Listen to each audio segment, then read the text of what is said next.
Löydän tie on yksinäisyys.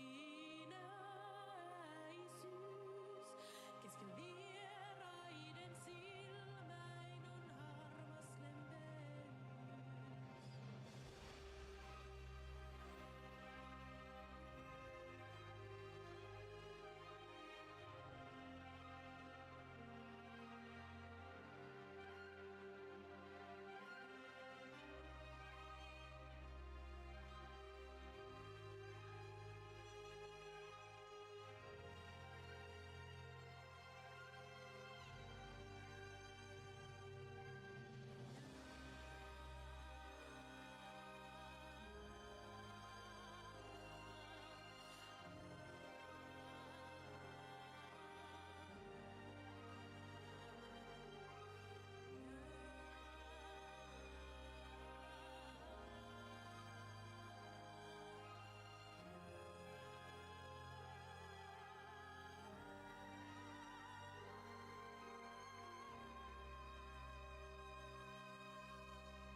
Hello, everybody. Welcome to Go Buff Yourself and Thousand Faces TTRPG's test one-shot of Daggerheart.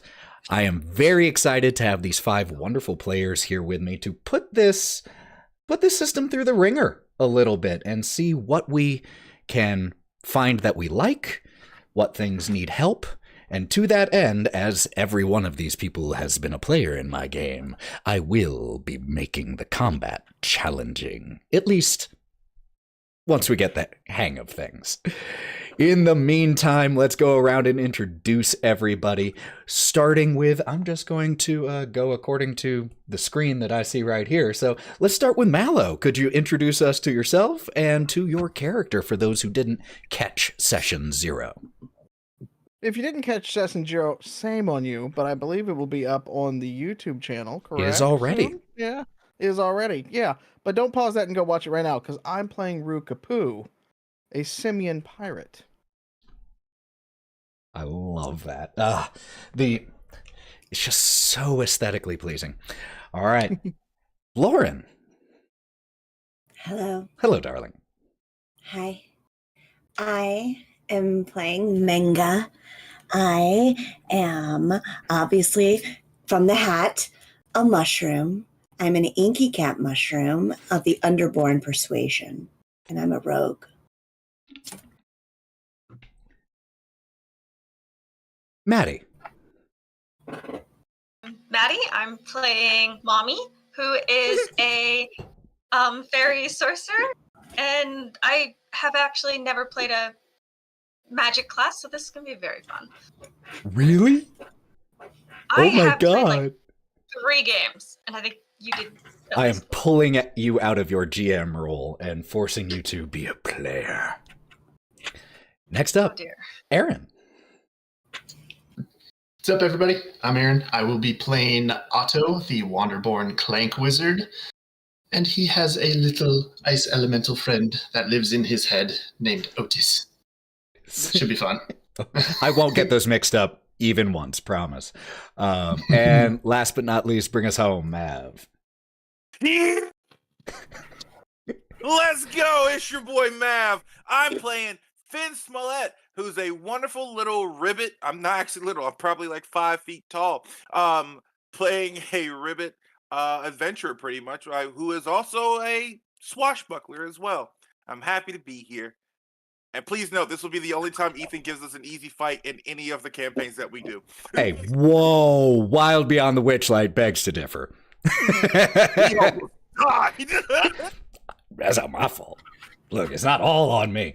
All right. Only a few quick announcements for me to go over before we jump in. First of all, this is an 18+ stream because there will likely be cursing. There will likely be cannabis use, not in character this time because Bodhi isn't here. But, well, I don't know if there will be cannabis use in character, but probably out of character. Please clip your favorite moments so that we can go back and watch them. But the most important note for tonight is this is a playtest. Not one of us has ever played full on this system before. So we are all, GM, players, and viewers included, going to be learning this system as we go. To that end, I am going to occasionally pull up on screen here where you see the Daggerheart logo. We'll be pulling up rules, character sheets, so that we can go over them. Obviously, when you're playing the game for real and you're familiar with it, you won't have that happen. So it's not a perfect representation, but we can't test the system if we don't learn the system. So, anyone have any other announcements you can think of? Well, Excited to play this with everybody and have you as my DM to teach me how to play this. I'm excited to learn with you all, and if I make a mistake at any point, if there's something you remember and what I do isn't accurate, call me the hell out on it. That's the only way I will learn. So then, with all of that covered, why don't we get started? Marlo Fairwind, the right-hand sorcerer of King Emerus, has gathered her most trusted allies to carry an important package to Hush. Quick reminder, could people turn on their push to talk? Lauren, could you turn on your push to talk, my darling? I love you so much. It's all good. It's all good. We have so many games and they all have different rules. It's fine. Here, hold on. Let's bring it back. Let's bring it back. I got it. Let's bring it back. She has gathered her most trusted allies to carry an important package to Hush, a small village within the ancient forest of Sablewood. The crate that has been entrusted to you all is large, heavy, and sealed with magic. It is addressed to the Whitefire Arcanist. No name outside of that title. You've been given a map, a carriage, and horses to pull it, as well as a promise of reward upon your arrival. You've been traveling for a few days. This evening, your party finally made it to the Sablewood, a sprawling forest of colossal trees that some say are even older than the Forgotten Gods. It's a place renowned for two things: its sunken pathways that provide the trade routes for many traveling merchants, and its unique hybrid animals. Even now, from within your carriage or atop it for you who are driving, you can hear strange sounds. The bird calls of the lark moths, the croak of the lemur toads, the skittering of a family of fox bats in the nearby undergrowth. One of you has to drive this carriage. So my first question for you all, this is a closed carriage. Who is driving? Okay. I'll drive. Okay. I'll drive. Mommy will drive. Mommy is driving. It's your turn to drive. Could you please describe for us who we see driving this carriage? Sitting in the front of the carriage is a rather petite fairy. She's got lovely little mothy wings, little antennae with like those long little hairs on them that kind of hang always in her vision. And she's wearing a cute little pink dress with her hands barely on the reins, just kind of looking around. And the rest of you, if you're not driving, there are really only two options: riding inside or walking in front or behind the carriage. What is each of you doing?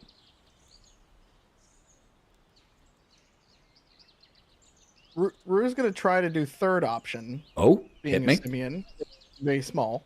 Mm. Can he be perched on top or hanging off to the side, kind of keeping an eye out? As your years on ships has made you quite accustomed to hanging from riggings and masts, and you absolutely can hang on here. The bumping of the carriage along the sunken path of the Sablewood is nothing compared to the intense seas that you have endured. And so who do we see? You see a very small, like maybe 3 feet tall total, very slight, gray and brown monkey with a very long tail, kind of using the tail to kind of grasp around some of the pieces on the carriage. He's got a red pirate's hat with gold filigree around it, and he's got almost like welder's glasses and things over his eyes. So he's got a very, like, you know, he's got his sunshades on and things like that. He's wearing a red bandana with a sort of gray and blue tight, not a leather jacket, but kind of a canvasy sort of jacket over top of him with some jewelry and things like that kind of adorned everywhere else on his body. the carriage goes over a root in the path, causing all of you who are riding in or on the carriage to shift a little with it. Otto. Oh, we'll start with Finn. I always respect seeing a hand raised. Finn, where are you? Are you walking along outside the carriage? Or are you inside? Well, Finn would be walking alongside his buddy Roux, Capu,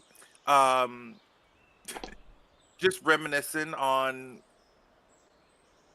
being a part of the crew of the Crimson Maw, hence the red being the colors, and just saying, and what you see is a 5-foot tall green tree frog that is a ribbit. He has a short sword on his back and a shield that is made up of a amalgamation of a boat wheel, and just put together, but it's sturdy wood. And he has also a red scarf around his neck, and pretty much a pirate's tunic, with a rope sash and capri pants with like metal knee guards. And yeah, that's Finn. And on the tunic you do see a Insignia? Thank you. Insignia of a snapping turtle's mouth with a trident through it. Love it. Feels very almost like a Bodhi reference there for our Wild Beyond the Witchlight fans. That means that we have 2 more. Otto, where are you in relation to the carriage? So if you had a bird's eye view of the carriage, every time it goes over one of those bumps, the back of the carriage seems to sink a little lower due to the heavy weight in the back, which would be cutting into the inside of the carriage. Sitting there next to, I'm hoping the package that they're delivering can sit next to him, is a 6-foot to 6'3" metal body, all round, very Baymax-like, kind of an oval head with 2 big blue eyes, and no real mouth, but a line between. And on his side, he's got a tiny little wand that's way too small for his body, but the metal on him is showing some rust and wear. But he is sitting next to the package, and every time there is a bump, he slightly looks, moves his hands, shifts the package a little bit more evenly, looks back out, and starts talking to whoever else is in there. Did you know that there are over 43 species of subsquirrel in this forest? Bump. And as the cart bumps once more, the camera hard cuts to the one additional passenger inside the carriage with Otto. Mengah, could you please describe yourself? I'm a 4'11" humanoid inky cap mushroom. So she's sitting across from our little robot friend here, and she is kicking her little legs. She is gray, black, and white. She has little tendrils of what look to be sap dripping from her cap, and she's got these cute little bell sleeves that also almost look to be like a membrane, like attached to her part of her, that's also dripping that ink. She's got a whimsy about her. She's got hair swooped over one eye, very emo, or scene, depending on how you want to look at it. But she's over there kicking her little legs, and she has pulled out from her pocket a couple cicada shells with little mushrooms coming out of it. Oh, this was a good day. and reaches them over to Clank. How many did you collect today? We have been traveling, so none. But that's okay. It's okay. It's okay. We will do it later. As the camera... There are many. As the camera... No, you're good. As the camera cuts back outside to Momi driving the carriage, the two horses that pull this carriage are trotting along quite contentedly. You notice something unique about the look of the trees here in the Sablewood, in this particular area. What do you notice? You get to help build the world right here. Oh, okay. Just throwing me on the spot there. She's gonna look over, and not every tree, but every few trees. There are these rather fine and thin wooded trees, but they jolt up straight like a pine. And they have dozens and dozens of rings worth of branches. They grow really, really slowly. And instead of the needles jutting outwards, they're all just going to curl slightly, almost like the lichen, the bearded lichen trees. But they just curl slightly and hang limply, just breezily in the wind. And much as the Sablewood is known for its hybrid creatures, the trees around here look almost like hybrids, as you described, somewhere between Spanish moss and pine. And as you navigate the steeds to pull the carriage around a tight corner, one wheel of the carriage comes off the ground for just a second before landing back, causing those of you atop and inside to have to resettle yourselves. But Roux and Momi, from your positions, you are the two who first notice that up ahead of you, in the pathway, there is an overturned merchant's cart lying on its side, blocking the path. A scattering of fruits and vegetables litter the trail, seeming to have originated from the cart itself. And as you... Can I... Oh, sorry. No, go. Can I instantly try to pull back and stop the horses? They easily oblige. You weren't flying, and they settle to a stop. And as they do, a creature steps around the side of the carriage. Something that, Momi, you certainly recognize. This is a Strix wolf. One of the many residents of the Sablewood, a large creature with the body of a wolf, the face of an owl, and large wings adorning its back. As it steps around the side, it finishes chewing its meal, what looks like a severed hand.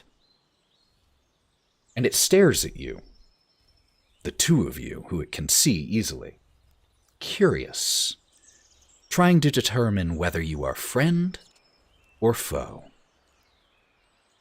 Then you see, following clumsily, and without even the smallest semblance of stealth or guile, following behind two small pups that tussle out from behind and then stop, noticing that there are other things here, and look to their mother for guidance. Those of you inside feel as the carriage comes to a stop. Finn, you certainly notice as well. What would you all like to do in this moment? Oh, muted. Kind of. Oh, sorry. I'm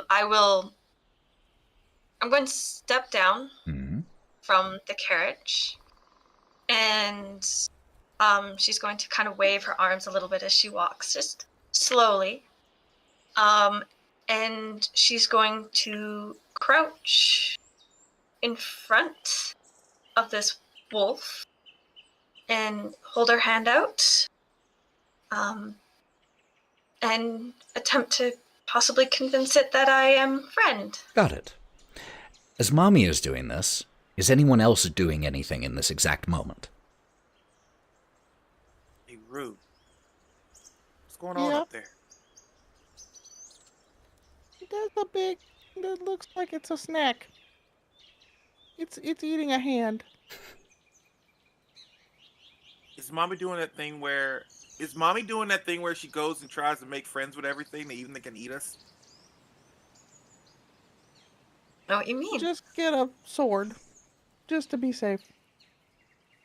All right. And what about the two of you in the cart?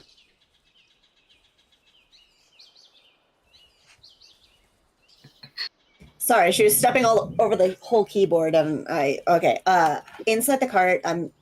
When we stop, she's definitely gonna look up with her bugs in her hands at Clank. Ooh, now might be bug time. We should see what we have stopped for, because we are not there yet. And he's going to try and use his giant hand on the little doorknob and... I've got it. She gently touches his little hand. I've got it. And she just like drips her hand all over the knob, opening it up. So we've got Roux and Finn who are prepping for battle, loosening swords in scabbards. We have Otto and Mengah who were inside and are starting to leave the cart and the carriage, excuse me. And then we have Mengah. Mengah, this is going to be our first action roll of this system. Now, before you make this roll, remember that if you want, you can spend one of your 2 hope points that you start the session with to leverage an experience, one of your 2 experiences, to add that to the roll, if there is anything that you feel is relevant and if you want to spend that hope point. If not, this will be a presence roll. So you tell me whether you want to try to use one of your experiences or no. Was that for me or Did I say Mengah? You I said Momi. Mengah. I misspoke. Mommy, that is you. Oh, okay. That makes more sense. It does, doesn't it? So I'm going to reach my hands out. It's okay, puppy. I won't hurt you. It's going to be okay. Can I leverage that I am nature's friend? Absolutely. This is exactly what this type of experience that you chose is for. So go ahead and mark off a hope.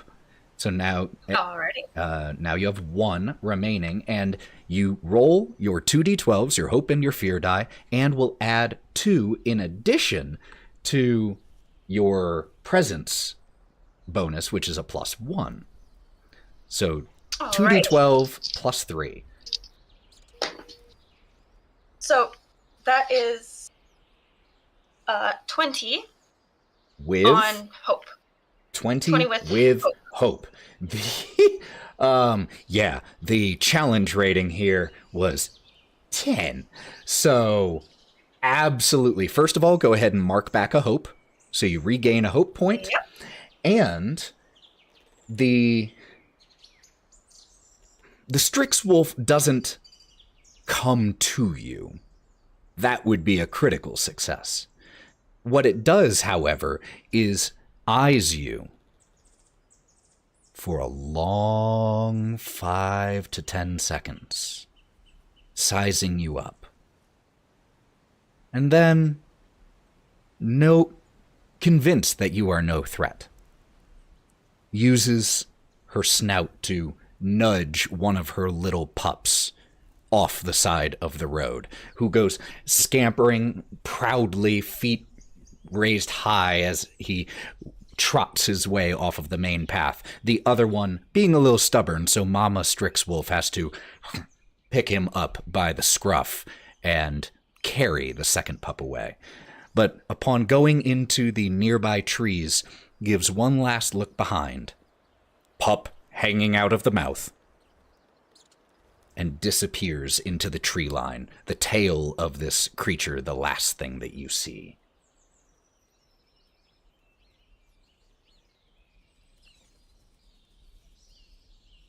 And I'm gonna turn back. Sorry, my mic is not picking up every time. It's all good. she's gonna turn around and make her way back to the wagon and just kind of sit back in the driver's seat. Well, good job for. Well, good job. We didn't have to fight the thing. Did you want to fight the thing? Well, no, we got a job to do, so it would have, made us later. Okie dokie. Otto pokes his head out of the carriage. Do you think we should check out what happened to that cart? It is still overturned. It is still in the way. In my Yeah, we opinion, gotta move it.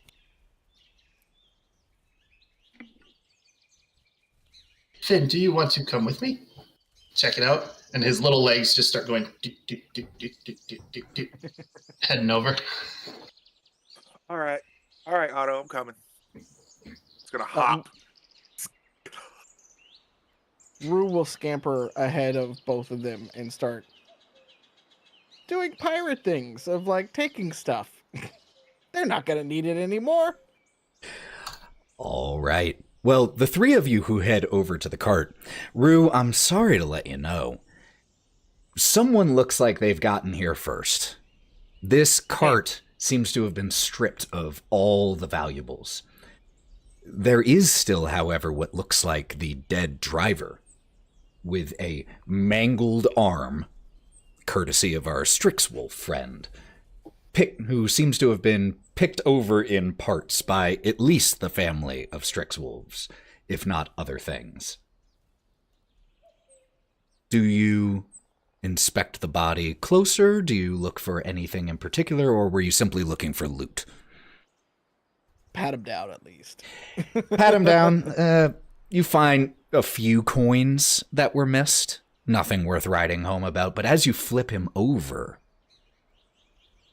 you notice he did not die from this accident, nor did he die from the Strixwolves. He died from a slit throat.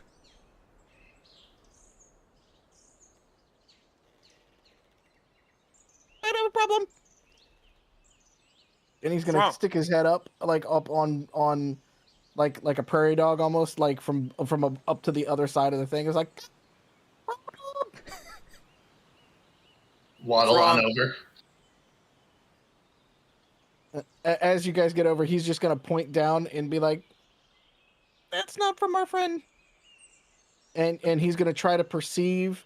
He's gonna kind of put like the two hands up and kind of like took a look around maybe, and then like try to perceive anything that he can see, if like there's bandits or anything like that. Could you please make me an instinct roll? Again, the same thing applies here. If at any point you want to try to leverage one of your experiences, let me know which one, and if we say that's clear, it'll cost you 1 hope point to do so. It's going to be a 12 with hope. Wonderful. So, first of all, 12 with hope, gain a hope. However, 12 wasn't quite good enough for this check. So you are looking around, you hear the calls of the strange hybrid creatures that call the Sablewood home. Your instincts are prickling, the back of your neck, your ears are ringing, you know what's coming.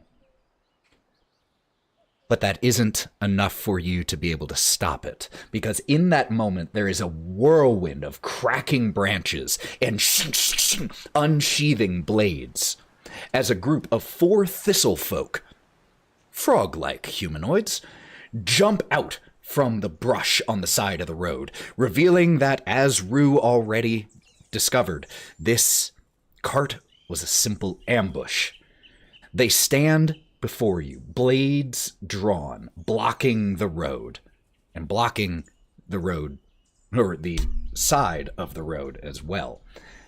We are going to switch over to Roll20, pull out the action tracker, and get started on our first combat. So, I have to adjust one thing on here. Bada boom. What I need from everyone is We are going to take one of your tokens from each one of you up here onto the map. And could you please place yourself where you would be? This cart down here at the south, towards the bottom, that is the one you came in. The one up here towards the middle is the overturned one. Unfortunately, Dungeon Alchemist didn't give me the ability to overturn the cart. Annoying, that.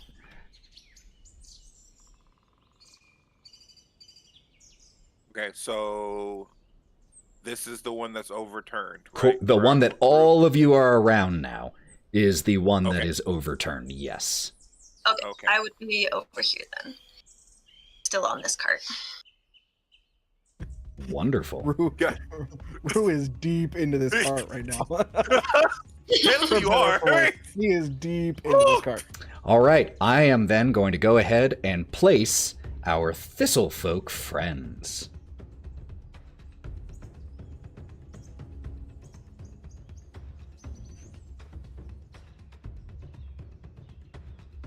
Like I said, there are currently 4 of them. So, just a reminder for all of the players and for everyone watching, Daggerheart doesn't have a hard initiative system.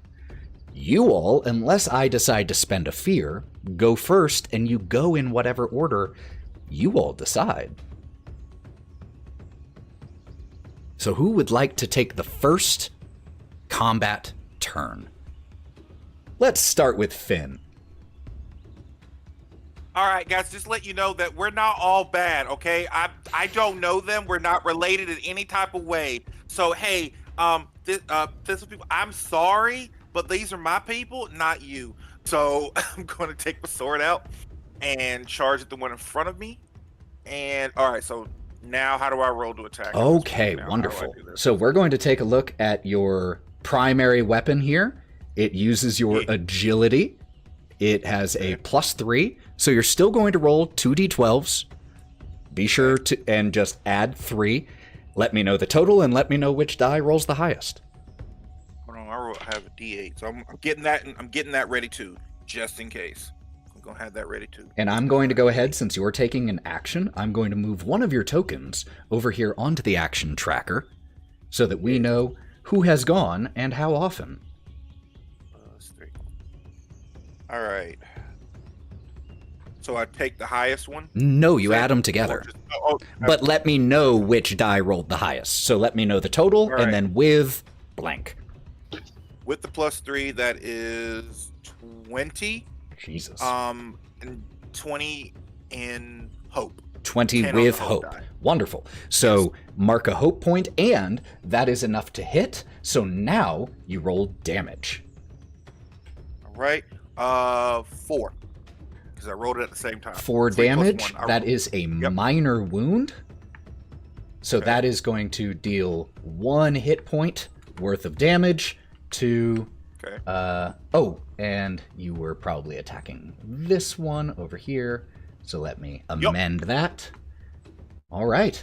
1 hit point worth of damage to that one. Who's going next? And keep in mind, technically, just rules-wise, there's nothing stopping the same person from going twice in a row if that is what the group thinks is smart. But with Finn having just gone, who's going next?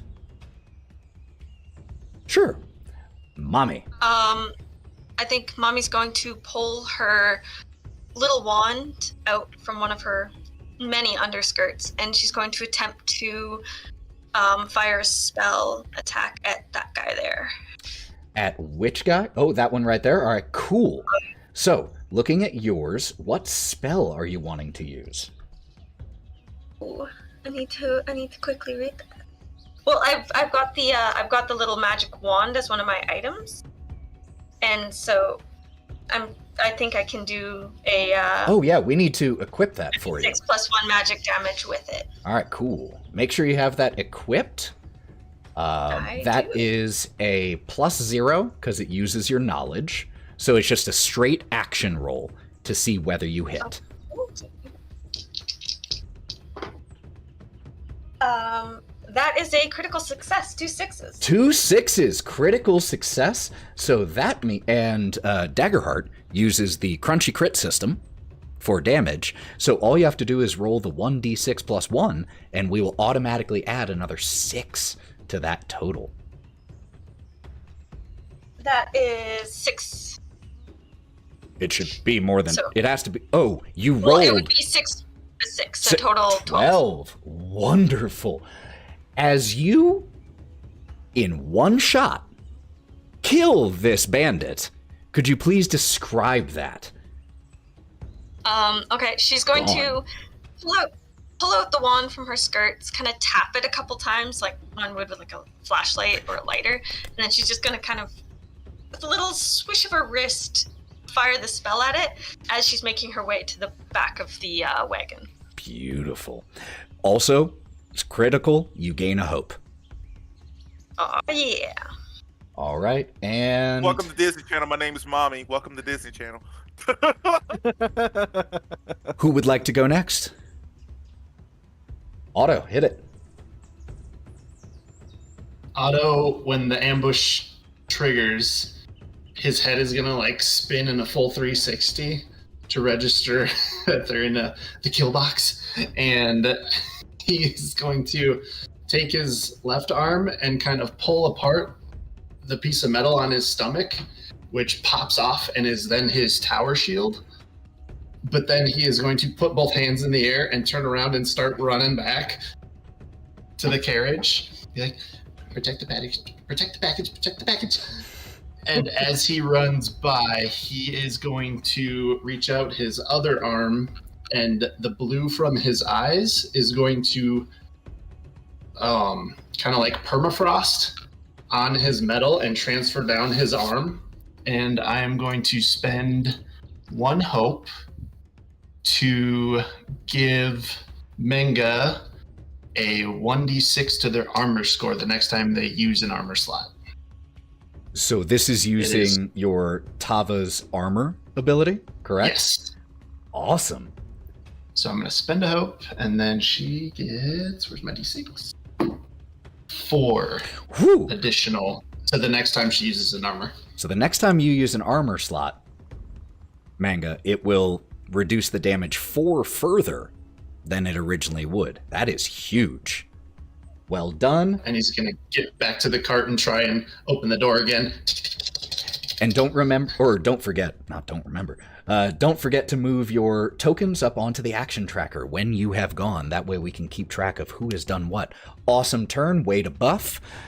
Who wants to go next? Because we haven't had any fear or failures yet. Want to go again? Yeah, I don't know if this would count as a whole action or not, but as soon as if I can interrupt you really quick, just to let you all know something.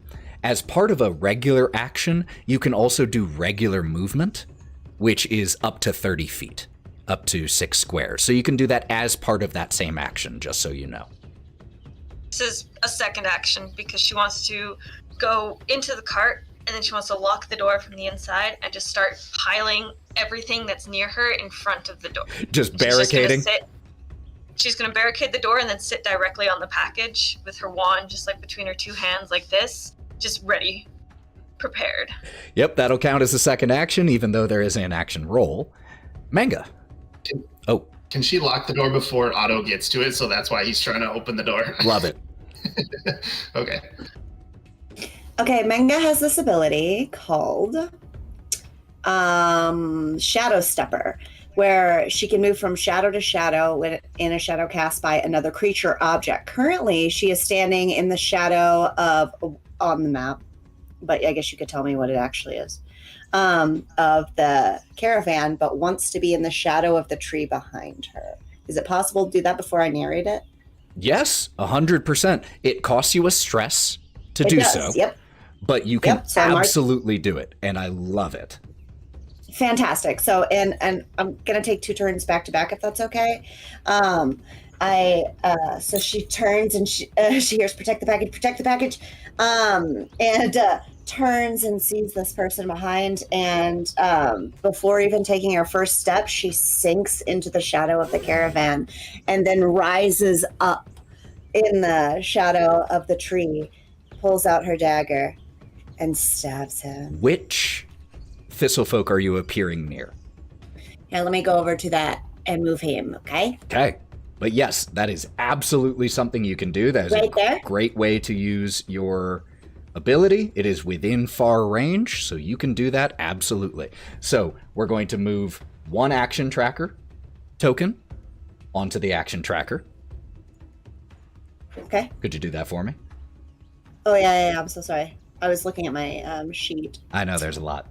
Here we go. Okay, so put it on the tracker because I have it. So that was for your first one. And now you're going to attack, so that's a second action. No, my second action is dagger right into the side rib. Okay, you have a +2. It is a finesse weapon. So action, or your duality dice, the 2d12s, +2.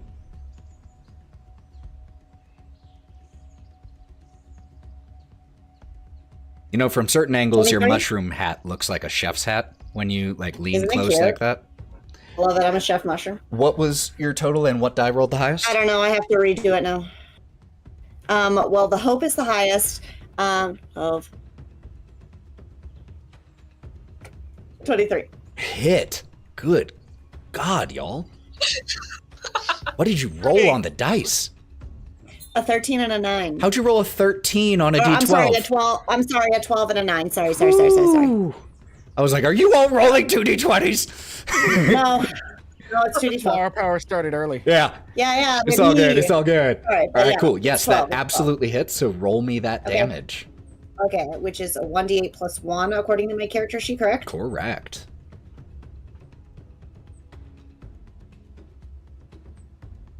Oh, I did it in there in dummy plane. That was kind of cool. Okay, what was the total? So it says 7. 7, which is going to put that in the major section. So that is 2 hit points of damage to this one as you and appear right behind it just in time to drive your dagger up into its rib cage area, and this thistlefolk lets out a as it turns and is bleeding profusely from this wound.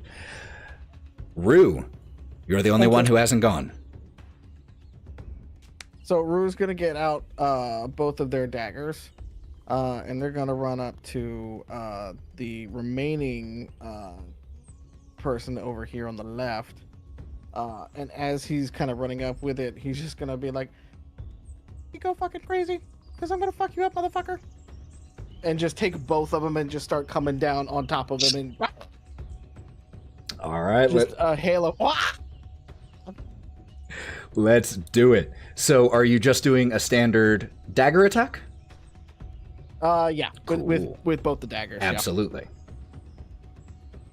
So that's gonna be a let's see, it's +2 with prime. Oh, that's in damage. Okay, so it's gonna be a 12 with fear. 12 with fear. So, first time in the game, we. Sorry, 14 with fear. Interesting. So that is a success with fear. So I will go ahead and collect a fear, but you hit, so roll that damage. And because you have the small dagger as well, you add an additional +2 to that. Is it a plus? Or is it 1d8? Yeah. Yeah. +2. Which I'm curious if that's already taken into account here in the +3. I think it is. So it's 1d8 +3, because there's no other way you would have a +3. Yeah. Well, that's good, because it's 11 damage. Roll an 8 on the die. All right. That is in the severe category, so that is 3 hit points. So could you also describe, as in one shot, you clear this guy out? He's gonna just come down and like, you just hear from like you just hear like Roux kind of like run into it, and you just hear the smack, and then just from like behind these bushes and all like that, you just hear like. I love it. So, because of the fear, it's my turn now. And I am going to first attack Mengah with the little thistle folk up here. He's using a dagger, and I roll a d20, which is so interesting. But a 5 will certainly miss your evasion, I suspect. Am I right, Mengah? Yeah. All right. Because I failed to use its ambush ability at the very beginning, which I should have, he's going to go again. And a 6 is also going to miss. Doesn't matter. Matty, these are failing me. But they're doing well for you. All right. Why do you think she gave it to you? Yeah, I'm figuring that out. The one that you gave me cursed dice, the one that is next to Finn is going to spend. I'm going to spend a fear to use one of its fear abilities. So this is going to be a basic attack roll here. 19, I think, will beat your evasion. Yep. I would be very surprised if it did not.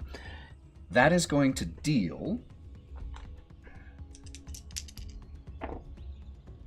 8 magic damage and is going to blast you right across. So what he does is this. He's slightly bigger than his counterparts. Only a little, but a 6-inch difference on a relatively small creature can make a big difference.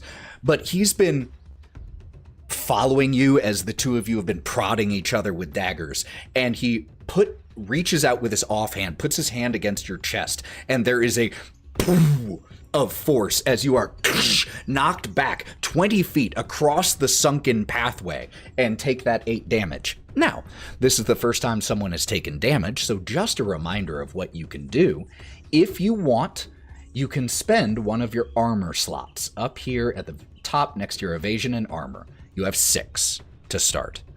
You can spend one of them to reduce the damage by your armor score, which is 4. Right now, it's in the major amount of damage because it was 8, so it would deal 2 hit points worth of damage to you. If you mark off an armor, that would take it down to 4, which would only be minor, which would deal 1 hit point worth of damage. I will do that. So I just put in an armor slot. Just mark an armor slot, yep. And then mark 1 HP away. Correct. 1 HP slot away. Correct. It's that easy. Cool. Now, Cool. annoyingly, I can only take as many actions as... I can't have things act more than once. You all can. So that's the end of my go. I'm going to move 2 action tokens off of the chart here because I did 2 things. And that brings us back to you all. We still have these 2 who are over on the right-hand side, right next to Mengah, and not close to too many others of you. What are we doing? Finn, start us off.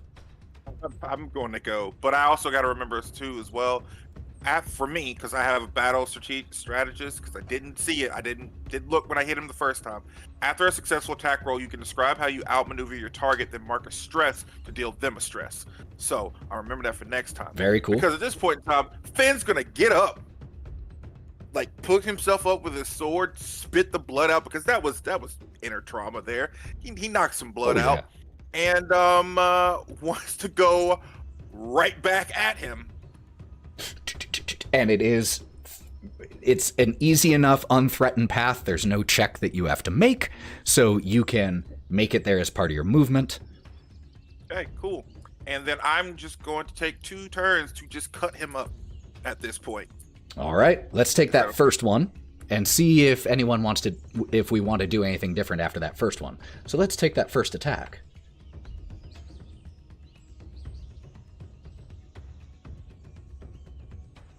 That is still 2d12 plus 3.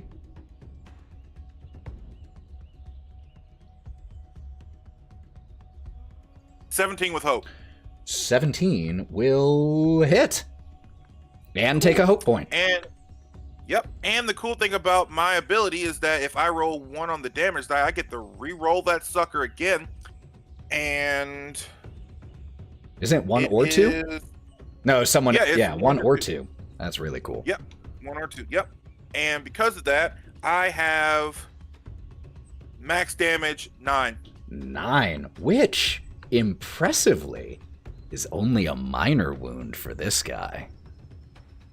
However, he's already taken yeah. 1 wound, 1 hit point, so you jump back across, right back into his face, and come across with your sword. He manages to deflect some of it with his blade, but you shear down into his bicep.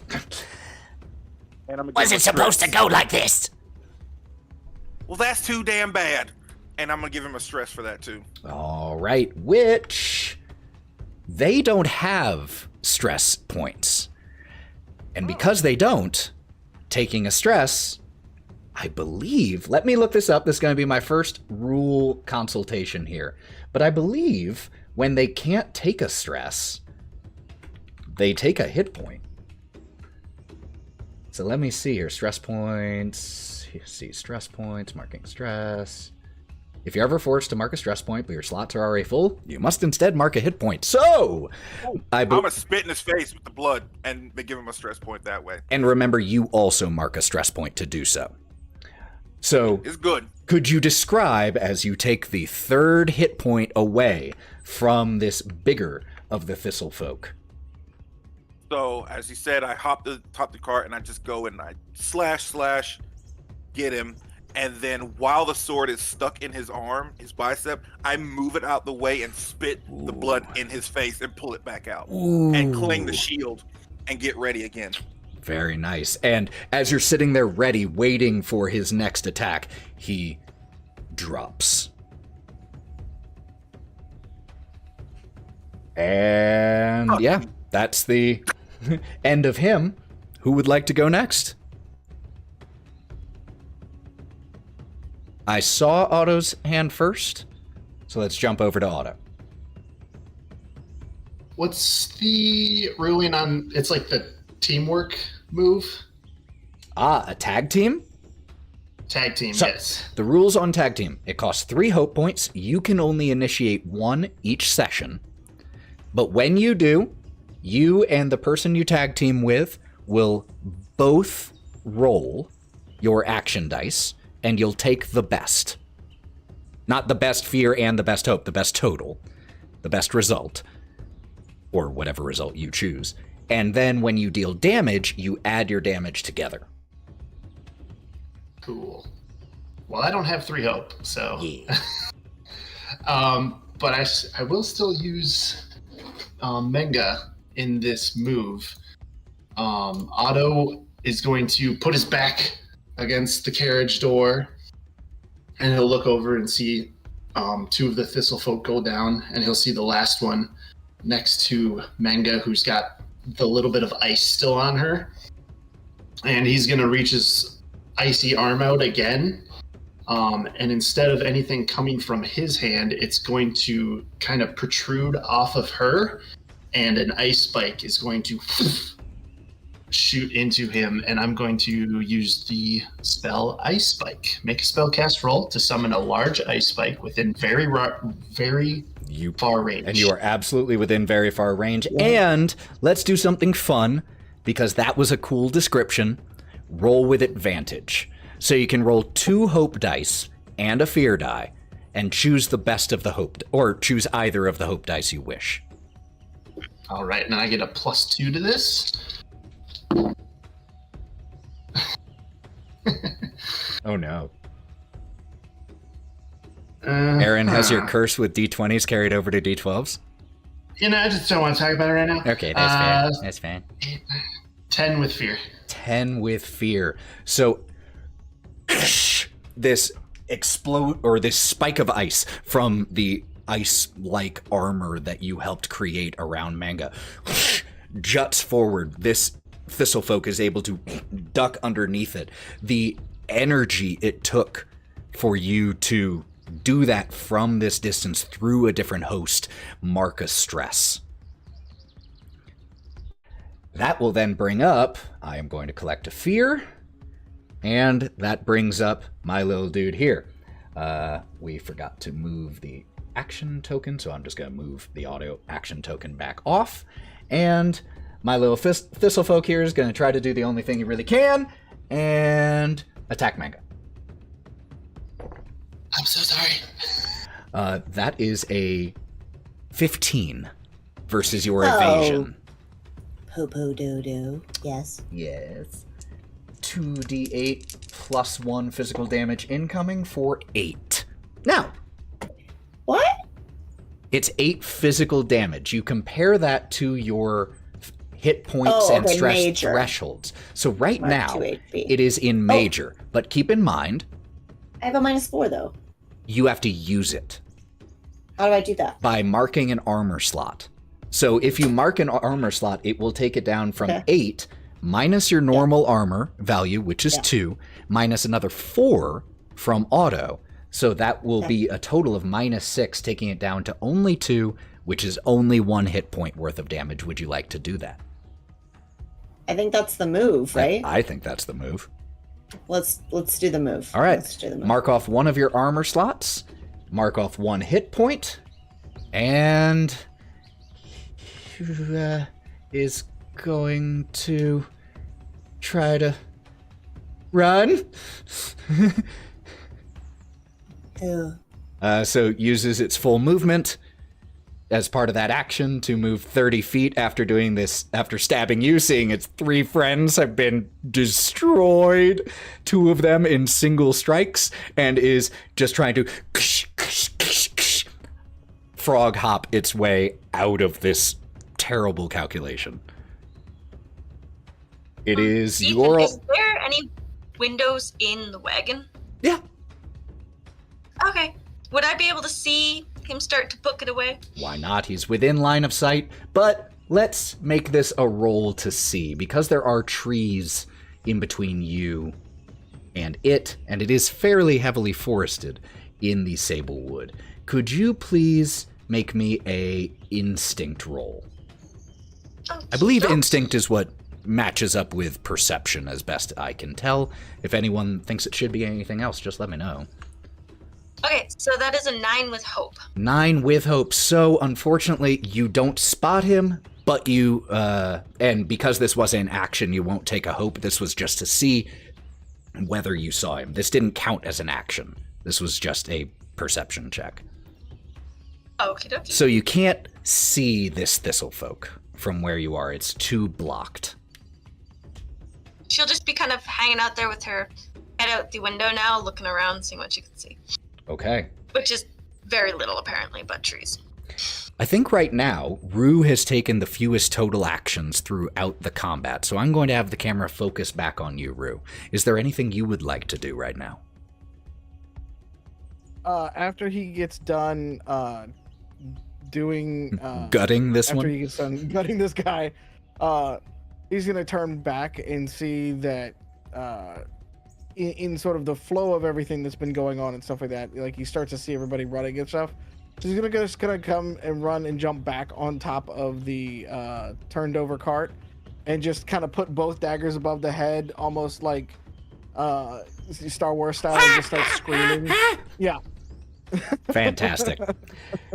Well, if all you're wanting to do is move, it will still count as an action, because you have to use an action, I think. Let me confirm this. Hold on. That's why we're playing. Let me confirm that all movement in combat at least requires an action. On your turn, here we go. Whenever you decide to do something, makes a move. Moves in combat. No, I want movement, please. Quick pause. Rules check. Very important. There we go. Maps, Fair enough. range, and We're movement. We are on page 104.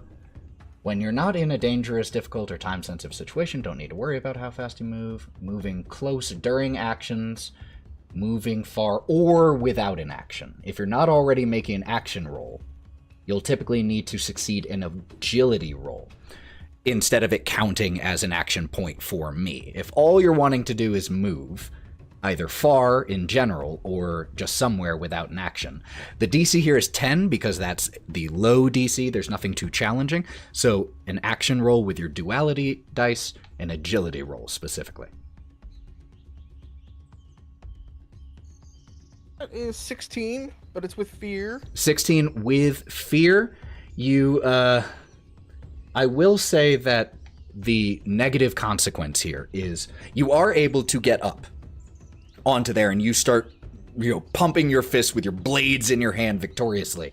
The complication here that happens is it's so distracting that all of your friends turn to look, which gives because of fear, lets me go, and lets the Thistlefolk use his whole action to run.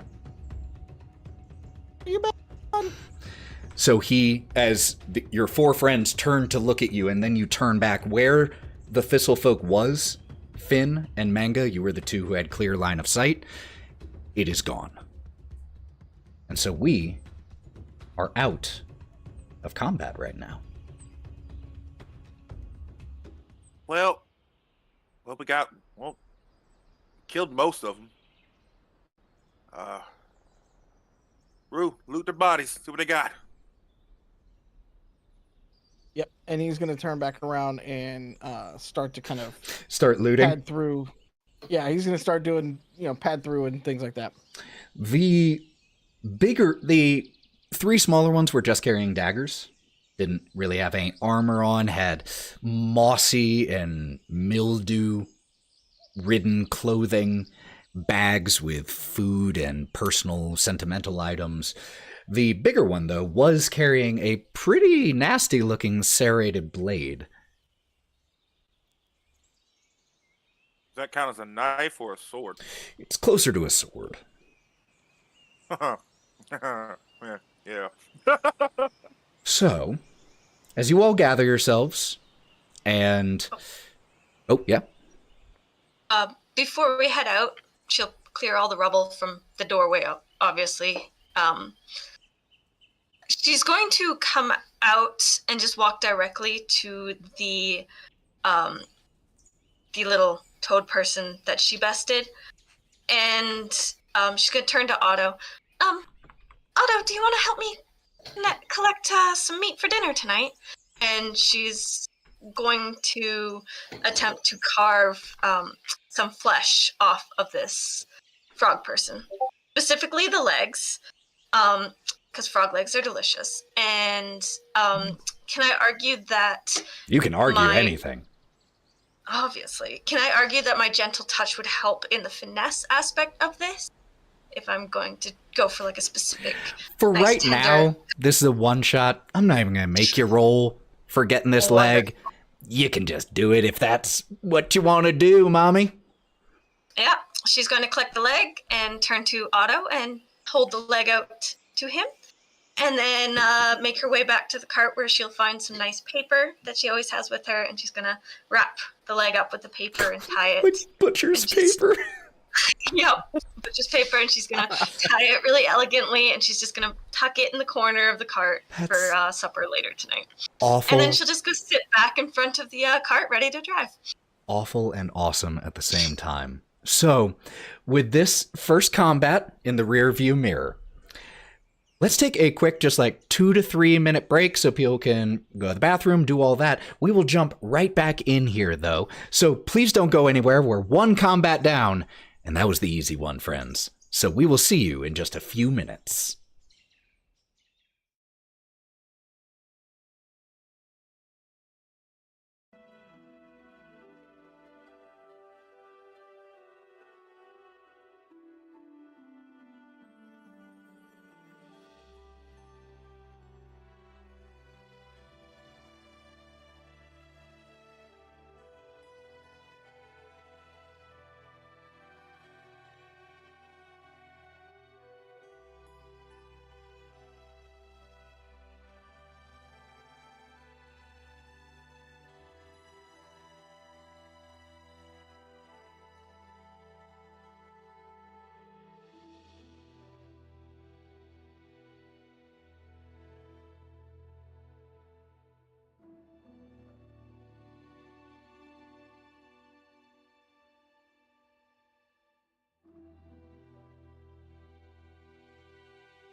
Hello again, everybody. Welcome back. Thank you for sticking around.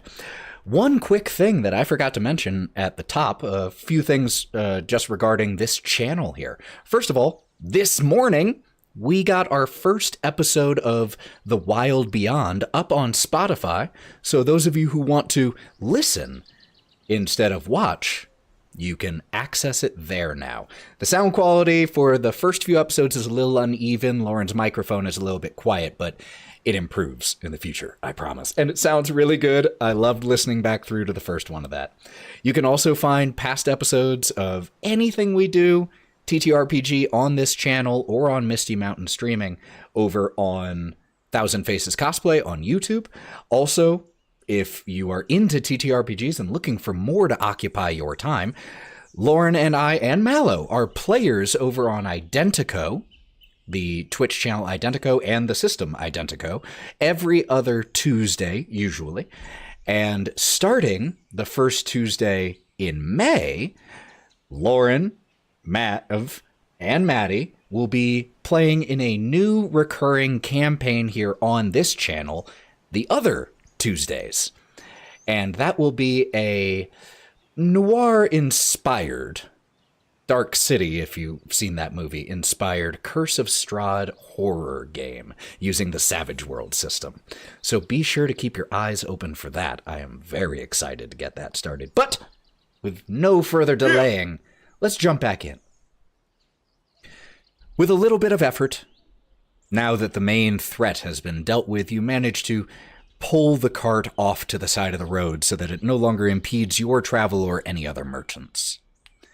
So what I would love really quick is, can you all just tell me what you do between here and arriving in the town of Hush?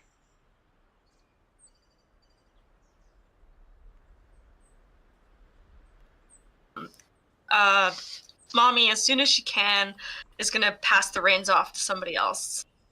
And then she's going to go to the back of the wagon, unwrap her prize, and she's going to do a nice, a good salt rub on it, do some heavy seasoning, because it's always best with heavy seasons.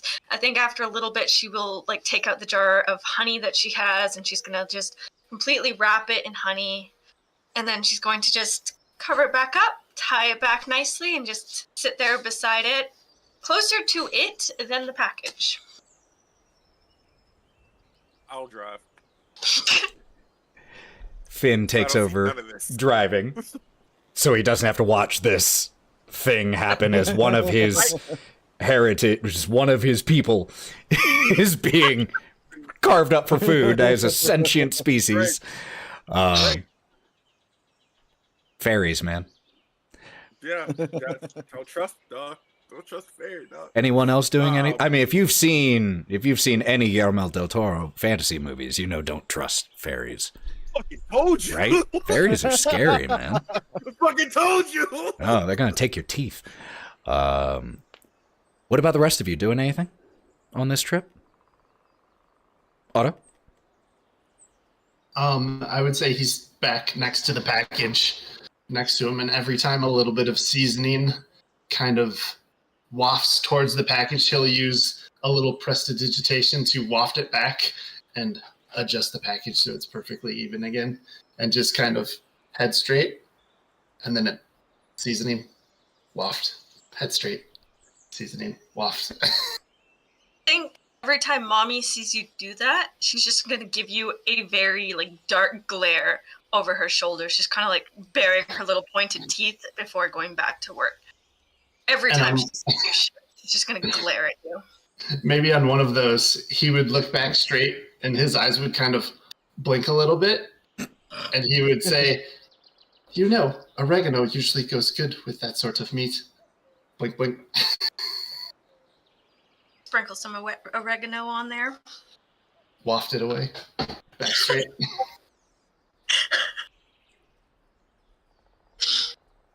Mengah? Roux was Roux? Roux. Oh, God. No, I was asking both of you. Hit it, Roux. Oh, yeah. No, Roux was gonna continue to kind of sit up top, because Finn's up top, and he's just gonna kind of every once in a while just kind of look back up and sort of make some small talk. You know, just kind of look at him and be like, "Why did did Captain have us come out here this time? I don't understand.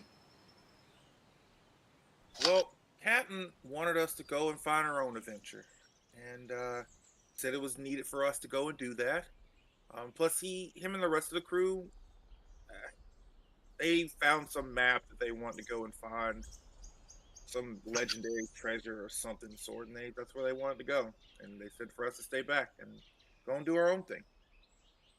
Kicked out of the group then, huh?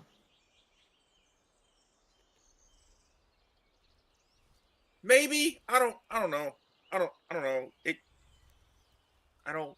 Well, we're alive, so we didn't get kicked out of the group. That's right. We're alive, so we didn't get kicked out of the group. Because most of the time you get kicked out of the group, they kill you. So, which, by the way, remember, you're welcome for letting you be a part and saving your ass all those years ago. No. Thank you. And Roux's just gonna kind of like slink up a little bit like that, like yeah, thank you. It's okay. I enjoy you being my friend. It's kind of cool having a buddy along on a trip. The others are really cool too, but it's nice to have someone that kind of knows who I am a little bit, and we know each other, and it makes it even better. And then we can tell the captain when we come back what we found. We're gonna be famous pirates now. But get our own ship. At that, Roux will come and sit down right next to Finn like that, and he'll kind of pull out, a dagger, which might as well be a sword to him and all like that, and just point it forward. And he's like, "Yes, to adventure!" Yeah, bud. What is she making back? What did Mommy get? I don't know, but I'm starving. Again? I'm really hungry. I wonder what it's gonna be. It's probably delicious. She's usually really good at cooking.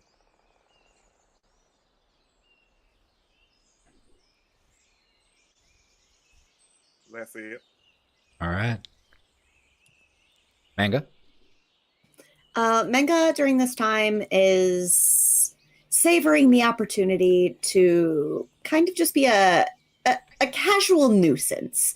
So she will come over while someone's very clearly like, while you're cooking, Mommy, she's over there. She just comes, are you sure you're going to put that much pepper on it?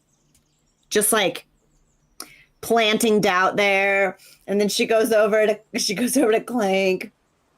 Are you sure? Are you sure it's going to be safe in our care?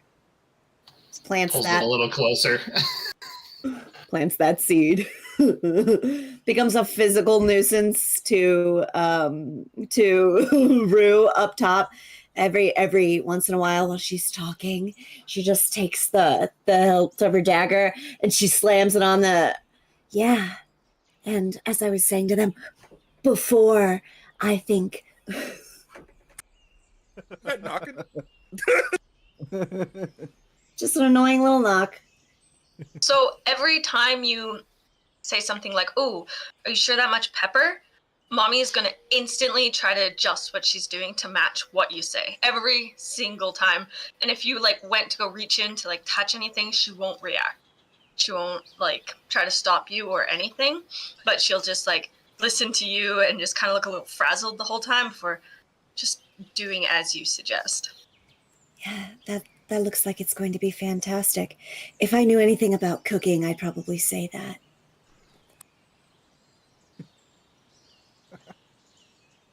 Hey, Mengah.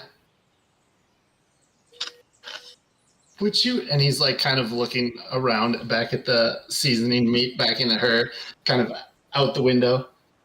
Do you ever think about doing this sort of adventuring thing with someone special? Like my favorite houseplant? Guess it could be a houseplant. Well, sure. What about you? You don't want to be alone all the time. It's strength in numbers, as they say, especially where I'm from. Oh, well, I am never alone, and his eyes split and the head lifts off, and the little lizard sticks his head out. Just this little pale white lizard that immediately licks its eyeball and chirps ever so slightly looking at you. I forgot about that little one. When did you acquire this, friend? And it closes, and his eyes glow blue again from the little lizard inside. It has been since I have been alive, I guess. But he is always there for me. Do you have someone who's always there for you? Death. On that note, as that is the answer that you receive, Finn and Roux, who are the ones keeping a lookout outside, the path that you are following leads you further into the forest until you spot a large stone pillar carved top to bottom in ancient dwarven symbols. This pillar denotes one corner of the peaceful village of Hush. When the cart passes beyond the stone marker, you feel a sudden sensation, like the pop of a bubble. And then the sounds of friendly chatter and music become louder. Though the trees of the sablewood remain unchanged, the Spanish moss-like pines, the heavy-leafed oaks, there's a distinct, safe, and comforting air here. A few smiling faces turn to you as your carriage grinds into town, waving or casting a warm greeting towards your carriage. Hello! Welcome! There's lively music drifting your direction from the tavern at the center of town. You all know that you need to find the Whitefire Arcanist to deliver this package from the king. So with that in mind, as you pull the reins, bringing the carriage to a stop, what would you like to do?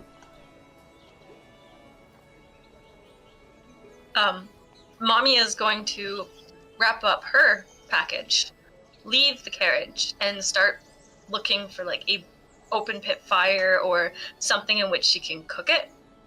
Completely just walking away from the cart. You do that. What are the rest of you doing as Mommy heads off? Okay, well, she's off again. Where are we supposed to go? Otto!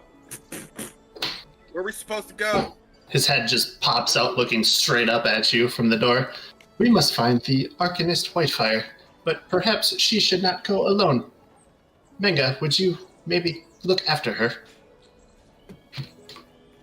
The flighty one? Yes. Just blink, blink. Good, she goes.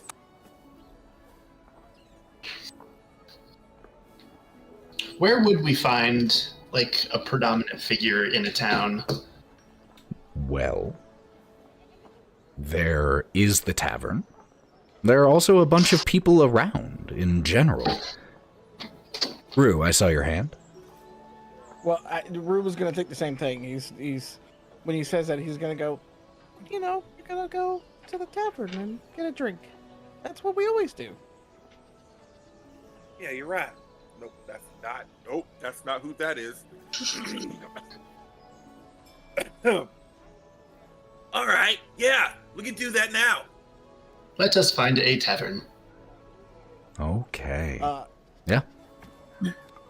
Yeah, I was just gonna say, if we're heading in that direction, Roux's just gonna kind of generally listen and things like that as we kind of start pulling into to knowing, you know, the city and stuff like that. So like, it's a pretty heavily populated town, right? This is a big city. I mean, it's not a big city. It's a small-ish town here in the Sablewood. It's not a metropolis.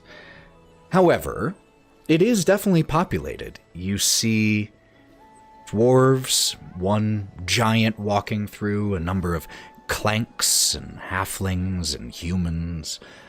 You see a few different folk of various heritages around. There's a young child who is currently climbing up into one of the trees that are all within. This isn't a clearing, for what it's worth. The town is built in the woods, not through it, not against it, but with it. A part of it, not apart from it. And you see a young child climbing a tree and trying to unfasten one of the lanterns that's attached up there. You see as the giant who was walking through reaches up and helps the child pull it down. Yeah, there are definitely people around.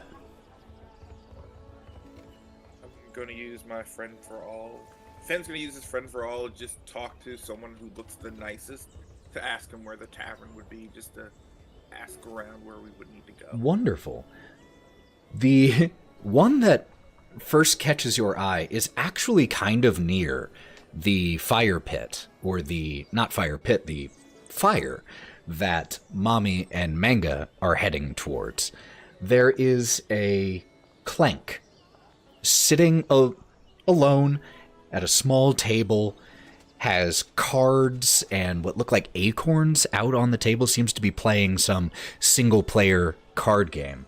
Also has on their metallic shoulder, a alert but friendly-looking foxbat. So, if you are looking for a friendly face, it takes you in the same general direction that Momi and Mengah were heading. Momi, you get there first. There is what seems to be a communal fireplace here, or fire pit here. People are sitting around it, laughing with each other, enjoying a drink, enjoying the cool wind that blows through the trees. When Momi arrived with the leg still wrapped in paper over her shoulder, she's going to stand like where the head, or like the central position of the fire. And one by one, she's going to look at each individual and just whisper just loud enough for them to hear, "If you do not leave, I will cook you next." She's just going to go from person to person, baring her little sharp teeth at them, just trying to make them all uncomfortable and leave her alone, is what she's trying to do. Okay. Could you please make me I'm going to say this is a presence check. Alrighty.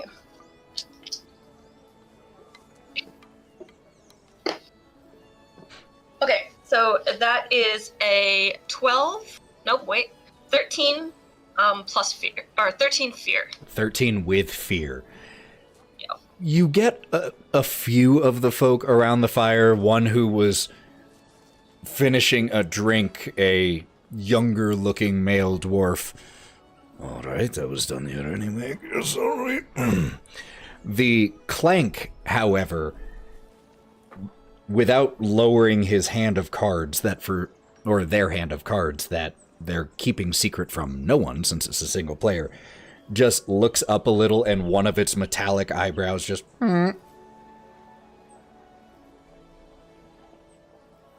I don't think you'll cook me.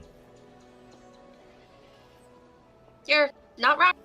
And she's just gonna put the leg, just kind of hang it on the spit.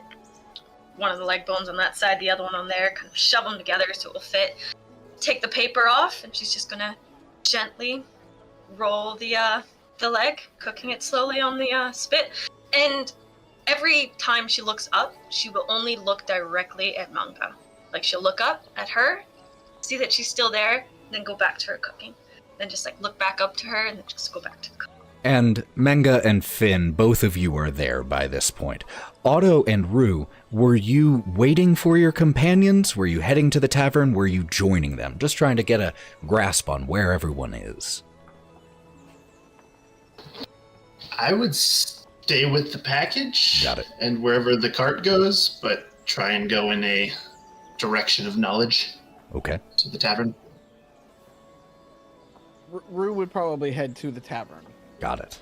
So we'll jump over to you two in just 1 second. As the clank had lowered his robotic eyebrow, it raises quickly again as the Thistlefolk leg gets thrown onto a spit on the fire. They set their cards down, and even the foxbat seems to have a cocked eyebrow in response. It looks like you encountered some Thistlefolk in the woods. Question you, why would you question me? And she'll just continue cooking the meat. It's at that point that Oh, yep.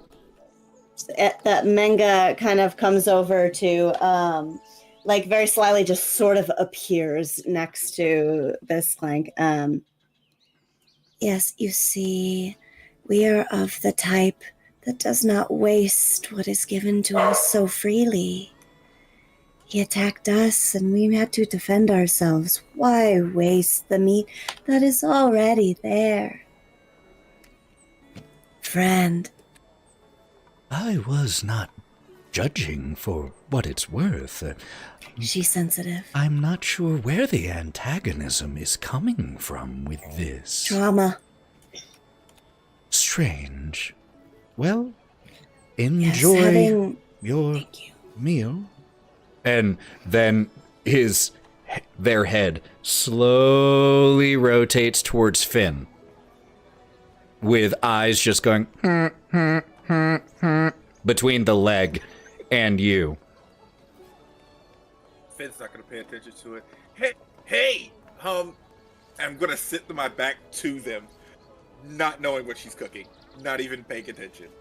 Oh, hey, my name's Finn. Me and my friends are new here, and we were kind of looking for, and he's gonna look at his hand because he wrote it down. Where are we looking at? What are we looking for, guys? Help me. Whitefire. We were looking for Whitefire. Oh. I don't know. But I know someone who might. You should ask Lousa at the inn. She knows the know.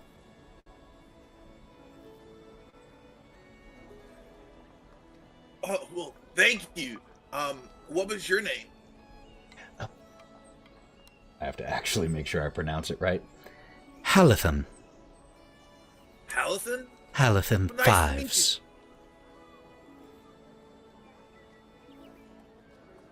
Well, nice to meet you, Halathan Fives. Is it all like one word, or is it like Halathan and then 5? However is most convenient for you. Well, cool. Can I call you Hal for short? He opens his chest plate and there's a piece of paper in there with the VIN number and everything. Oh, yes, 2 words.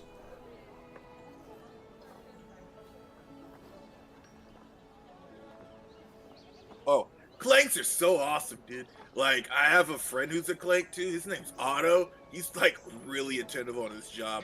Really good too. And Something smells good. that is funny that you say that. I was fascinated with the Thistlefolk, but when I attempted to ask your associate simple questions about it, I was chastised. Oh, Is that normal?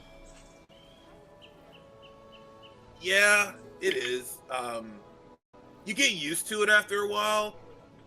They kind of warm up to you. Pass.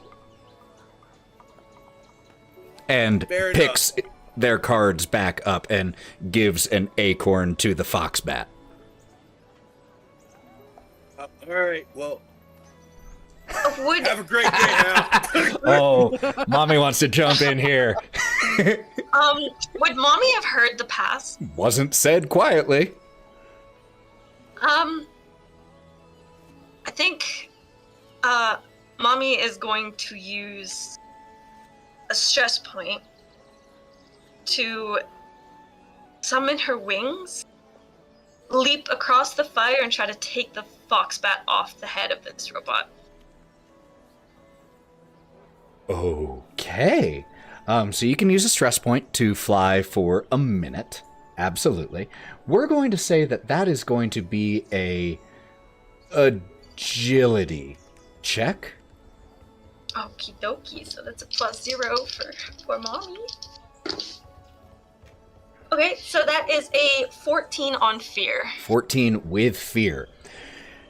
So that's a success, but with a complication for fear. So your wings, and you, across the fire, grab the foxbat in your arms, which starts to high-pitched in a barking squeal. And a number of townsfolk are starting to gather. What's going on? Those strangers in here, they took Alathan's fox. Why'd they do that? What are they doing? What are they doing here? And you have a small crowd of people now around you, as Halathan has tipped over the table in response. This soft-spoken clank is changing. The white eyes are shifting pink and darker and red. Give my friend back. So she's gonna stand there with the body of the fox bat in one hand and the head in the other. Wait, you took its head off? I thought you said No. off the head Together. of the They're still fox. together. Oh. I'm just holding it as if. Okay, Yeah, for the I'm holding record, it. no, if I were to like say this. I have your dog's body in one hand,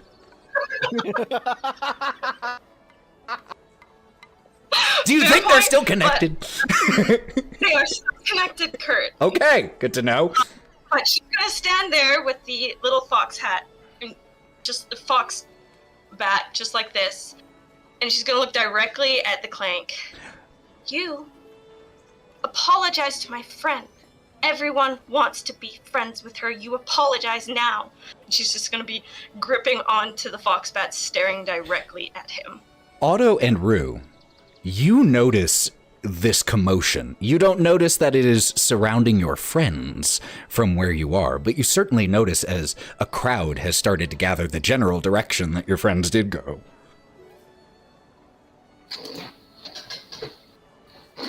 Hold on, Mengah. We'll jump back. I'm just giving them a chance to respond as the crowd started forming. Mallo.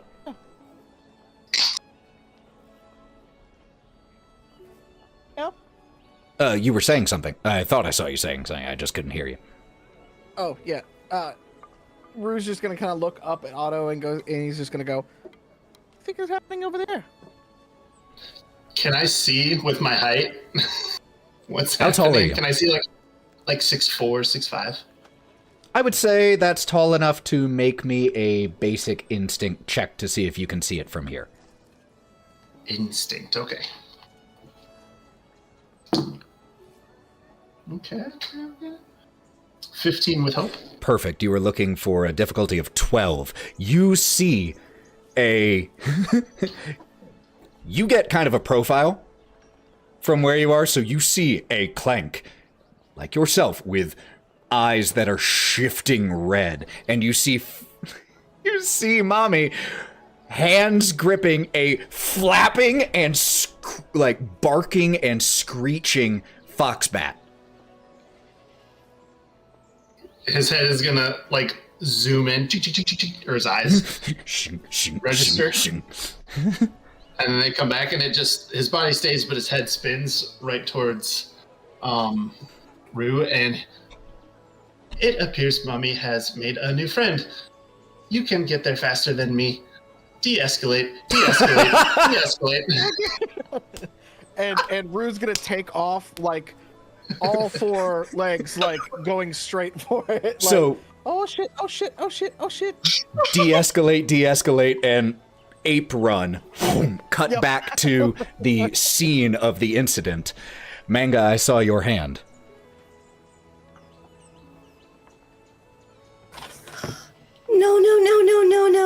No. I don't want any more friends. And she's going to walk over and she is going to try to gently remove the animal from the hands. Just caressing your hands ever so gently, looking you in the eye. Thank you for defending me, but I hate everyone. but you. And it's gonna try to take the take it. So sorry about all of that. Put it back on top. Pat, pat, pat, pat. Good as new. As the foxbat is placed on, I do have to say, approaching this clank is relatively intimidating.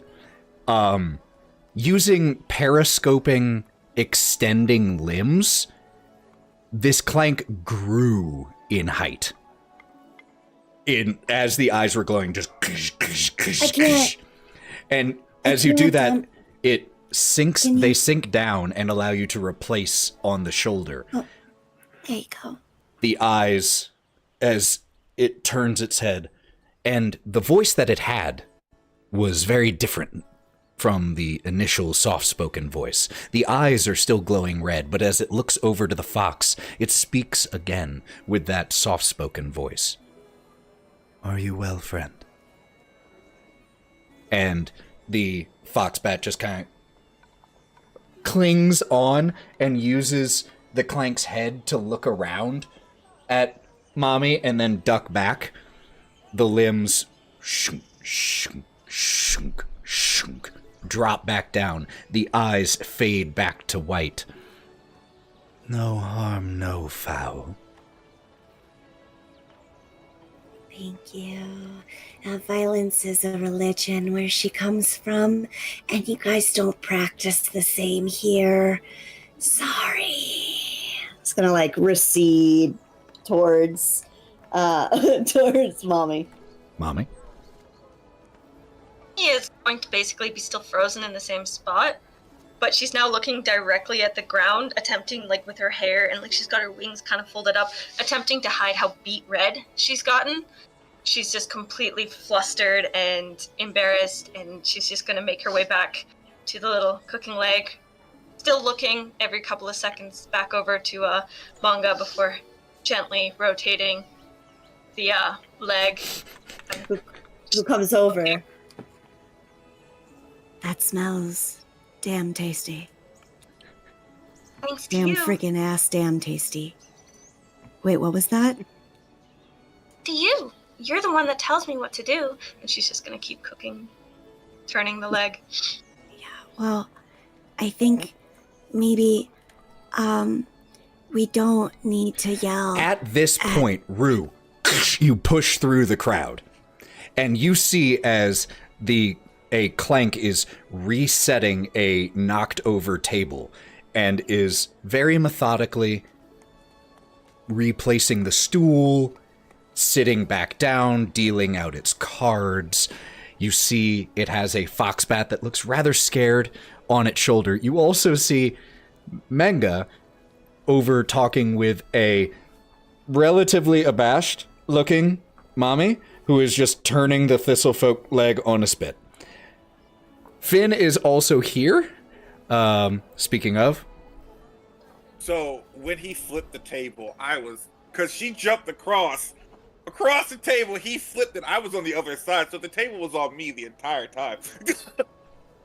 So he picked it up. Yeah, because nothing happened. I got pinned by the table. That was a very safe place to be. Just nope. Yep. I'm just gonna be here. No, and I'm gonna help Hal set his stuff back up and whatnot, and just thank him for the information. And if there's some, hey, Hal, I want to thank you for the information you gave me, and my apologies for my cohort here. But if there's anything that you need, or you just let me know, and I will try my best to get it for you as a thank you. And I'm not sorry. Yeah. Gives you a nod. Fairies are strange creatures. I still have much to learn, it seems. Yeah, same here. Same here. But Lauza, you said? Lausa, yeah. All right, Lausa's her name. All right, I'm gonna head on out. Have a great day, and Please don't kill my friend. And Roux, you burst in to see, like I was describing, but also Finn helping right the table.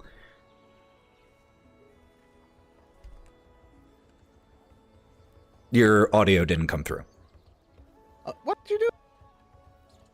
Well, nothing. I didn't do anything. Let's go. Just gonna grab Roux and put him on my shoulders. Let's go. Nope, I'll tell you on the way. We're gonna go down. Oh, okay. And didn't explain to him what happened. So, yeah, that mommy went apeshit on the nice robot's bird, a foxbat. So, yep. And Mommy, your leg is cooked nice and rare, as best to bring out the Thistlefolk flavor. So as the four of you, return towards the tavern, munching happily, you rejoin Otto at the Clover Tavern. The Clover Tavern is quite a sight to behold. 6 curving stories climbing the trunk of an ancient tree. This tavern is the heart of Hush, the heart of its community. Always crowded, always playing good music, and a place to find good-natured and sometimes helpful conversation. Newcomers to the bar must take their shoes off and hang them over a line that stretches across the bar's ground floor. And inevitably, as you all who have shoes are able to see when you walk in, there are a few pairs already hanging there, and a few of them are gleaming as though freshly shined, and are stuffed with small treats and trinkets. As you enter the first floor of this tavern, what would you like to do? Hit me, Otto. The package that we've been traveling with, is it big enough for Otto to carry? Yeah. Or is it too big? No, you can carry it. Okay. I would imagine he's got it straight above his head, just waddling back and forth. And then when he gets to the shoes above the Clover Tavern, he would set it down and look up at the shoes and like wave his hand over each one and do a little prestidigitation to clean them up a little bit more. And while he does it, it's just a subtle little la la la la la la la la. And then he'll pick the package back up over his head and follow everyone and waddle back in. And as you do this, because that's inside, it's over the first floor bar, the bartender here, a mid-60s halfling woman, sees you doing this, has a bit of, apparently a raised platform to work behind the bar so that she's still able to see everything. And as you do this, See, someone gets the spirit of the bar. Thank you. Welcome in. You clearly do not need to take your shoes off, my friend. The rest of you, if this is your first time, up they go. Finn's Mommy's- gonna lift his foot. Mommy will just look down at her bare, very muddy feet, and she's gonna kind of wipe them a little bit on the hardwood floor and take a couple steps forward. all right. Well, you're inside the tavern. There's lively activity in here. People of Hush are drinking, eating, smoking from long-stemmed, curved pipes, enjoying this beautiful late summer eve. What are you all up to, and what are you doing in here?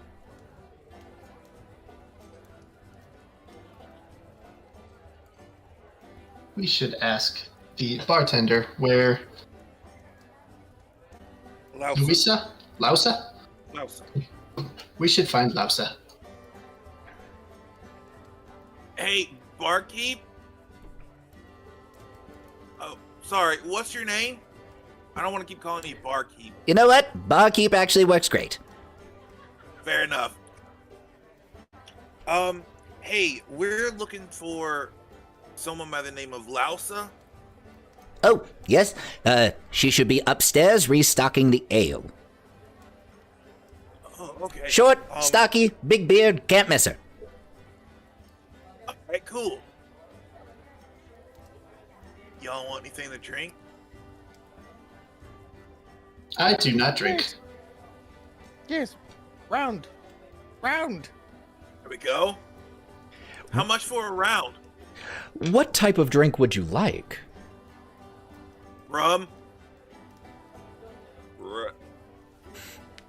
Drinks are provided as a courtesy to first-time guests. First round is on the house. It's good customer service.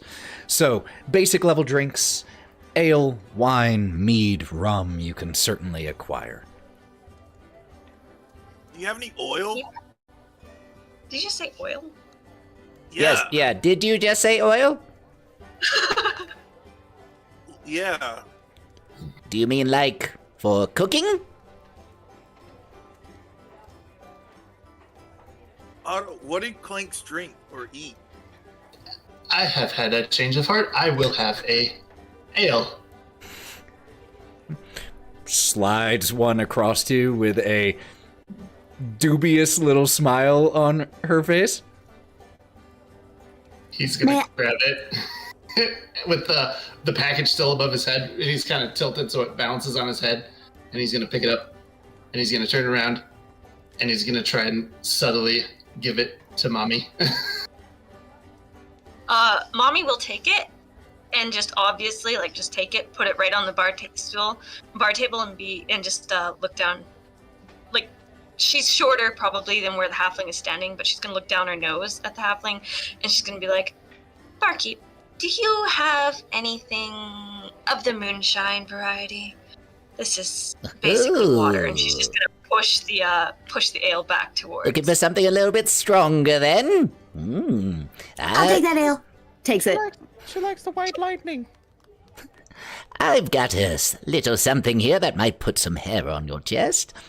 And hops down, and about 15 or 20 seconds later hops back up with a small glass about yay big that has a greenish liquid in it. Well, Sablewood's version of moonshine. Careful. Doesn't hit quite the same way as ale and rum. She will not think for a second. She'll just take it and take the shot immediately and just slam it down upside down and start walking away. Wonderful. We're going to take a super quick pause because one of our compatriots seems to have disappeared for a moment. And just so that I don't have to rearrange these screens, because I didn't account for someone dropping, we're just going to go ahead until Aaron comes back. We'll take a super quick break. I know we just took one, but we got someone missing. So better to do that and wait for everyone here. Hopefully shouldn't be more than 3 or so minutes while Aaron fixes whatever is going on his side. But one way or the other, we will jump right back in. So don't go anywhere.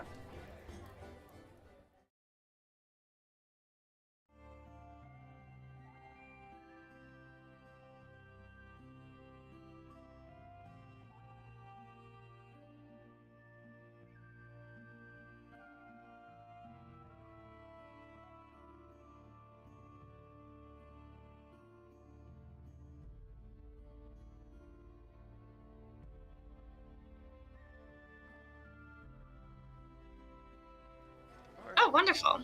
Oh, look. We're back. Told you it wouldn't take long. So, the drink that is handed to you, Mommy, is pungent smelling. Smells very herbal. To put it in, it smells of star anise and Oh, no. pine almost. It's got a very woodsy smell to it. The barkeep does also pass over a small little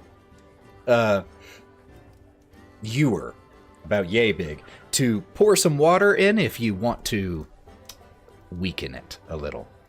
I do recommend it for what it's worth. The water really does help to expand the natural flavors and oils that go into the brewing and distilling Oh, right, taking it straight to the dome. and she's just gonna, like, the second she downs it, puts the shot glass down, she's gonna turn around so nobody can see her reaction. Could you please... What would this be? Presence? Presence? For the deception part, yeah, I was trying to find something that's the equivalent of a constitution check. I don't see anything like that. Anything... Agility, strength, finesse, instinct, presence, knowledge.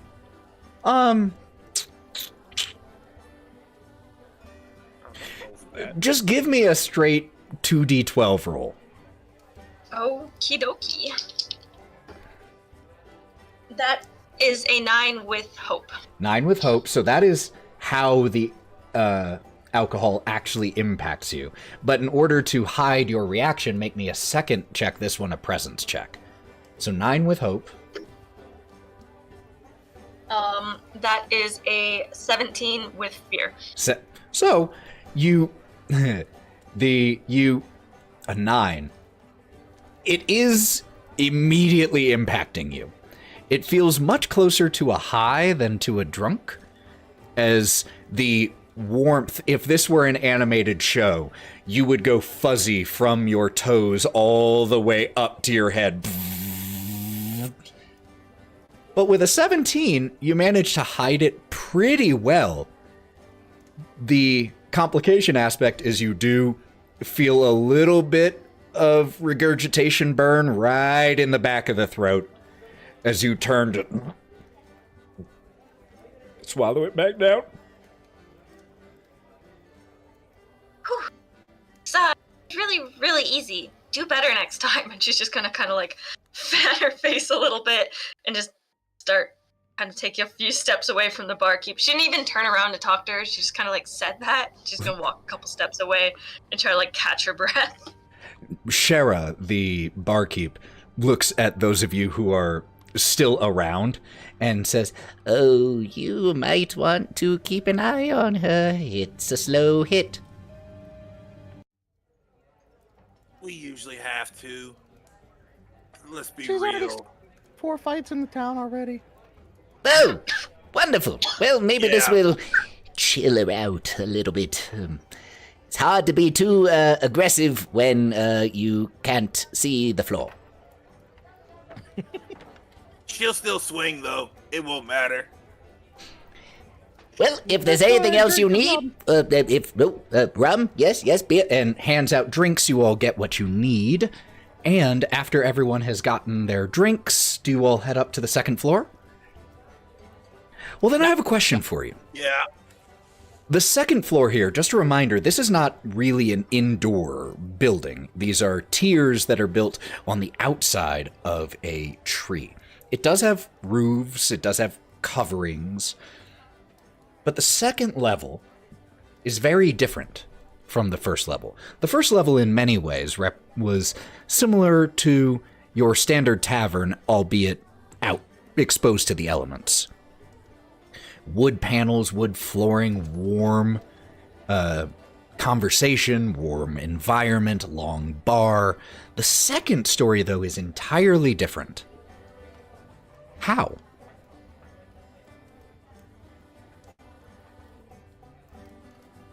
Sure, hit me.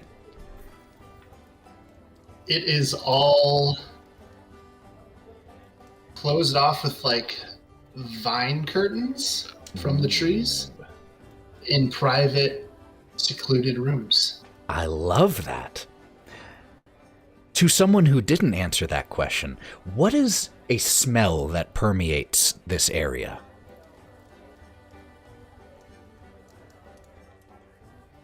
It smells really sweet. Like there is a pheromone or a very sweet, pleasing aroma. And each room where there's a different vine curtain, it has a different scent to it. And it's only as you start to push your way through here looking for Lausa that you realize why that is. These vine curtains are all in various states of bloom. And as the wind blows, causing these vine curtains to shift like skirts in the wind, the pollen from each of these different species of vines hits your nostrils. Sometimes it smells like fresh pine. Other times it smells like wet leaves. And so my last question, as you push your way through several of these smaller rooms, quote unquote, someone who didn't answer those two questions, what unique custom do the locals seem to participate in frequently in here?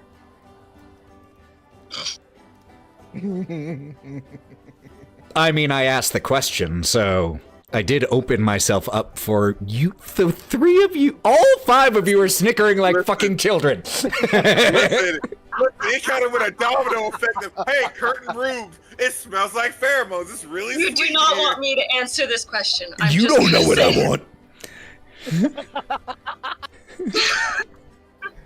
Tea. They're drinking tea. Oh, that's totally the direction I imagined. Yes, they have Tea. a very involved tea ceremony. And it seems that a lot of the individuals up here are engaging in that either on their own or with a group, just engaging in this drawn-out ceremony, pouring of the tea, the water overflowing. It's the sexuality. It is a sensual ritual. There is something intimate about it, about the sound of the tea being poured, of the scraping of the clay against clay. It is a sensual experience. Mommy? They're also just telling. This and Mommy sees this intimacy, these individuals sharing their tea. She's gonna turn towards Mengah, and then her face will just go beet red again. And she's just gonna stare straight ahead, just trying to like keep her steps even. But at this point, her eyes just keep wandering because she's getting to that nice distracted high. Like I like to call it ADHD high, where you're just like, ooh, look over there. And she's just gonna kind of drift towards one of the tea stations, hopefully with very few individuals at it. She's just gonna keep looking back towards Mengah as she makes her way towards this tea station. Sneaks up behind you. You want some tea? I was hoping you'd share some with me. And she'll go beet red just saying that and just plop down on one of the benches at the tea station.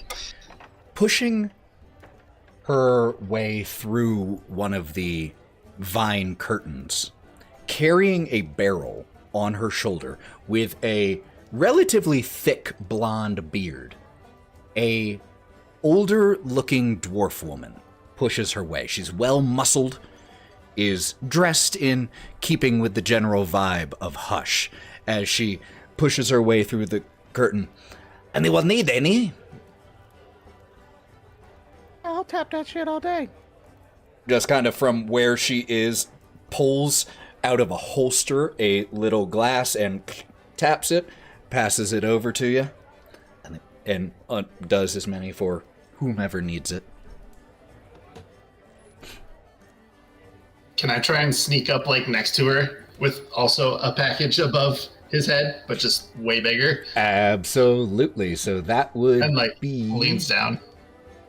That would be a finesse roll. 13 with fear? With fear, so yes, you actually, let me make a check. Nat 20. So you do manage to sneak up most of the way, but as you are just about 3 feet behind this dwarf, Mengah, not knowing that you were sneaking, just sees you coming and just gives a little, "Hi, Otto." Oh. Hello, Mengah. Oh, hi. You're very tall. Has anyone ever told? I'm sure you actually get told that all the time. Probably annoying to hear. Usually about 2.4 times a day. Oh, you've got it down to an average. That's a thing. Are you Lausa? Yes? You don't drink this, do you? I do not, but my friends do. Can we speak with you? And he's gonna try and like shuffle her towards our friends. Yeah, of course, absolutely. Walks over to where you all are, but keeps the barrel of ale on her shoulder. What can I do for you?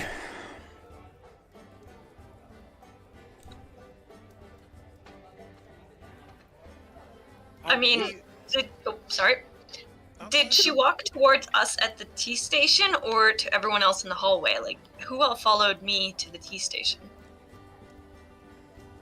Was it just Mengah? I'm going to assume, unless told otherwise, the group sticks mostly together. Especially since they aren't walls that are like hard. They're amorphous.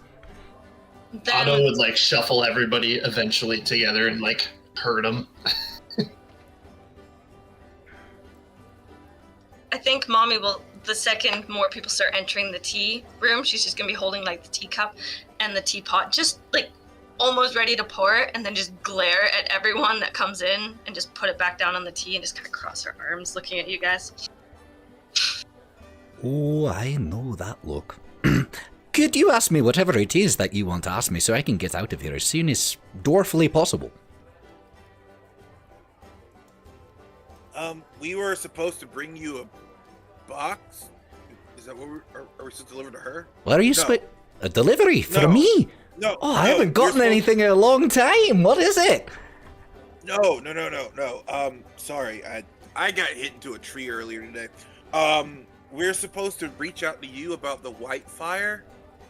Oh, you're bringing a package to the Arcanist.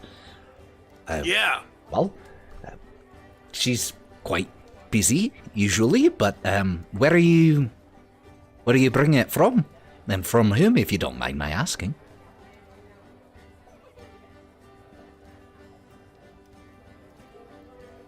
Actually, we do mind your asking. Sorry. We were told to keep it private. Well, then I'm sure the Arcanist will be able to see you whenever she makes an appearance in town. I can't exactly, tell you where to find her if I don't know why. So, if anyone needs any more beer, I've got it. Otherwise... But we said why, and points at we have shit for the Arcanist. We don't want this shit. Where does the Arcanist hang out? So we can unload this shit and do other shit. You're not from round here, are you? No. Absolutely not. Well, judging by your accents and your manners, I'm guessing you all travelled quite far. The Arcanist tends to be fairly hospitable to those who are weary. So, sure. Her house is to the south. You have to cut through the farmland to the south outside of Hush. Her house is hanging from one of the old sablewood trees. Can't miss it. If you do go, please, and looks at you, Mommy, please be more polite to her than you were to me. She keeps this whole place under a powerful ward. We would have been lost without her, and I would hate for some glorified delivery people to ruin our protection. I'm so sorry about my language. I'm literally a fungus, but I heard that I grow on you, so maybe with Boo! And she leaves. As the boo follows her out of the room. Mommy is gonna sit there, like, just kind of like clapping for Mengah, before just glaring at the dwarven woman as she leaves. Just clap a little bit, cross her arms, and just continue to glare at the dwarven woman. Otto? Now that we know where we will go south of the farmland, do you two want to finish your tea alone?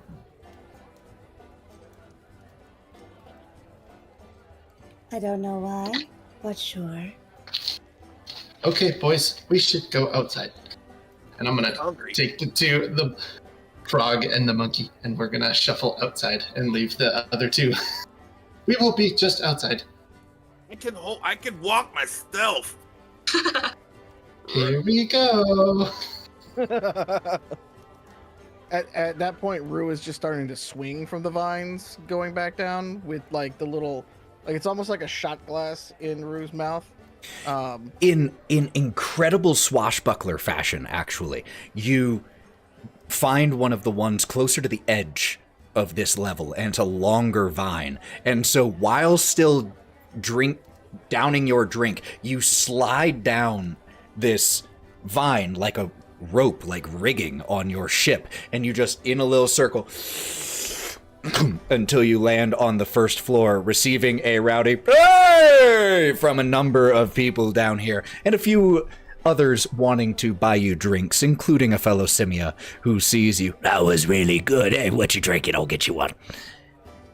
He's gonna tip the hat back a little bit, and he's like in his element now with his people and all. He's gonna kind of like walk a little prouder, which is still very small, but is just gonna be, just start talking to people and talking them up and things like that, because we got time to kill apparently.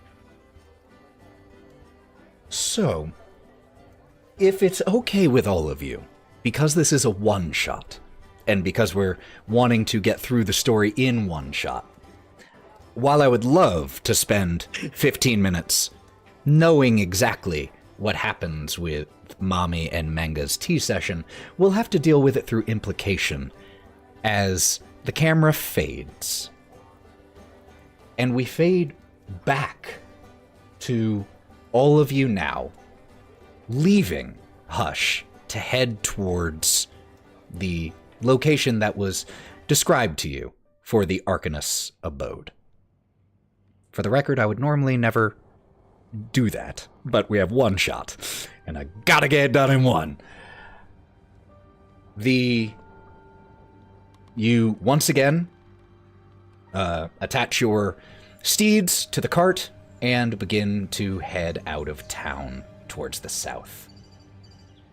Making your way past the homes of the village, and then through the farmlands of Hush, you see a variety of crops that have begun to cultivate a thin layer of glowing blue moss over the top of their fruits and vegetables. Cousin. As you ride by, and it's the gloaming at the moment. And so you're able to see as this soft blue moss pulses faintly like a heartbeat as you pass. Among the thriving groves, you notice that the sablewood trees in this area have hundreds of unique faces carved into all sides of the trees, the eyes peering in every direction. Momi, you give a little wave to them as their cold, lifeless eyes occasionally seem to fall on you, but that has to be coincidence. One tree, taller than the rest, just as Lausa said, bears a home that you wouldn't be able to miss. It hangs from the tree like an overripe fruit, suspended from a braid of rope as wide as a giant's forearm and tied to a massive branch at the top, and counterweighted by a cabin-sized boulder lying at the base of this enormous tree. The stone is marked with a collection of symbols that have been dusted, carved, and engraved into the boulder. The windows of the cabin, hanging up above the ground, flash with a soft yellow-green light. As you pull your carriage to a stop, what would you like to do? Otto. What's Was there any short rest downtime in the previous bit? Just trying to wrap my head around how that works. I would say that you would have enough time to have taken a short rest. So, great point, great question, and let's talk about really quick how short rests work, because that is very important to know. So let's pull this up, because when you short rest, you can choose to do one of two, or you can choose to do two things among a list. So, for those of you following along in the playtest rulebook, it's on page 105. When taking a short rest, about an hour break, you can swap any domain cards in your loadout for any other in your vault. You can swap out your domain cards in your loadout for any that are in your vault. We Also, don't have a vault yet, right? I don't. Let me double check on that. Where is the domain cards? Find that here. Unfortunately, we don't have any vault ones because we're level 1. Yeah. Yeah, I don't think we can bolt any yet. Let's see. One card if they share a domain. Yes, that's right. So it's players above level 5 is when you create a vault, because you can only have 5 active domain cards at a time. It's not which ones you know, it's which you have prepared. So ignore that one for right now. But what you can still do is a few things. You can do 2 of the following. You can tend to your wounds and heal 1d4 hit points, which is a minimum of 1. You can clear stress and clear 1d4 stress. You can repair armor and repair restore 1d4 armor slots. Or you can do a move which is just generally called prepare. And using prepare, you gain a hope point. So, you all had a short rest. What would you... What's up? It says here, if you choose to prepare with one or more members of your party, you gain 2 hope? You each gain 2 hope, yeah. If you both use one of your 2 moves to prepare together, and you describe how you do it, then yeah, you would each gain 2 hope. Good note. So, Finn, would you like to do any of the 4 during your downtime, and which ones? Well, my HP's, I got 1 notch on my HP and 1 stress. You could clear both. Oh, I can clear both? By tending to your wounds as 1, which heals 1d4 hit points, so that's 1 at minimum. Okay. You could also blow off some steam, pull yourself together, and clear 1d4 stress. And what about the armor slots again? You can only do 2 of these moves, so you have to pick either prepare to gain hope, repair your armor to restore an armor slot, clear stress to clear stress points, or tend to your wounds to clear hit points. I'll clear my HP. Okay. And then I don't use hope to gain the hope, right? No, you would just use one of your 2 moves during short rest to prepare. Then I'm going to do that with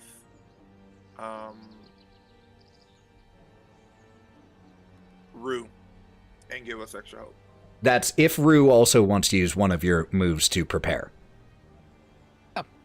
Cool. In that case, first, Finn, could you describe how you clear your stress? My HP. Oh, okay. So then you're just patching up your wounds. But I'll tell you how I cool. do that Hit too. Because we're in the mucky stuff, so I'm a tree frog. So I'm just gonna grab some of the mud that's on the ground and kind of just put it. No, I got hit in the chest. So all I'm gonna do is I'm a frog. So I'm just going to plop the dirt in my mouth and swallow it and heal it. And then if there's any bugs by, use my tongue to grab them and eat them. Oh, I love it. That is perfect and super flavorful. We're doing gross video game knowledge. BioShock Infinite, eat this dirty sandwich. Get health back.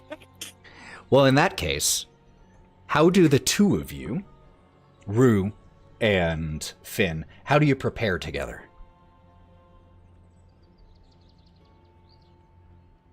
So I'm gonna pull a little Chrono Trigger kind of piece with this a little bit, where like, Rue's gonna kind of stretch out and get ready and things like that, but he's going to be ready to basically. There's a move that they do together where Finn jumps on their back and kind of cocks back their feet, and Roux gets into a little ball, and Finn uses the feet to throw Roux at something. So they're just kind of getting ready, just practicing that a little bit, kind of doing a little twirl in there and stuff like that, just getting ready just in case. Got it. Love that. So that is Finn's 2 moves and 1 of Roux's. Roux, what would you like to do for your second move, if anything? Roux's good with just Roux's that. good. Otto. So we take 2 hope for that? Yes, you each get 2. Remember, you can have up to 6. Cool. Otto. Otto is going to clear 1 stress. And he does that by sitting next to the package, obviously, always within his sight.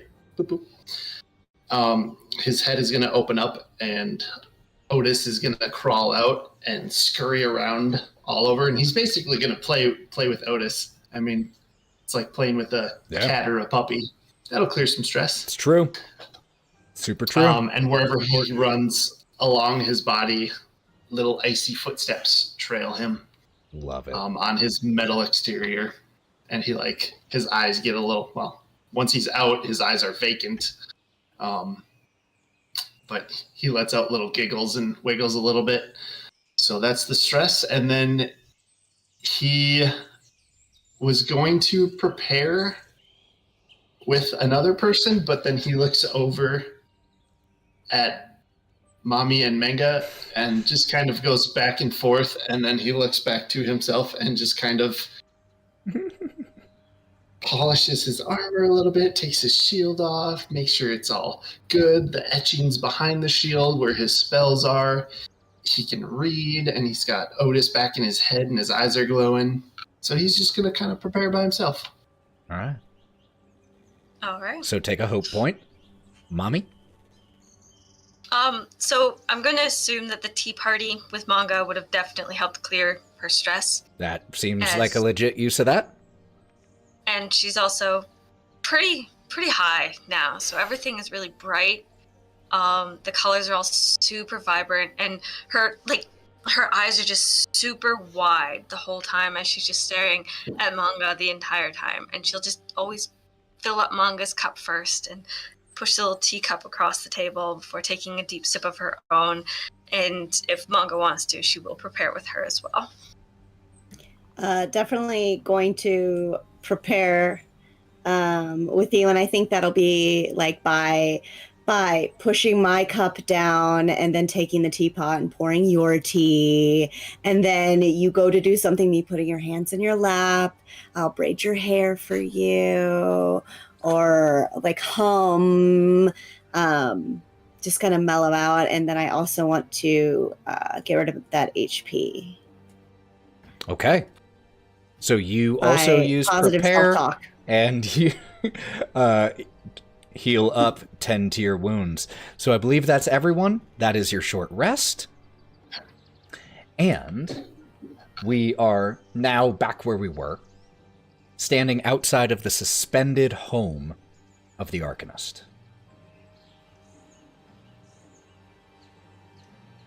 Shit. Do You you, got this want stuff? me to fly up there and knock on the door? I mean, she has wings. Yeah, I'll do that. She'll just take 2 steps, and then her steps will just get higher up off of the ground, and she's gonna unleash her wings again before looking down at Roux. Did you want to come with me, Roux? Yeah, do that. Thinking about the scuffle in town earlier, Rue's gonna climb up and just kind of start going up there as you're flying up there. Okay. Alrighty. So mark a stress to fly. Yep. And you will certainly get there before Roux. Roux, are you trying to climb up the tree, or are you trying to come up the rope that is tied to the branch and the counterweight boulder? Let's go up the tree. Up the tree? Cool. Not even gonna make you make a check for that. You're in your literal natural environment. Momi, you get up there, and like I said, there are windows and doors, so you start knocking, and there is, at first, no sound that you hear, until the door that you knock on is suddenly pulled open. And what you see in front of you is a 7-foot mix between humanoid and firefly. A fairy.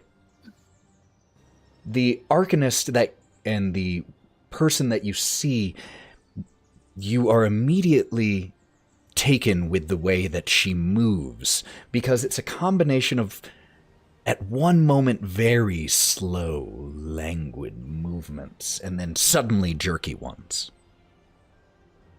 Her facial expression is very difficult to read. Her voice is not. She is old, even for a fairy, but spry, and eyes you and Roux climbing up the tree mischievously. Are you the group Amorous sent from the capital? My, you're very late indeed, aren't you? Come in, hurry up. I think Mommy is going to take a couple deep breaths to try to calm herself a little bit before she blows up, and she's just going to start walking in. As your toes just gently alight on the floor here, you feel, and Roux and the rest of you see, as the house begins to lower from its suspended position. You're not 100% sure how, because that shouldn't work, with physics and ropes, but it does. As the home drops down, and the Arcanist, this 7-foot woman, stands at the doorway, and as soon as it touches ground, well, what are you waiting for? Come in! Roux will take his hat off and just start kind of, just gently walking into the household. Ethan, is there like a nice rug a few feet away from the door by chance? As in outside or inside? Inside. Inside? There's like a welcome mat. Is there okay, she's going to float over the welcome mat, land on the nicer rug, and she's just going to wipe the mud off of her feet on the rug and start following the Arcanist. You wipe your feet, and I'm not sure if you notice, but we do, as the Arcanist gives and the quick gesture of her finger, and the mud from the rug disappears, as does the remainder on your feet. As you all are able to look in or enter into the room, the treehouse is surprisingly spacious. The main room that you are in is full of potion bottles, spell books, runes, plants that overflow their pots, small creatures of all kinds in and outside of cages. No one could classify this room as messy, in that everything here clearly has a place. You don't know what that place is or how it fits into the machinations of the Arcanist, but she clearly does. And as the last of you enters in here, she sets down a tray with 6 teacups and a teapot and begins to pour down. So, how did the journey find you all? Took you long enough, I can assume that you had some interesting encounters.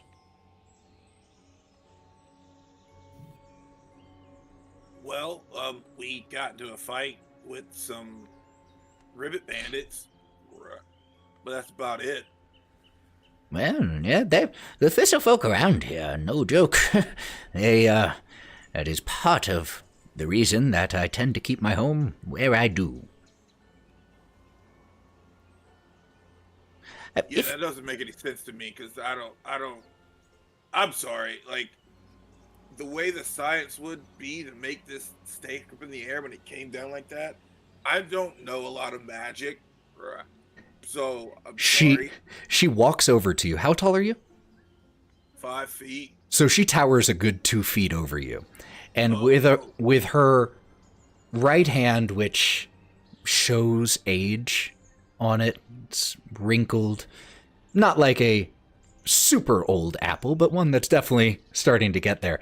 And she just taps your cheek. Oh, my dear, don't think about it too hard. Fair enough. Nice home, though. Oh, thank you. You like it? Do you mind if I ask you all a question? I'm going to do it anyway. Who let you know where to find me? Don't worry, they're not in trouble. You see, I like to think that it's best to not spill all your information before getting information. So I'm sorry, we're gonna have to keep that to ourselves. That is a very interesting hypothesis. Does anyone care to offer a different one? And what's the barkeep? Oh, look, we're making such splendid progress in getting to know each other. And since we have crossed the threshold of getting to know one another, if I may ask you all one more additional question, call it an old fairy's curiosity. I am out here frequently by myself. We'll start with a simple question. How does each of you imagine you will die? Fire. Oh, well, that was quick. You've thought this one over, have you? Oh, I know it's fire. Oh. So all my family dies. Are your It's tradition. Are your people gifted with the power of premonition, or is this a self-fulfilling, or rather self-emulating prophecy? We can see things, strange things, when we spore. I don't know why I found the sentence, "when we spore," so disturbing, but I did. Well done. Been a while since Don't worry. been creeped It's out. not happening now. Oh, good. That certainly puts an old fairy's worries at ease. When we spore, she repeats to herself as she takes a sip. What about you, my similar friend? I can see by looking at you that you have had your fair share of close encounters. None of them has taken you yet. What do you think will? Flint, you today? Oh, he is a suspicious one. Things that I ask him in order to prove him wrong. No, my dear, if I wanted you dead, you would be already. I wouldn't be engaging in this conversation. That's good. I have given it a lot of thought, unlike our fun girl over here. Returns. Well, if I may make a suggestion, someone who I imagine has lived longer than you, contemplate it.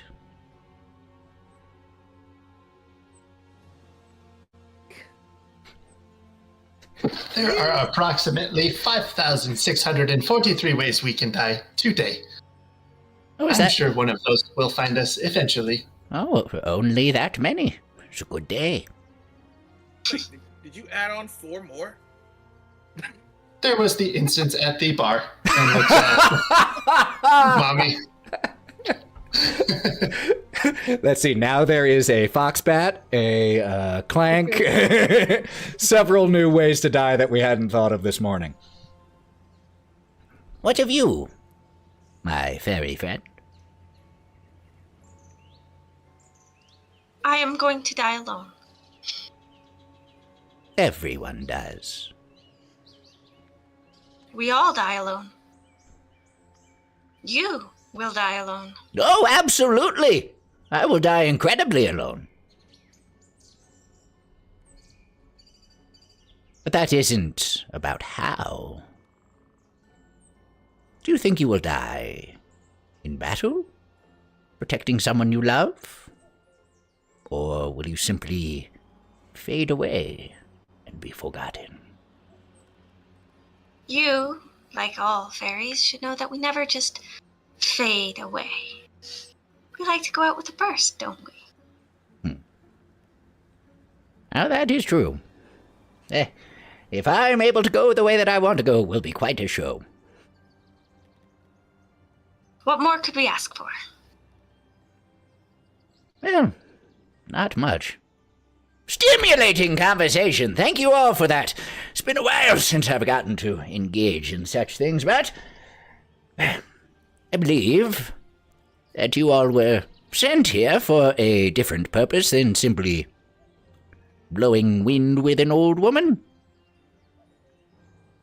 We have a package. Set it down. Oh, wonderful. It seems to be in fine shape. Well done, well done. You are a credit to your career path. Now, if you don't mind, I have to inspect it. One moment. And she does a quick series of gestures towards the roof of the house, and the treehouse unfolds like a flower blossom blooming. The canopy of trees above suddenly becoming visible, the sound of the birds and the creatures outside growing louder as the seclusion of the walls and ceiling literally fall away. She,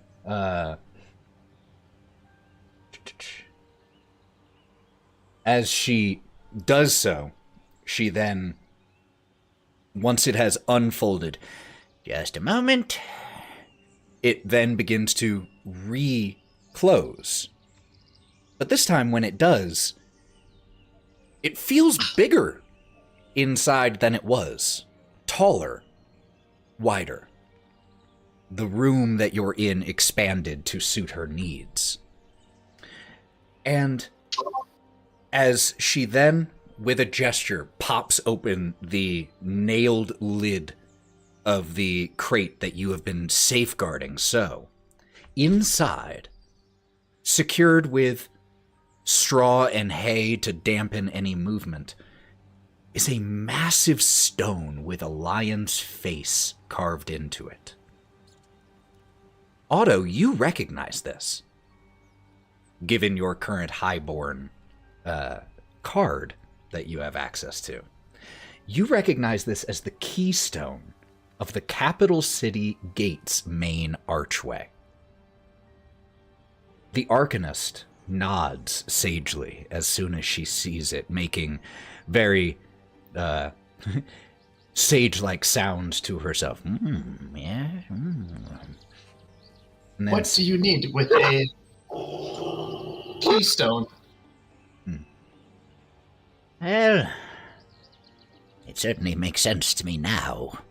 Why the king wanted this package to be delivered discreetly. If anyone knew that the capital city was no longer warded, it would be conquered before sunrise. with this ominous warning, she begins to unfold her treehouse yet again. We must travel from here to the open vale in order to reinstate the ward that was imbued on this keystone. However, the process of reinstating such a ward will require a great effort, even for me. And such an effort of magic will attract dangerous creatures that are attuned to such magics from the darkest reaches of the wood. I will need your help. The process of reinstating the ward requires the entirety of my focus. Should such threats make themselves known, I would not be able to deal with them. But fortunately, you are here, and none of you imagined that you would die to magically attuned evil creatures. So you should be fine. Otto's gonna lean down to whoever's closest and be like, "That is death number 3,421. Most of you should be fine. Feel better, but okay. And with the gestures that she had been making towards the roof, the magical gestures. Actually, this whole time she's been moving in those languid, slow, deliberate movements I've been describing. But as soon as she realizes what needs to be done, well, let's go! And with great energy and quick movements, has already made her way over to the carriage and has made her way inside and is currently stretching out, resting her old bones a little bit. Well, which way do we gotta go again?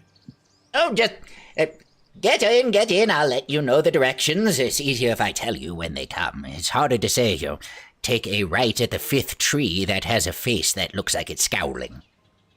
But that is what we're going to do, for the record. Be the box with us? Do you want the Yes, keystone? someone stronger than me, please bring the box. Yes, that. Not me. Goes over and grabs the box, lifts it up above his head. "We are going towards destiny." Thank you, my clank friend. And as you all once again climb into the carriage and set off, this time with the Whitefire Arcanist along with you, directing you to the open veil, we are going to take our final break of this one-shot and come back for Act 5 out of 5 of this little one-shot. Don't go anywhere, friends. We will be back, and you won't want to miss how this one-shot ends. See you soon. Ending today. Oh, yeah, it Ending is. Bye. Be right back, friends.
We are back.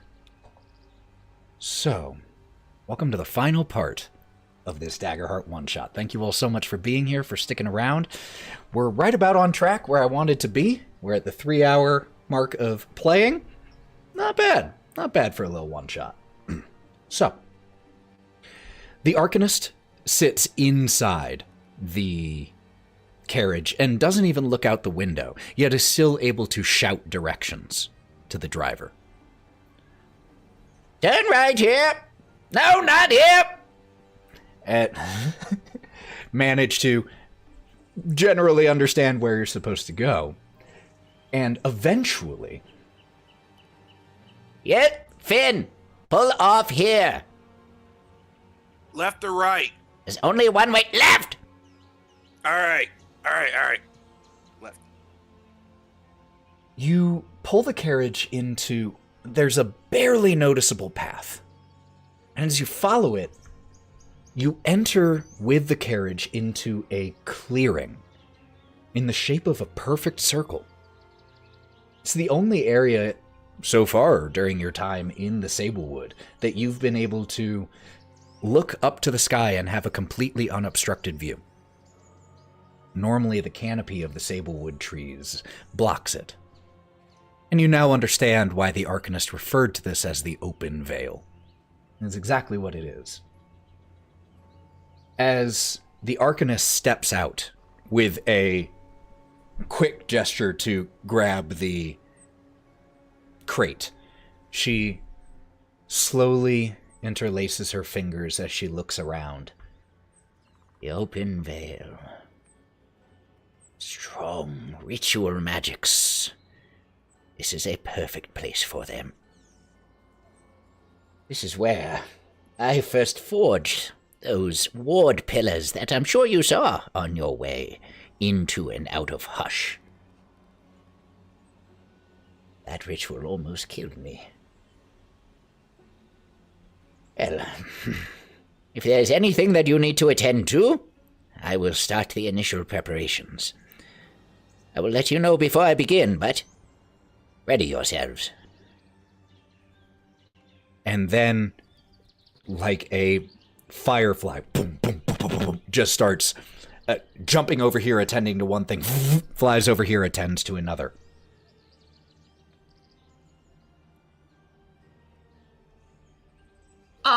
Mommy is gonna make sure she's standing right next to Mengah, and just always be looking back over to make sure she's still there, because she's a little bit shorter. So she just look over and make sure Mengah is always there. Otto, before you and Finn go, because I see your hands, the Arcanist has done a few things, but then she walks over to the carriage and puts her hand on it. And just like her treehouse, it begins to unfold like a flower blossom and lay itself flat on the ground. This will be a good base for the process. If you wouldn't mind opening the crate and setting the stone there in the middle. And then, Otto, you had your hand up? He'll set the stone in the middle after just ripping the crate apart. He'll set it down and give it a little pat, tilt perfectly in the middle, prestidigitation. And then he'll walk back over to Momi and Mengah. With the imminent threat of hostilities, perhaps a little bit extra for you two. Can I have your hands? Mengah grabs the hand of Momi and then puts those two hands there. And he's going to put his big metal hands and clasp over both of them. And I'm going to use 2 hope and give both of you Tava's armor. So the ice goes down his arms and then transfers to you, and you've got a little bit of just icy mist about you both. So you can do a, let's see what you get. Let's see, do you both get the same There are 2 different actions, so I would roll for each Two one of different. them. So Mengah gets 2 additional. Armor on your next armor use. Yep. And then Momi gets 1. Hey, I'm sorry. 1 might make the difference. Hey man, one helps a lot. 1 helps a lot. After the ice trails up each of our arms, Mommy's gonna follow the ice onto Mengah's cheek, and she's gonna like gently cup her cheek for just a second, and then she'll just place her hand back and look up at Otto.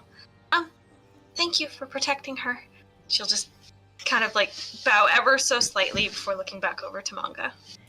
And sorry, go ahead. Oh, I was just gonna do a, of course, pat on both of you, and then as he turns to go, he'll look back, and he'll give a little wink to Momi, and then keep going. As you 3 have been doing this, the Arcanist has stepped over the crate and the stone. She has spread wide her firefly-like wings. And as she stands, she lets go of the staff that she brought along with her. I see you, Finn. I'll be to you in just 1 sec. Lets go of the staff that's in front of her, which begins to rotate around her. She interlaces her fingers and just begins to hum. And as she does, her body starts to glow. Brighter and brighter, flickering occasionally in the night. This will take some time. I must get the keystone to answer me. In the meantime, I suggest the 5 of you enjoy a beautiful evening. We'll have our hands full soon. Finn. While this is going on, I'm going to do a fun little feature that my class can do. I am a Seaborn Ribbit Warrior. I took the Warrior class. But my subclass is called the Brave. I can do this really, really cool feature. Once per long rest before you attempt something incredibly dangerous or face off against a foe who clearly outmatches you, describe what ritual you perform or preparation you make to clear 2 stress and gain 2 hope. So, with that being said, that stress point that I had is gone, and my hope meter is full now. How do you do that? So, he takes out his sword and takes out the whetstone that he has and starts sharpening it.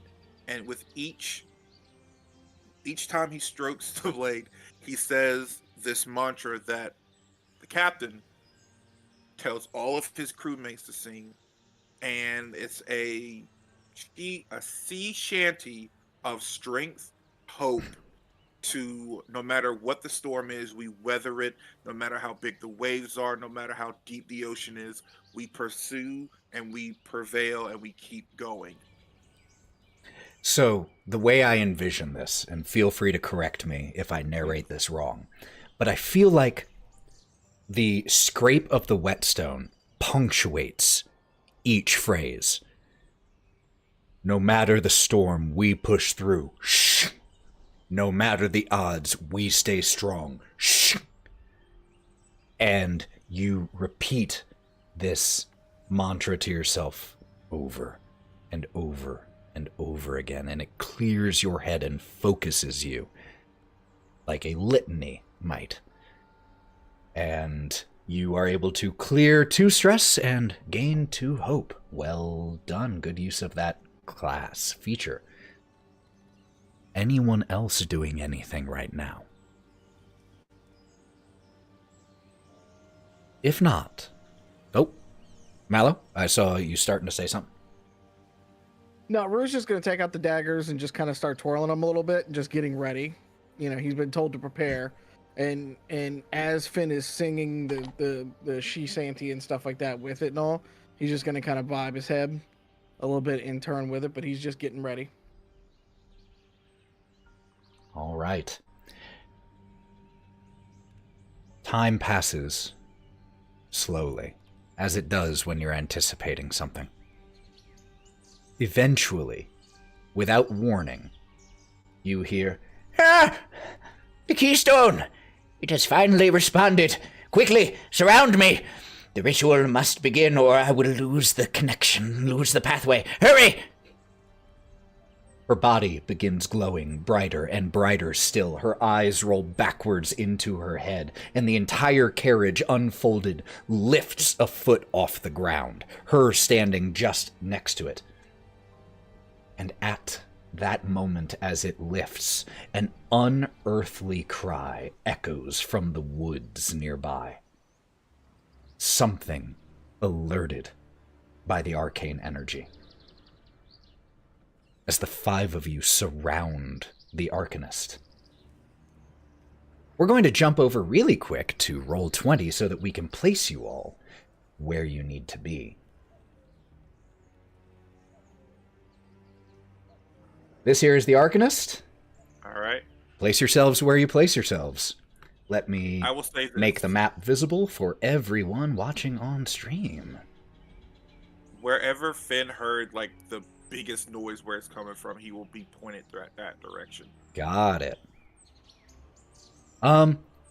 It's make me a let's say a instinct check to see. Okay. The reason I'm going to have you make this is it kind of sounds like it's coming from all around you, but maybe you might be able to discern one.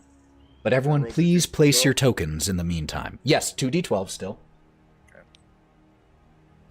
Momi is gonna stand right next to Mengah, holding Mangah's hand and just look all around as the sound seems to be coming from all around. She's gonna start peering around kind of frantically.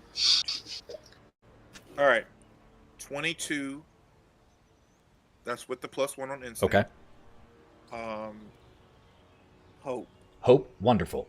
So the first thing I'm going to do is adjust some of your positionings on the map so you're not standing on top of the cart, because that would not be possible.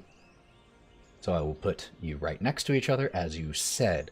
Finn, with a 22, which is quite a good roll, and you rolled with hope, you are the first who feels and understands your situation.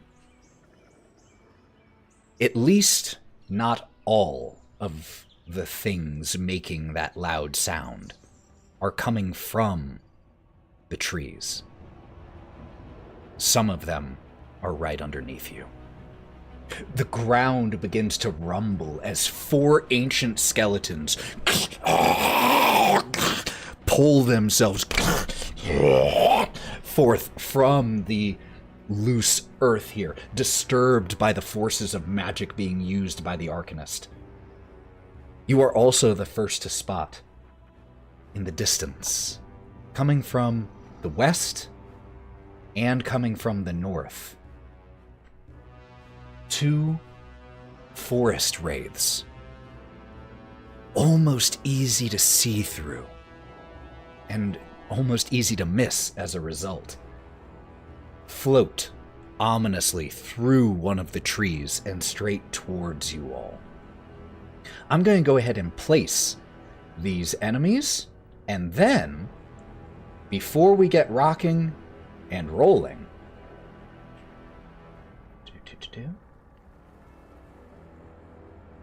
I am also going to start a countdown timer. The countdown timer will, when it hits 1, the ritual is completed. There are things that will decrease the count, and there are things that will increase the count. But, right now, we're in combat, babies. So, I will throw this over to Finn, since Finn made that check and noticed things first. Just so you all can see, we have skeleton, skeleton. I have to hold longer. Skeleton. Skeleton. And up at the north, we have 1 wraith. And over at the east, we have another. Finn, I will give you first opportunity to go. Cool. Finn, when noticing this, calls it out to everybody. Wraith on the north! Wraith on the east. 4 skellies around us. Main goal, people. No one gets inside our circle. Understand that. No one gets inside our circle. And he is going to swung with the sword at this beautiful boy here. And we're going to Could you ping that one more time? Just so the one right next to you, I assume? No, to my my left. This one? Yeah. All right. One. You are able to move up to it and make your attack. All right, bet. Let's rolly. I will go ahead and move one of your tokens onto the action tracker for you. Thank you. All right, we got... Fucking love this. Hell yeah. Okay. Maxed. Maxed as in 24? No, hold on. Max as in max on the hope die, 12. And then 10 for a fear die, plus 1. Or no, plus 3. So, yeah. You're doing that math. I have it in my head, but I need you to add it for me. Hold on, just as principle. I got it. All right, 12, let's say 12 and 10. All right, that's 22. Plus 3 is 25. So 25 with hope. That is enormous. Yes. So you still have full hope, so that extra hope is wasted, but you do hit. So go ahead and roll damage. All right, and that is a 1 on my... Oh, re-roll that bitch. And 7 plus 1, 8. 8. Okay. Which is exactly its major threshold. So you deal 2 points of damage to this one. Could you describe this attack as this skeleton falls to pieces from your strike? So, Finn will charge at it and kind of whirlwind a little, not fully whirlwind, not because it's a move, but whirlwind into it. And whirlwind into it and then strike it, kind of like making a F. No, I got it better. He's just going to whirlwind into it and cut behind it and then just not move, and it just shatters. Just in that classic anime 2-second delay where you swipe and it's standing there before it just, the spine part of it just erupts into bone dust and the rest collapses, ribs and skull scattering along the ground until the lower jaw just comes to rest right at your foot. No one gets inside our circle. I'm gonna come right back.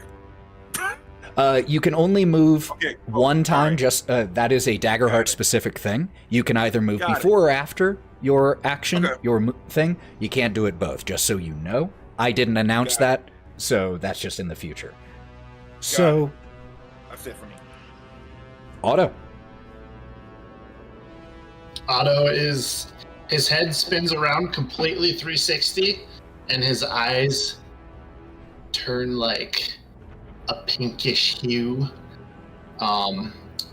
as he goes into combat mode, and he's going to run up next to this one with his big belly chest tower shield out, and he's going to use his power push, which is a spellcast roll against a target in melee range. On a success, they are blasted back to far range and take 10 or D10 magic damage. Oh yeah.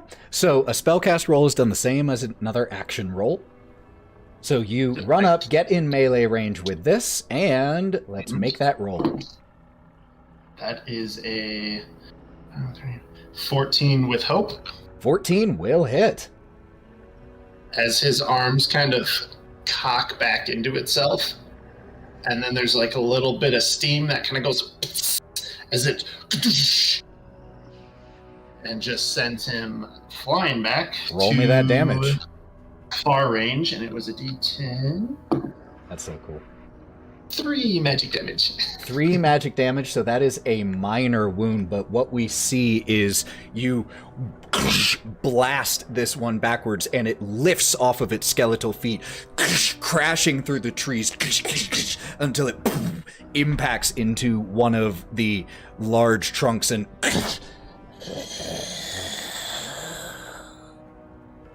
is still up. I am going to spend a fear to interrupt your turns and go. My turn. I'm also going to spend another fear to put 2 more tokens onto the board. I'm just picking these from Mallo so that I can move them back down. Oh, you need more tokens. So now I have 4 to spend. Okay. This one is going to run right back at you as it stands up and sprints forward towards you. It is going to use its action, gonna mark that off, to try to attack you with a rusty sword. Oh, 7. Hits. It hits? I forgot how low the AC starts off. Wonderful. That is going to be 3d6 damage. Oh, by the way, you all have already marked the countdown from 8 to 7. That is 12 physical damage to you. Otto will see the skeleton coming, and he'll plant his shield into the ground and kind of duck behind it and use 2 armor slots to take no damage. Woo! Yeah. Hell yeah. No damage from that as you just sink it in and you feel as the skeleton impacts into your shield, the rusty sword trying to come around and get at you from behind this tower shield. The other side, its skeletal hand trying to reach and grab something isn't able to find any purchase. Still my go. Yeah, we're going to get these wraiths in the fight.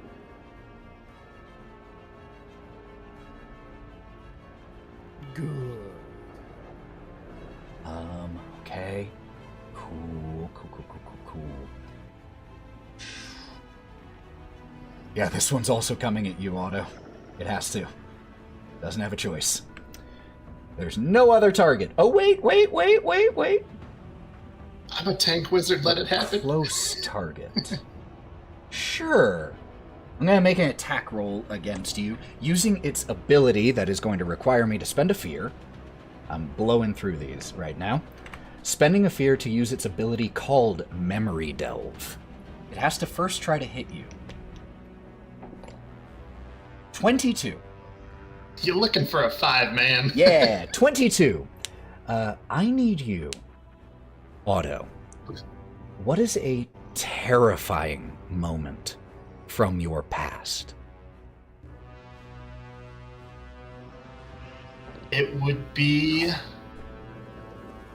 through his eyes, so it's perfectly just figure 8 sideways.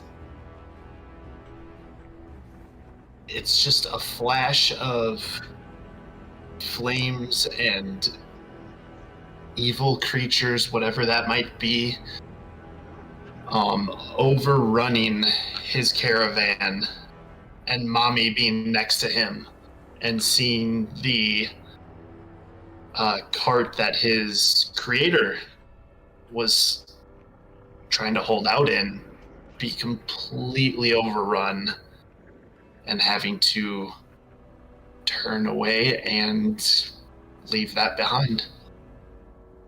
As this memory resurfaces and you live it out in a fraction of a second, all of it again, you take 5 magic damage from this, and you are vulnerable until your next rest. Vulnerable means all attacks against you have advantage. So, can I use armor slots for magic damage? Let me double check. think the only relevance of the damage type is for resistances and vulnerabilities. Let me check here really quick. Because thematically, it seems like nah. Maybe, but let's see. Allows you to reduce incoming damage, then armor score plus any rates. Reducing damage. Each time you take damage. I'm not seeing the answer right here. Let me check if I can find this. Oh, where was it? Here we go. It doesn't distinguish in the rules between magic and non-magic damage when it comes to armor. Okay. Well, thematically, he's going to take, was it 5? Yep. And that is his major, so he's going to take 2 HP marks. Okay. And the only thing that flashes over his eyes as it Quick hits... question. Yes. Are you choosing not to spend an armor slot? Because 1, you think it's strategically smart, or 2, because you think it's thematic?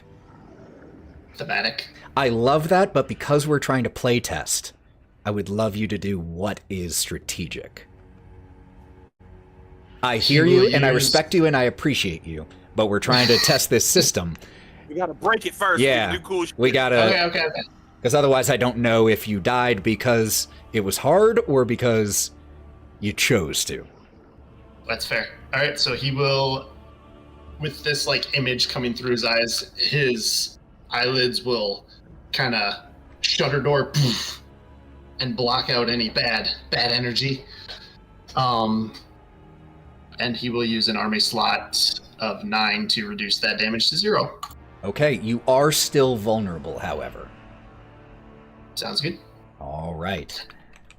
Let me check a particular rule really quick.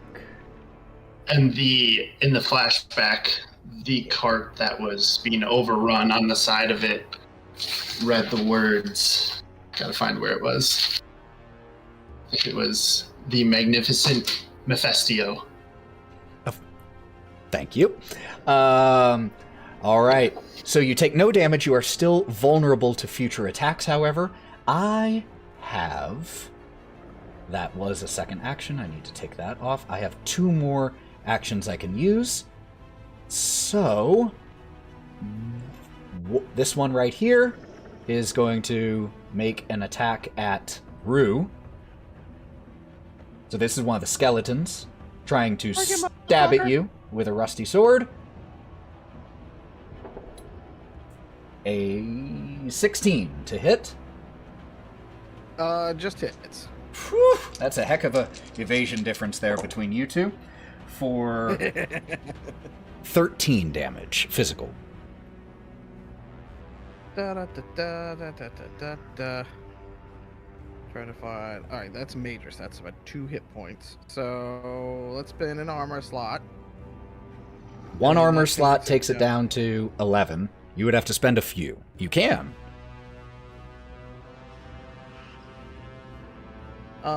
Yeah, we might as well. Think you have to spend 4 if my math is correct? Yeah, I think your math is correct for that. Yeah. Let's do the strategic thing. Let's break some stuff. Okay. You do that. And... yeah, Roland Wolf, just to acknowledge something in the chat, just made a very good point to you, Aaron, not Otto, but to make the armor thing work in your head thematically, it doesn't have to be physical armor. It can be a magical type of armor that is being represented. Like Roland said, it's abstract. So, yeah, as of right now, as far as I know, armor slots can be used for magic. So how many armor slots were you doing, Roux? 4? Yeah, for that one. All right, taking it down to a minor wound, so you only take 1 hit point worth of damage there. Yep. Last action that I have available to me. The range on this one is 20. This wraith floats ever so slightly closer. And this faintly green, sickening energy begins to form in its hand, and then both quickly and somehow also slowly, like a viscous fluid through the air, makes its way to the Arcanist. Is going to try to attack the Arcanist. With a 12, that will hit the Arcanist, dealing max damage for 14. Damn. She almost doubles over. Her wings fold a little bit as the greenish necrotic energy seeps through her, but she doesn't let up her. That hit to the Arcanist, however, will tick the counter back up by 1, as it made her have to refocus her energies. That is the last of my available action trackers, or tokens. Tossing it back over to you all. I saw Mommy's hand first, then Roux.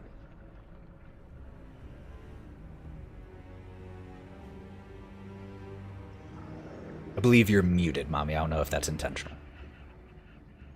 Couldn't find where the mic button was. This is also the so most for I've the- ever said Mommy on stream. So far. So far. Yeah. Mommy. Yeah.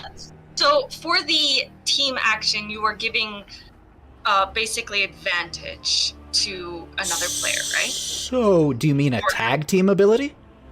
Yeah, a tag team. More than just advantage. So, you Okay. all have advantage, yes, in a way. It's a little different than advantage, but think of it that way. But you also, if you hit, get to roll your damage together. And not just take the best, combine it. So this might be a little abstract use of it. Let's see.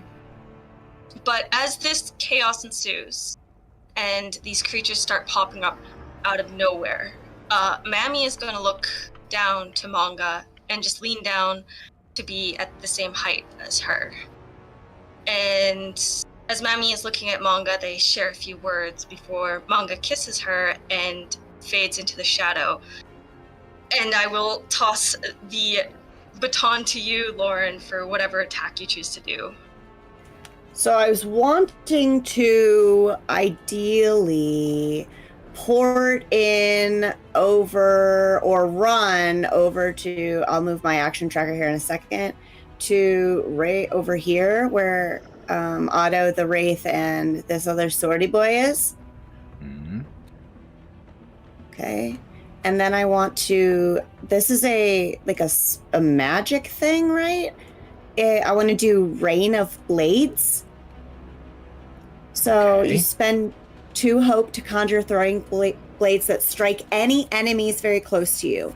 Make a spellcast roll, and all targets that you succeed against take D8 magic damage using your proficiency. If they're vulnerable, they take an additional D8. Love that.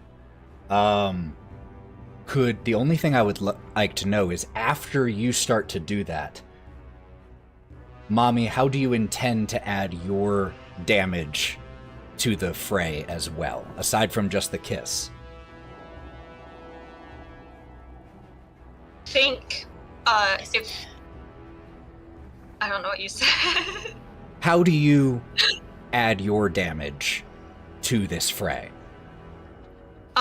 I think she will follow Mengah's action with, as Mengah disappears in the shadows, or as she runs, she's going to pull the wand out, follow directly the path, and she's just going to attempt to add her magic, not using the wand itself, using her actual, sorcerer magic and internal magic to try to up the ability of Mengah's.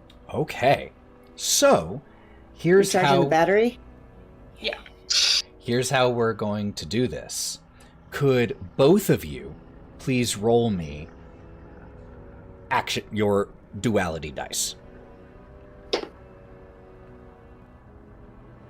is our first tag team, so we have to work through this a little bit. First of all, Mommy, because you were initiating it, it will take 3 hope points of yours to initiate. Okay. What And we don't get any bonuses? Well- Wait, we do, right? you will get bonuses, yes. Okay.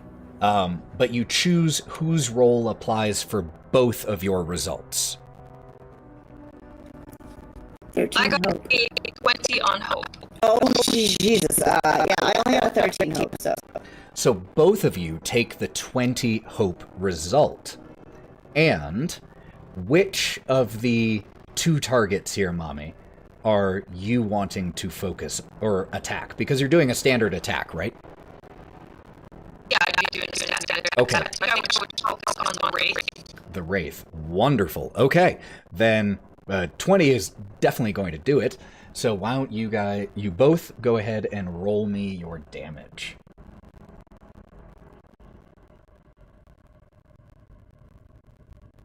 Okay. I got 5 plus 1 on mine. Okay. Or, sorry, 5 total. So it's 4 plus 1.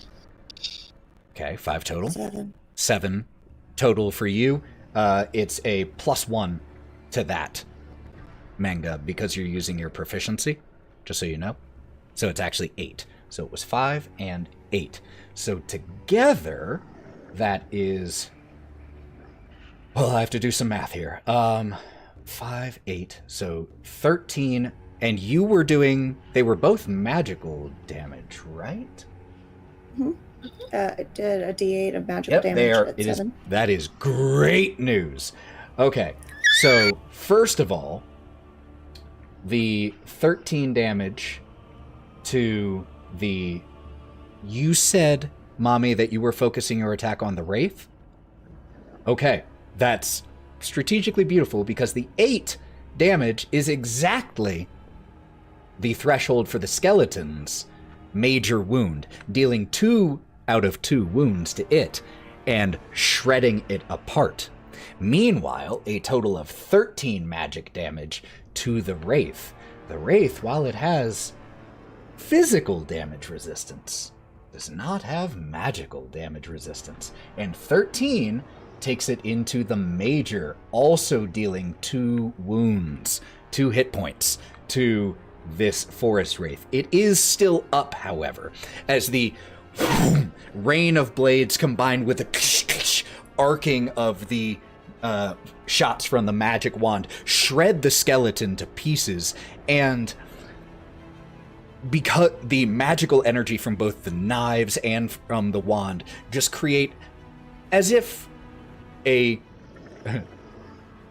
airwaves boom, through a cloud of smoke, just creating these temporary holes in the Wraith that slowly reform as it turns its attention from Otto slowly over to you, Mengah.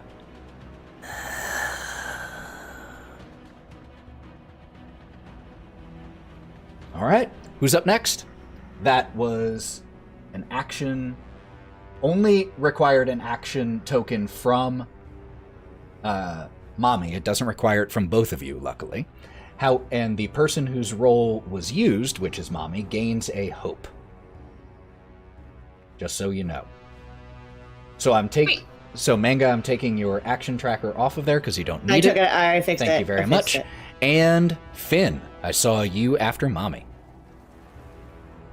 I already used my action token up there. Now I'm going to do another action and close the gap to where if the Wraith has to hit me, it's going to hit me first versus our magic fairy lady there. And I'm going to attack the skeleton in front of me because I'm going to also say I can't hit the Wraith. Magic works. I don't have magic, but I can hit these fuckers. And I'm going to say that to Ami. And I'm going to attack Skullboy there. All right, bring it on. Okay. We got... Well, you got a fear die. Woohoo! But it doesn't matter for me because if I get a fear die, I just turn it into hope. So, but it is a 11 on the fear and 7 on hope. So that's 18 plus 3 is 19, 20, 21. So where is the turn it to hope? So, Are you looking at Call of the Brave? Yes, So- Call of the Brave. 2 nuances here. One, it doesn't turn it to a hope. You also gain a hope. And that's only when That's what you I mean. fail a roll with Okay. fear. If you succeed a roll with fear, it doesn't fall into that qualification. Got it. Which, what did you Got roll it. in total? 18 plus 3 is 19, 20, 21. Yeah, that's a success with fear, definitely. Okay. All right, and 6 plus 1 is 7. 7. So it will fall just shy of its Cool. major damage threshold. Cool, and I was successful attack, stress, to deal them stress. All right. You add the stress onto this, and so through this one attack, you also take a stress, but this attack turns the legs and hip section of this skeleton to bone meal and bone dust, and it collapses. However, when you did roll that fear, there are... I am going to make a quick move for this encounter, using that fear that I just gained to bring out 2 more skeletons. Who push them. Let me mark down the counter. You are down to 6 out of 8. 2 more skeletons at this moment begin to haul themselves out of the ground right by the carriage. I am not Oh, you did roll with fear, so that is the fear move, and now I'm going to take my turns. The Wraith over here is going to take a shot at Finn with that same necrotic energy. Nat 20. I don't think I can crit, though. No, you can't. I remember that the DM cannot crit. That was With all due respect to the creators at Darrington Press. Yeah. But let me crit. The boy so hard. Let me crit. Come on. If they can, let me. But that also means I can't critical fail. But this is going to deal 10 magic damage to you as it strikes out at you with this faint, greenish, sickly energy, and you feel your skin that is always a little bit wet, dry, and crackle. And can I use armor slots to negate some of it? Yes, you can. It is magic. Okay. Or it's damage Okay. you can negate. All right, you said you rolled 11? Yup. Okay, so that's some major damage. Oh, shit. All right. Oh, so I'm sorry. No, I each rolled slot- 10. 10. 10, okay. So each slot costs how much again? Sorry. It depends on your individual armor. So let's look at yours. Yours is I have 4. 4. Mhm. So every slot you spend reduces the damage by 4. Oh, shit. Fuck yeah. Yeah, it's very I'm just helpful. Going to do 4. That's not good. I'm just going to spend 2 Oh, nice. just to make it work, per se, I guess. Spending 2. So I'm looking at your Okay. sheet and just going All over right. some strategy. Yeah. It did 10 to you, and your threshold for major is 8. Your armor Yeah. is 4. If you reduce it by 4, that takes it down to a minor. If you reduce it by 8, it's still a minor. So you're just spending an additional armor slot without getting anything out of it. Then I will just There use we go. 1 so I can keep that. Yes, It sounds like sir. that the math ain't mathing. Yeah, something there wasn't mathing right. So when you do that, it will look like I'm starting to dry out, but I'm going to just kind of grit my teeth and still get moisturized back. Moisturized. Okay, I love it. Very nice. So you only take 1 hit point worth of damage. Bits don't crack, dude. Next action token. Oh god, you did say that. Next action token, I am moving this little skeleton down here up to next to Mengah and Otto. And I'm going to just roll randomly. Evens, Mengah. Odds, Otto. 7. 5. So it still misses. Because it has a +0. Doesn't it? 5 is my evasion. Meat to beat, baby! All right.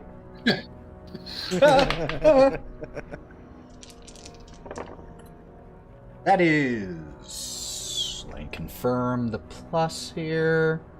10 physical damage. You dog. Okay, he's gonna have the shield still imprinted with the wraith kind of blocking that, and his head is gonna spin and see the skeleton come, and he's gonna try and turn. Not quite get there all the way. He is gonna use 1 armor to reduce that to 1 damage, but still takes 1 HP. All right. I still have a few actions here. And we're going to have the one that is right next to Momi is going to try to attack Momi. 16 on the die. Yeah, that hits. That'll hit. Definitely hits. 12 points of physical damage as it slices down with a rusty blade. I will definitely use one of my armor points to knock that down.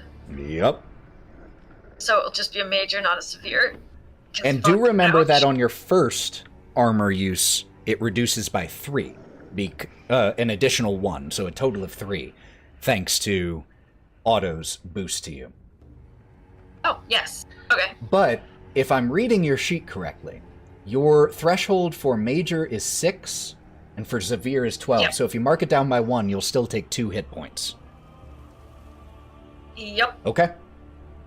Just want to make sure we're on the same page. 2 hit points as this stabs deep into you and cuts you. I've got 2 moves left. That one is gone. That one is gone. We only got these left. So this one right here is going to attack Roux. 19 on the die. They don't have a bonus, so it's just a flat 19. Oh, almost max damage. Here, 18 damage. It's 3d6, and I rolled a 5, a 5, and a 6, and then plus 2.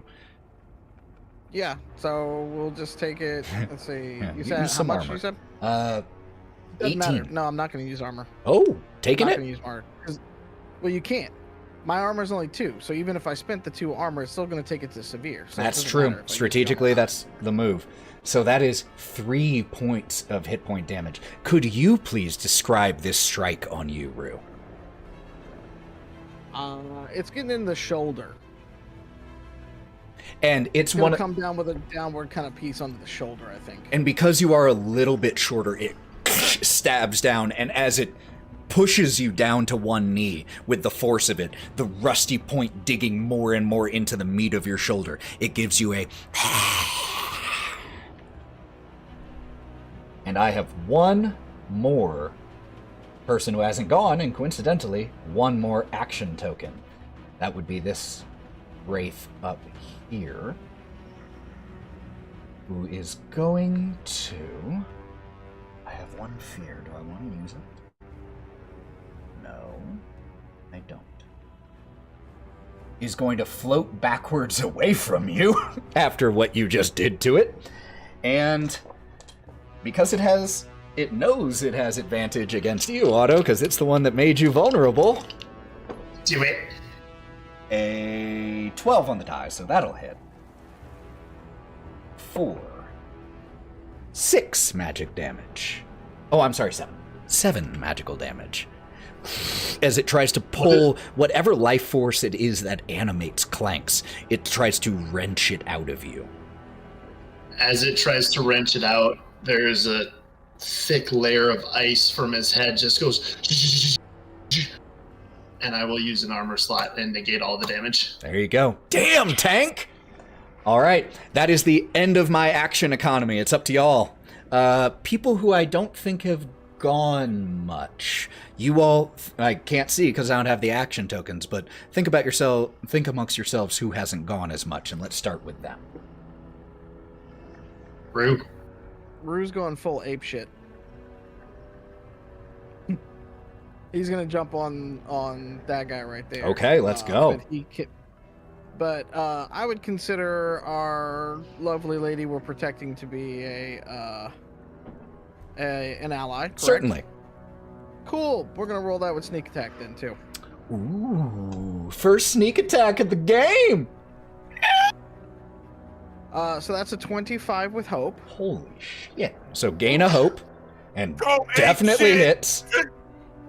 And then we're gonna roll some damage. Oh, did you see the second part of sneak attack? Just in the future? Before you use sneak attack, you can spend any number of hope, and if it is successful, you deal another d6 damage for each hope spent. Nasty. It's a gamble, which is why you have to announce it before you roll your action dice. But that's amazing. So that's 10 damage total. 10 damage total as you jump onto this one's shoulders and just stab straight down. You just get your blades into the bones here, scissoring it on either side of the neck, and just take the head straight off, which just rolls, the body collapsing as you finish landing, dead in one strike. And motherfucker. the counter ticks down to 5.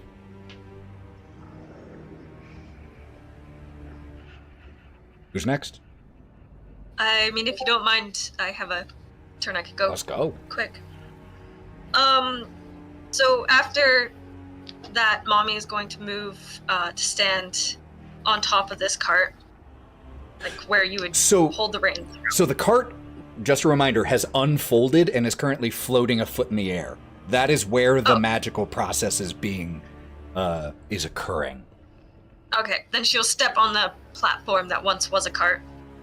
And she is going to use one of her primal origin abilities that allows her to hit an additional target within range of a spell.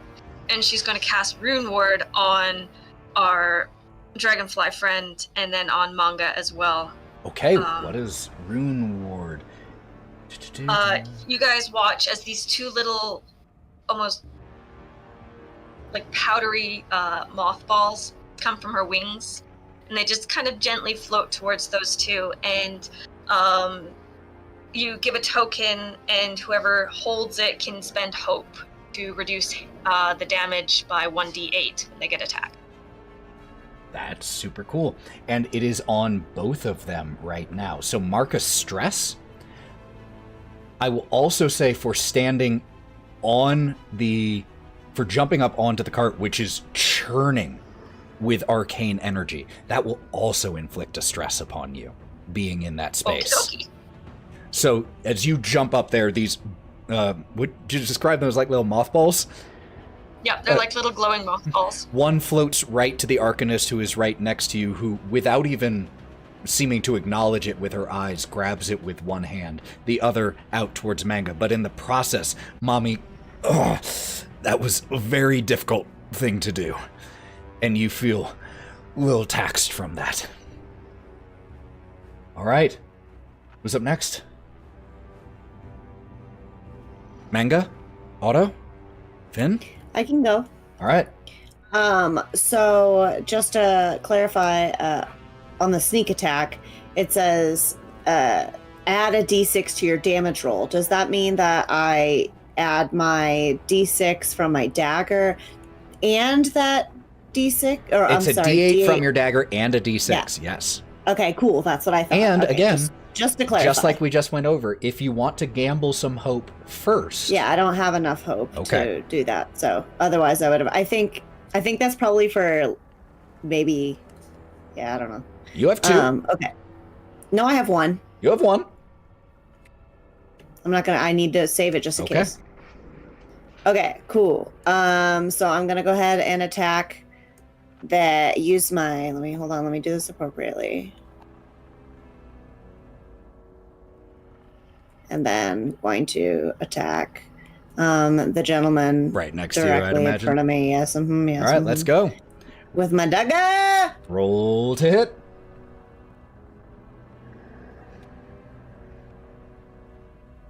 That's with the d12s, right? 2 d12s, yes. Yep, that's right. Okay, good. The only time you will ever use a d20 might be for damage. 19 hope. Actually, they're the same. What if they're the same? Then it wouldn't have took 19 because of your bonus. If they're the same, then you crit. Yeah. Oh shit! Cool. Critical hit. So you remove a stress if you had any. You gain a hope, and you crit. So roll your damage as normal, and then we're going to add an additional 8 plus 6, so an additional 14. You know what? You can roll if you want to. I'm letting you know you don't have to. If you just want to narrate how you obliterate this... I would like to... I was going to say, can I narrate it instead? You absolutely can, because it's cool. It's already dead. Okay, cool. So I watch him lay into my friend here, and I don't really appreciate that very much. And then I see this wraith on the other side, and I don't really appreciate that very much. So I say, okay, we must sacrifice one to save one. And then she is going to sink into the ground, come up on the other side, and she is going to take both of her daggers and go directly onto either side of this guy's throat and rip. Wonderful. And the head goes spilling off, the body falling to pieces. Death for death. All right. Finn? All right. So, here's the fun part now. Hey, Roux!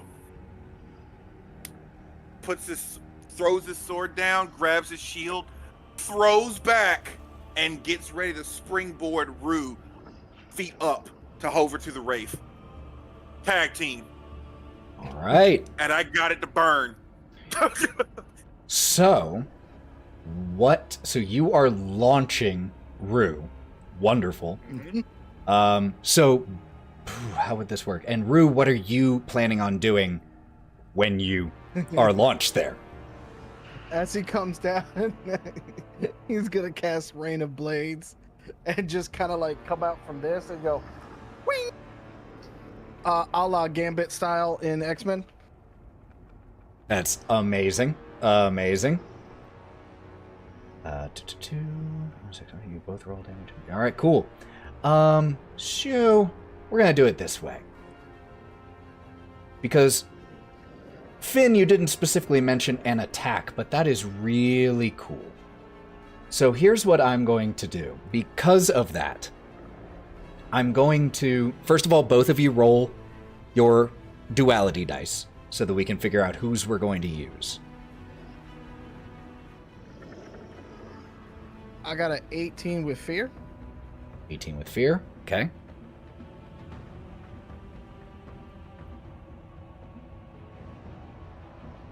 $21 with hope. So probably gonna go with that one.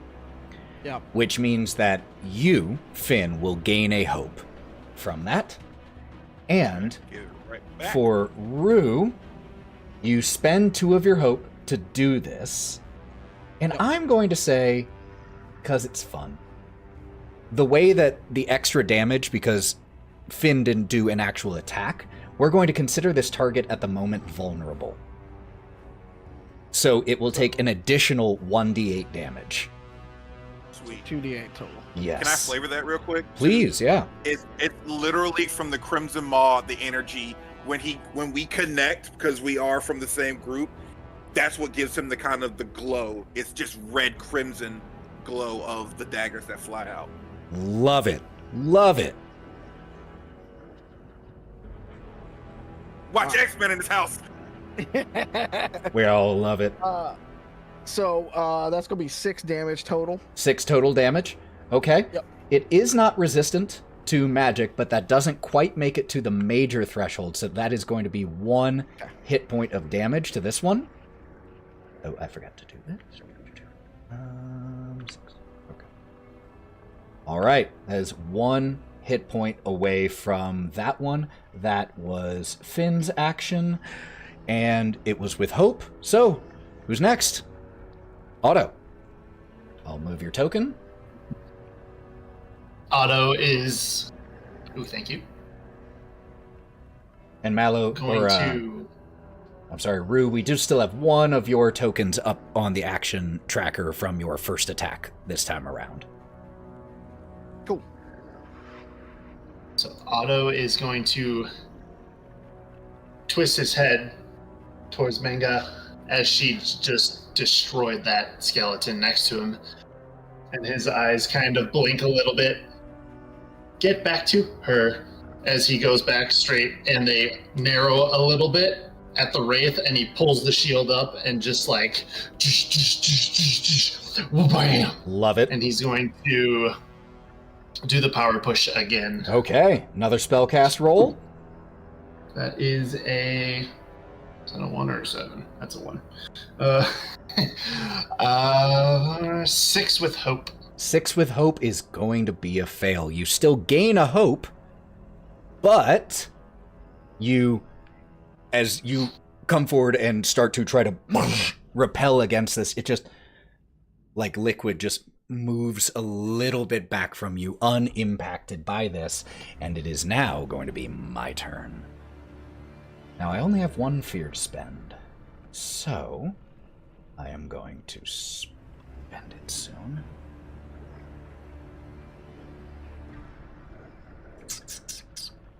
Yeah, I gotta do it. And spending my fear, getting rid of it. Right near the, again, pulled by the arcane energy of the... Oh, I forgot to tick down because you took another out. Pulled by the arcane energy from the Arcanist, more skeletons just continue to pull their way out of the ground as 2 more emerge. I have 1, 2, 3, 4, 5, 6 actions at my disposal right now. This one right here is going to float away. Try to. And is going to make another advantage attack against Otto because you just attacked it. I rolled a 4 and 5 on my die with advantage, but it has a +3 to hit, so 8 is the best. And to you, that will deal 10 magic damage, Otto. What does that look like when he's getting damaged? When you get damaged or when it gets damaged? Or, like, its attack, what does it look like? Sickly green energy that emanates from it to you and tries to pull the life force out of its target. Ah, yes. And then, again, his head turns and follows, and the ice comes down, but it's slightly slower this time, and it doesn't quite block everything. So he's going to use his last armor slot and still take 1 HP. Okay. That is, Wraith has gone. Oh! Can I do it? Can I do it? Can I do it? I can. I haven't gotten to use this ability of the skeletons yet. I'm going to use... Oh, no, can I? No! I can't! I don't have fear. Wait, can I convert... I have to check a rule really quick. I have to see something. Give me 1 second. You should do it anyway for science. No, because I have to actually try to follow the game before I break it. You gotta see if he can break it, if he's allowed to break it. Alright, let me see. Hold on, friends. We'll see if this works. I love how, because I know Maddie's a DM, so I can see her brain as a DM tickles like, yeah, I can do this. Okay, I can do this. I am going to remove 2 action tokens to give myself a fear. I am immediately going to use that fear to use one of the skeleton abilities that I haven't gotten to, called Group Attack. Activate every skeleton within close range of a target. Close range is 5 to 10 feet. All 3 of these by Momi are that. They're all going to move into melee range. Oh dear. And they're all going to attack. I don't have to roll, but it uses up all 3 of their activations. 15 total damage, 5 from each, as all 3 in a horrifying unison, like demented puppets controlled by some puppeteer that you can't see, whoosh, and all in perfect unison, the 3 blades whoosh, crossing right into you. What would you like to do in response? Anything? I think I could still use one more armor slot, I think. Well, how many do you have remaining? Like, my armor had +2. No, say it doesn't reduce your armor value. Do you see right next to armor it has armor slots? Oh, yeah. So How I many know does you've used 1 to reduce it by Yeah. 2. Every slot that you use, because your armor value is 2, will reduce the damage by 2. Okay. So if you use 2 of them, that will subtract it from 15 to 11, which would take it from a severe to a major. Okay, so I ended up having to use 2 slots last time to bring it below a major, so Okay. but I'll use 2 more this time to bring it just down to a major 1, as well. 2. There we go. So if my records are correct, you have 2 armor slots left? Yeah. Okay. I'll have 2 left. And Then 2 hit points. 2 hit points. You manage, or your leather armor stops one of the blades from penetrating into you, but the other 2 rusty swords stab straight into you. The Arcanist her eyes flicker to you just for a second as she sees this happen, but is unable to take her focus off of this ceremony. So I now have, those 3 have gone. That one has gone. I have 3 action tokens left, but only 1 thing that can go.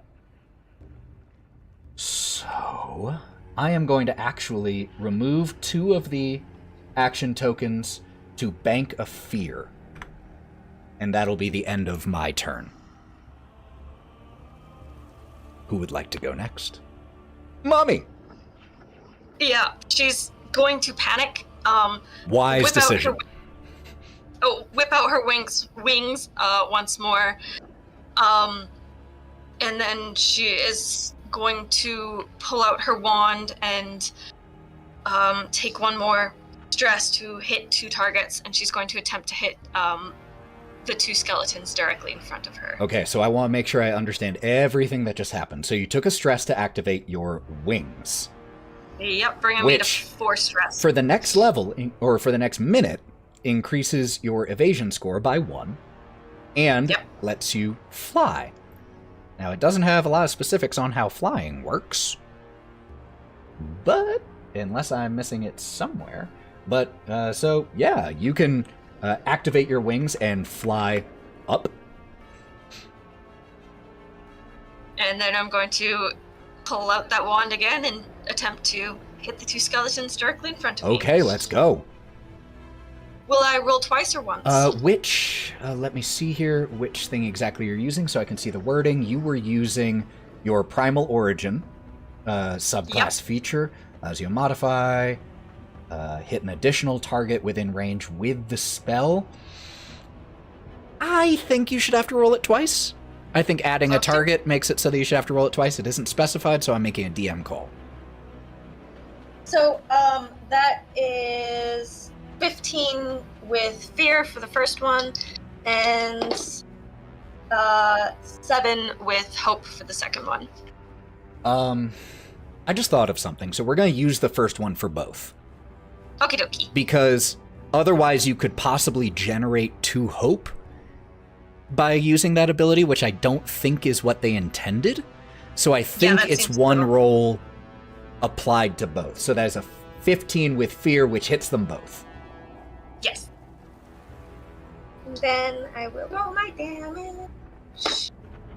And that also keeps you as a DM from getting too fear if necessary. I'm trying to interpret the rules in the most logical way in absence of specificity. That makes sense. So that was max damage, so 7 each. I'm just gonna roll the 1 damage for both, I'm gonna assume. Unless you want me to roll twice. I think that also makes sense if you're rolling once to hit, rolling once for damage. That is just shy of their major, so each one is going to take 1 out of their 2 hit points worth of... Oh, where'd you go? 2 hit points worth of damage. Very nice, though. Alrighty. Then she's gonna just herself around the magical portal thing. She's not gonna move from her spot. That makes a lot of sense. Finn, before I let you go, I'm gonna go because there was a fear. So I'm gonna go, if that's cool. And my dear... Ooh, which one? There's so many targets. Okay.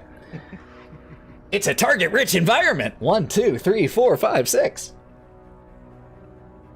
I am vulnerable. I know. I understand. Ooh, actually, that is an interesting point. Let me see. Yeah, you're right. That's what it is.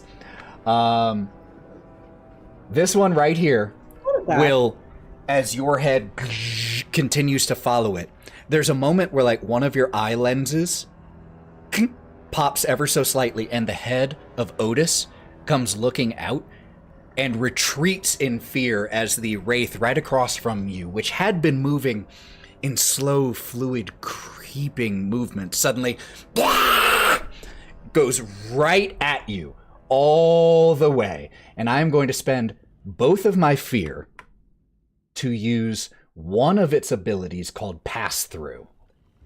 It has advantage against you, and it has to make a attack.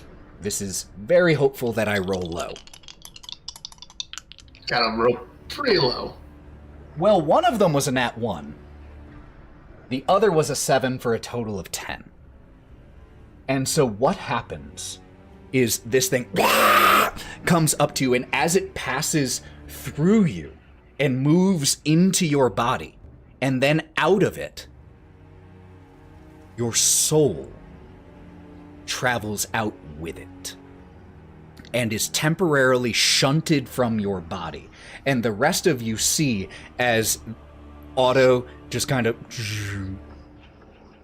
deactivates until this ticks down by 1.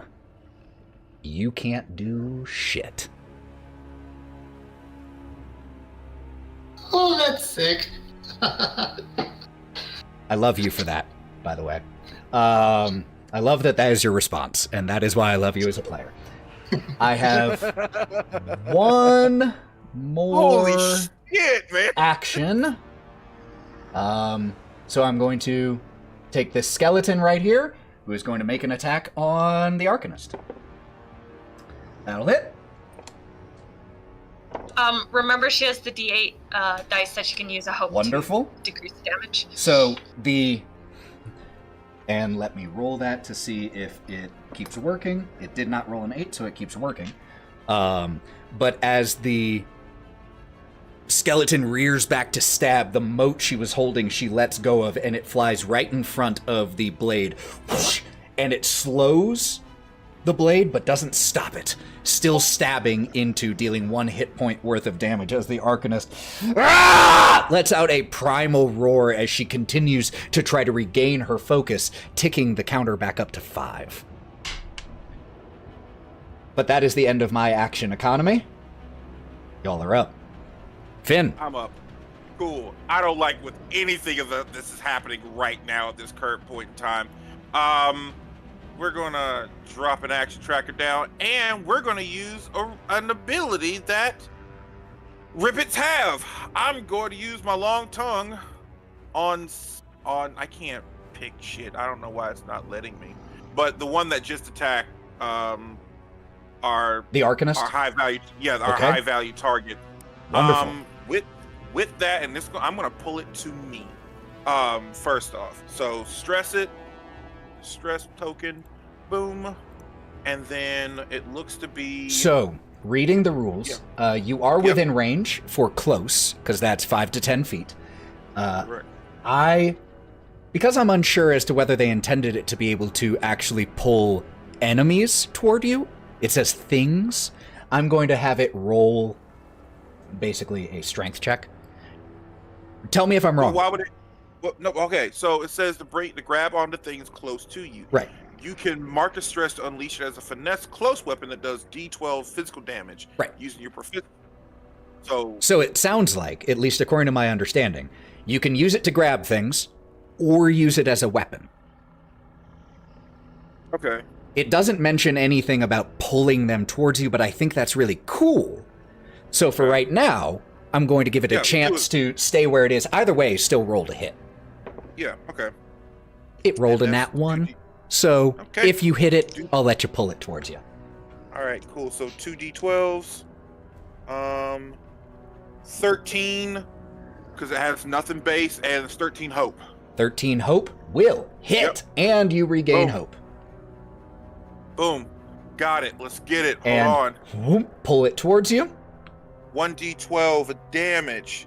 You Because can take while it I out. have it, yep, when I have it, I'm just going to crush it and pull it. So, where's my d12? Oh, I have one. If you were, yeah, you should have 2. 10.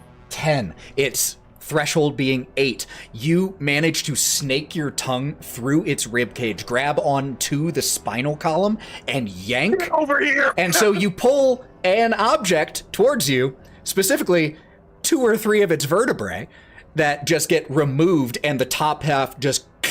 And for a second, in a classic cartoon moment, the feet and pelvis and top and lower half of the spine kind of turn and rotate, looking for its top half, and then just eventually collapse as well. And good news, that ticks down the tracker by 1, which means Otto. You power back up. He's alive. And, Mengah, I Can haven't heard from you in a little while. right, yeah. If that was the end of your action, Finn. That was the end of that action. I was going to take another one if no one else had Well, let anything. me see if anyone else wants to really quick, because there are a few people I haven't heard an action from. I think Mengah, it's been a little while. I think it's been since your fan of blades. Mm-hmm. Okay, yeah, definitely time for you. No. So it's my sneak attack. True. Okay. Still time for you. Can I give her help on her turn? Let me look up that exact rule, because that is a cool one. So let me see. Try to get over there, Mommy. Oh I'm trying god, to get over there's there. so help many. you. Oh no. That's what I was. Yeah, I'm trying to get this guy down Oh, so I no. can get over here. Help is such a common word. I think I need to spend a hope. Yeah, I know you do, but I need to see exactly if it can be done in combat. One second. Would it be under action rolls? Let's see. Trait rolls have group action rolls. Oh, here While we he's go. doing that, I'd like to take 2 back to back if I can, team.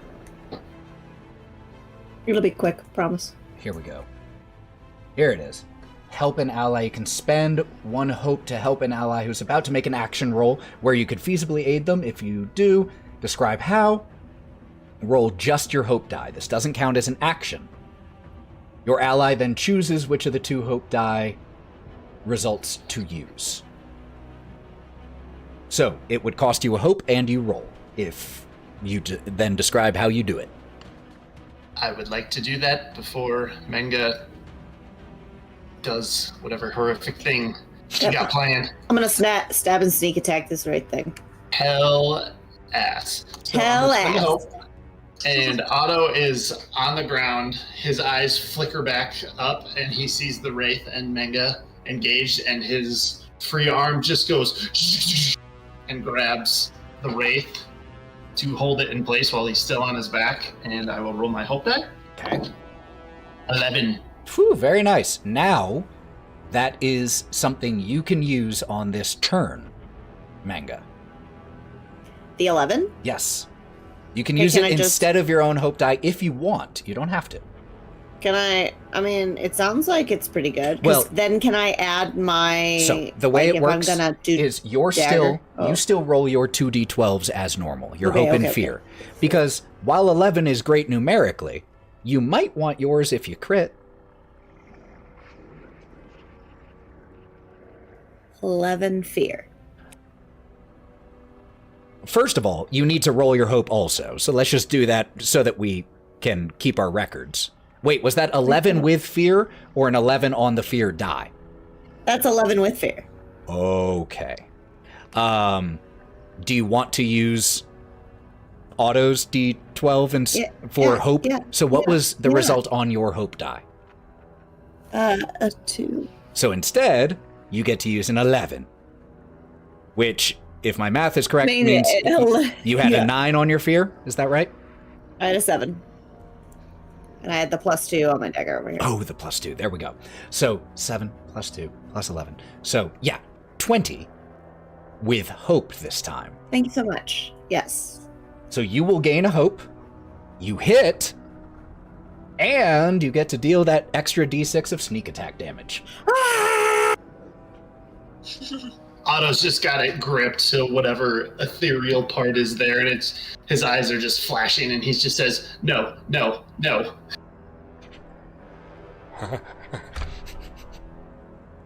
I think that's 7? 7? Oh no, hold on. I don't understand. Just use your how actual this dice, works. it'll be easier. So Okay, thank you so much. I appreciate that very much. Yeah, Thank you so you much. could have been using your actual dice this whole time. So just roll a d8 and a d6. The d6 is for your sneak attack.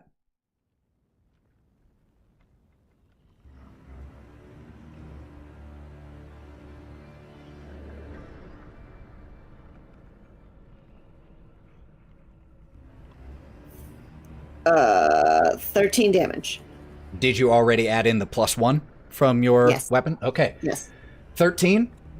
We reduce that by half because this is physical damage, rounding up yes, to 7, which puts it at a minor for this one, still giving it 1 hit point down.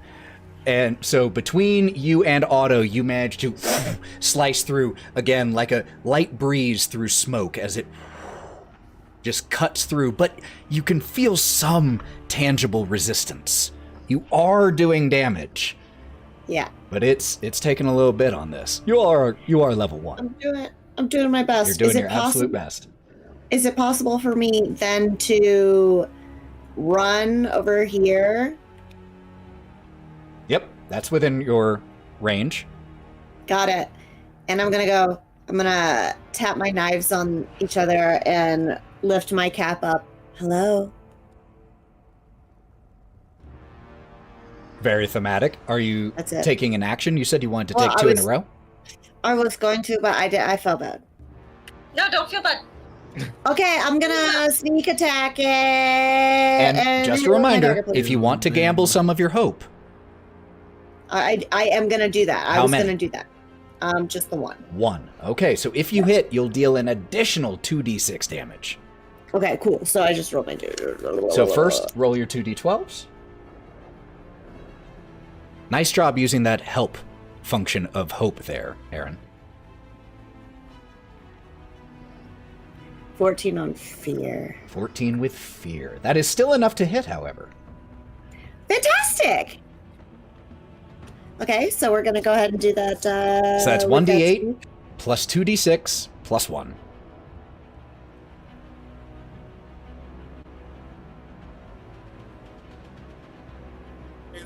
Today's beta test is brought to you by math. 15. It's a math game. Did you say 13? 15. 15. Could you describe how you obliterate this skeleton? Ticking the counter down to 3. So she sinks low and runs over there, pulls out her 2 daggers, and she says, hello. And then she immediately goes right into the rib cage and snaps up, and the bones pop. All right. Gross. Yeah, disgusting, ruthless. That's my experience. All right. I'm going to simply choose to bank that fear. And I'll use one of my actions right now that I have available to have this one make a random attack. Odds, evens. Right on you, Mengah. 11 plus 0. Does an 11 hit your evasion? No. Ooh, could you describe how you dodge this? Okay, so I'm high off this kill, right? You know, death for death. And so she's taking it in, and she just feels the shift between the life leaving to life coming, and she dodges that. Like the Matrix style. Oh, unfortunately, Roland Wolf made such a good call in the chat, but you don't have 2 hope available. You could use your circle of life. I was going to, but I gambled. Yep. That's all right. That was a good gamble. Good gamble. It cost 2 hope to use that, but that's great. But you still managed to avoid this attack, and I'm going to pass play back over. Yeah, haven't heard from Roux, Capu I'm going a little to you bit. regardless. I'm going to you regardless, Mallo. I think we just need to start hitting this wraith a little bit. You know, we need to lay in some damage to it. You know, it's been standing. It has been. It's been chilling. Yeah. So we're gonna take a little shot at it real quick. See what we can do here. Actually, you know what? I got hope for days. We're just gonna do Rain of Blades. There we go. Again. Because we know it's physical. He is good at dealing with physical, but Rain of Blades takes it to magic. 14, but with fear. 14 with fear, it'll still hit. Their difficulty, right? their AC, their difficulty is 13, the wraiths. So you did barely hit.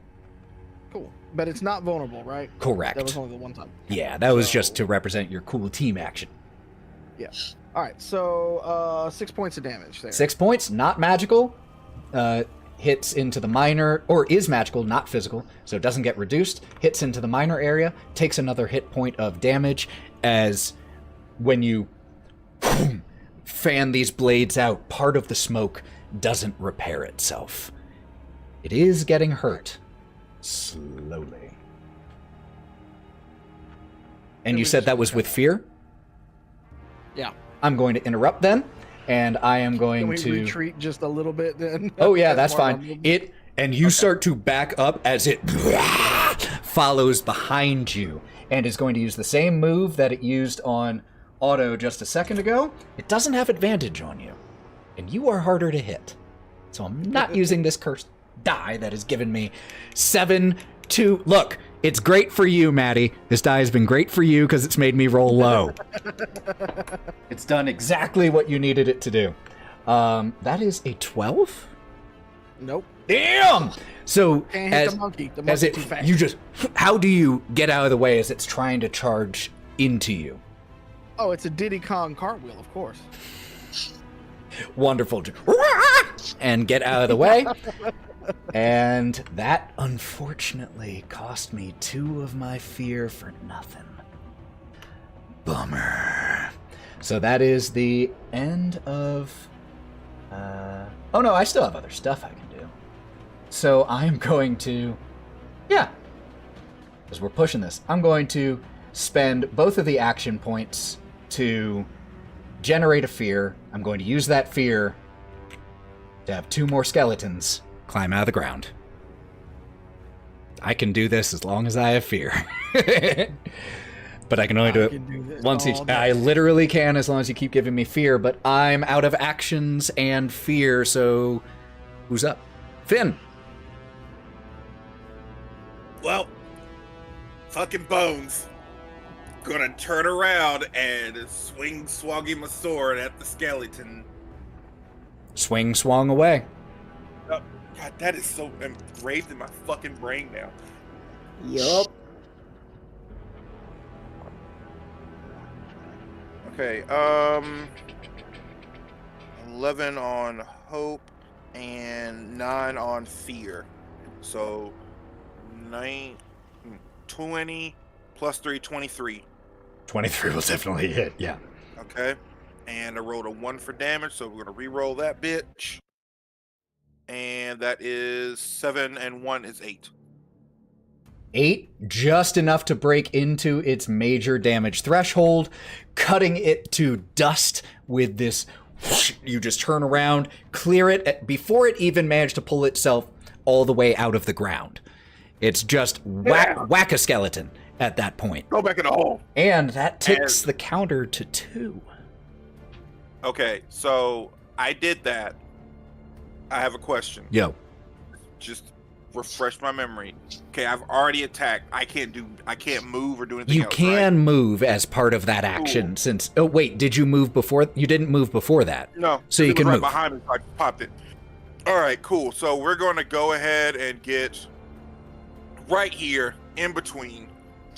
Easily Hold the done. line. Easily Yep. done. Sword up, shield up. All right. Otto, I saw your hand.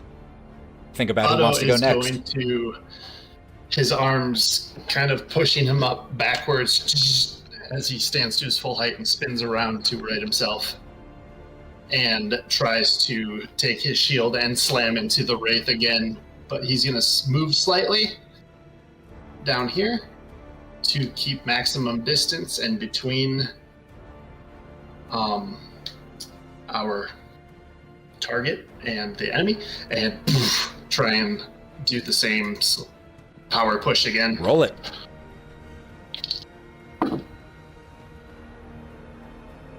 $14 with fear. 14 will hit. I'll take that fear, though. Ooh, okay. Damage is 1 spell damage. 1. But you still knock it back from you. Yes. As it, because has a spectral body, it doesn't impact into the trees. So you watch as you send this blast of arcane energy out, and it just flies back through the trees, disappearing for a second. And my action, or follow up my movement, I am going to rhino charge it.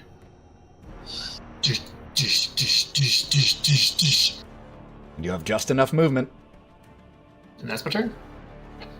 All right.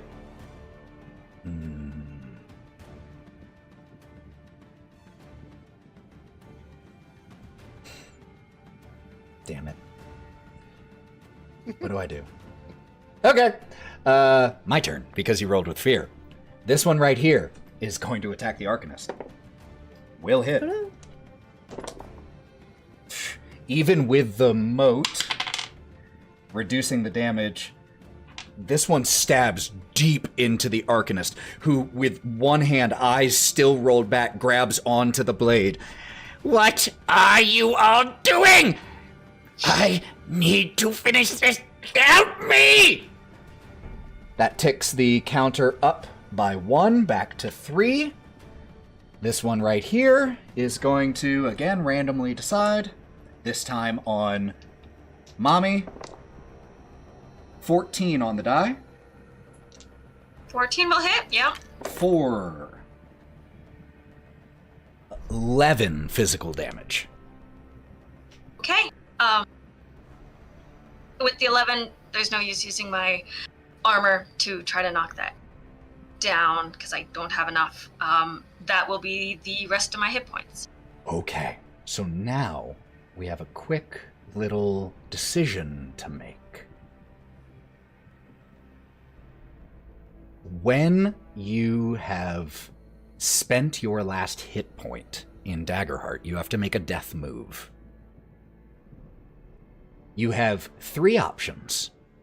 Blaze of Glory, where you embrace your death, go out in a blaze of glory, take an action, which becomes an automatic critical success at my discretion, and then die. Option 2, avoid death. You avoid death and face the consequences. Roll your fear die. If its value is equal to or under your level, you gain a scar. You also drop unconscious temporarily. You may not move or act while unconscious. You return to consciousness when an ally clears 1 or more of your marked hit points or when your party finishes the next long rest.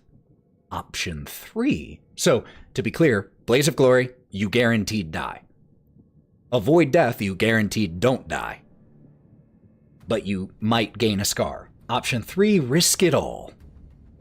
Roll your duality dice, and if the hope is higher, you stay on your feet and clear an amount of hit points and or stress equal to the value of the hope die.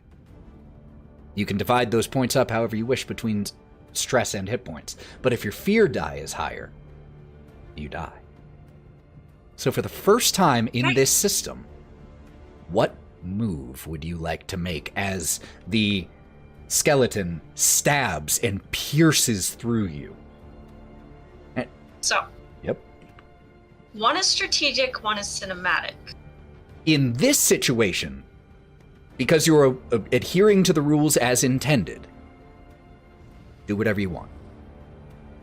So, nobody knows this but Lauren. But in our little conversation, Mengah told her to not fear death. And in response, she said, as long as you are with me, I no longer fear death. So she is going to go out in a blaze of glory. Okay. While looking over to Mengah. And I don't know if you'll allow this, but I get one action, right? I'll allow almost anything in this moment. I will like to use my last stress point to shoot, once again, double the spell once more, and attempt to kill the 2 skeletons near me in my final moments. So, you can absolutely do that. Okay. Not only can you absolutely do that, they, in Blaze of Glory, are automatically critical successes. Which means they automatically hit, and just looking at the amount of damage it does, it's automatically enough to destroy both of them.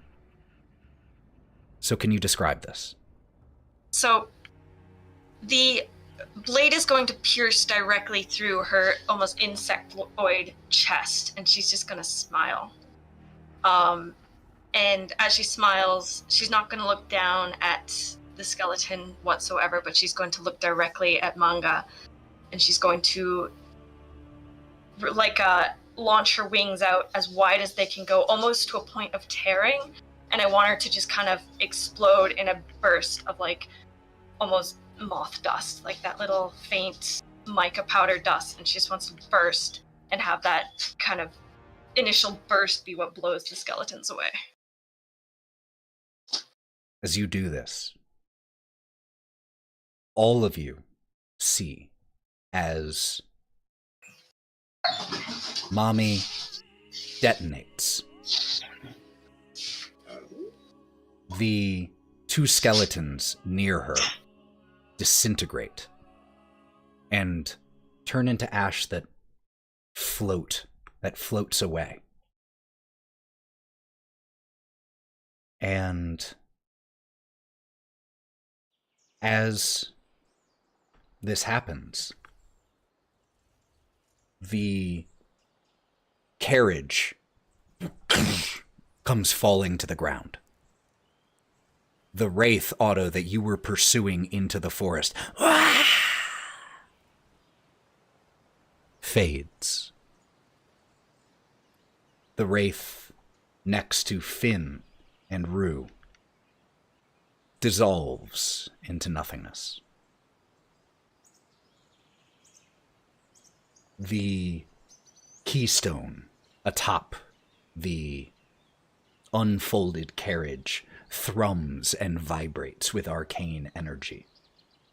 And then, all at once, a soundless explosion erupts from the Whitefire Arcanist, causing all the lingering skeletal dust and the final wisps of the remaining wraiths to be pushed and scattered to the wind. The trees nearby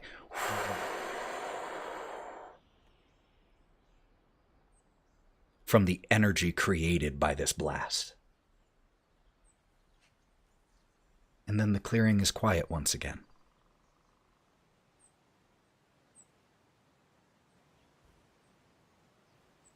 The Arcanist looks tired. As she had been hovering a millimeter or so above the ground, her toes pointed down, she settles and squats down and falls back onto her butt. Oh. And she looks at where the moth dust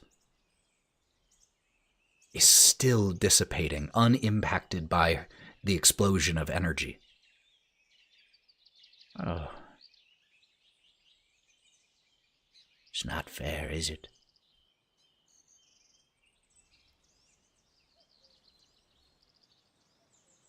Well, it's not. It's not fair at all. But I'll say one thing. She was wrong. Because she didn't die alone. She died with us. We were here with her. Never alone again.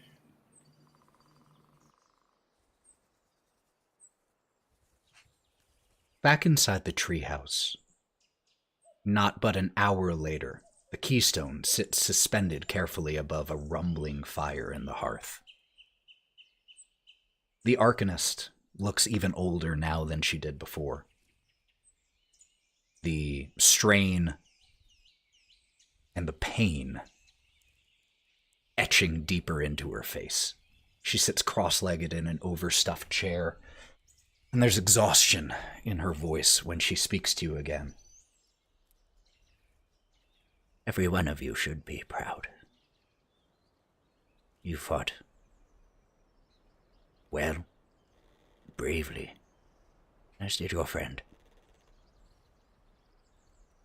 If it is any consolation, she died to protect those she didn't even know.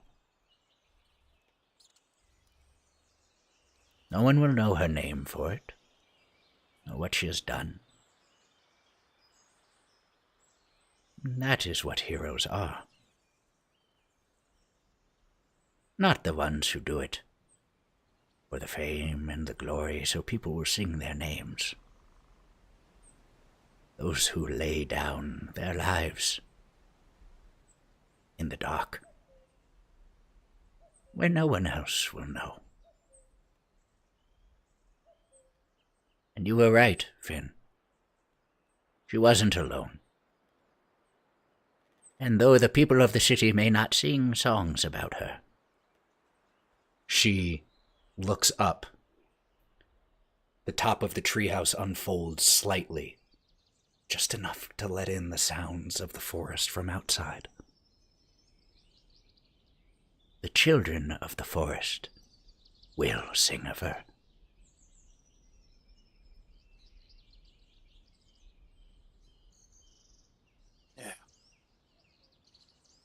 Yeah.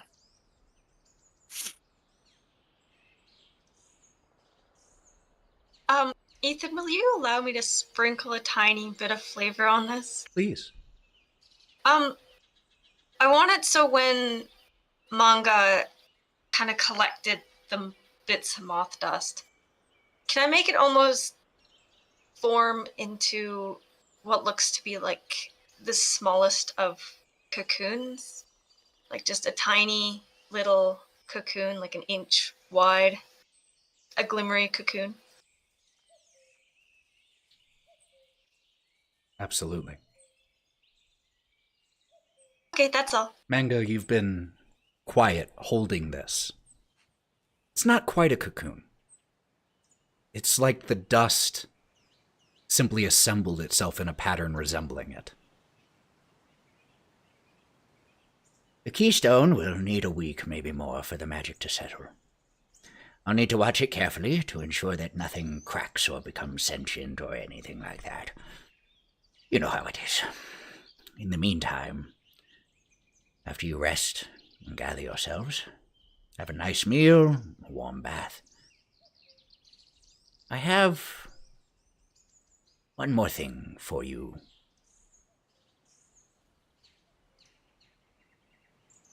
We cut to watching the carriage that the four of you now occupy pull away from the Arcanist's home. And we hear the Arcanist's voice as we watch the carriage pull away. There is a spire just west of here, only a few hours' walk. I felt it on the way to the ritual. Its power was strange, The light felt weaker than it should be. I suspect that something might be terribly wrong with the Spire Keeper, and I fear what will happen if the light is extinguished altogether. If you make your way there, see what ails the Spire Keeper and see if you can re-illuminate the flame to its full potential. And perhaps... And we see Mengah inside cradling a cocoon in her hands. Then perhaps she might still have time to be right and die alone.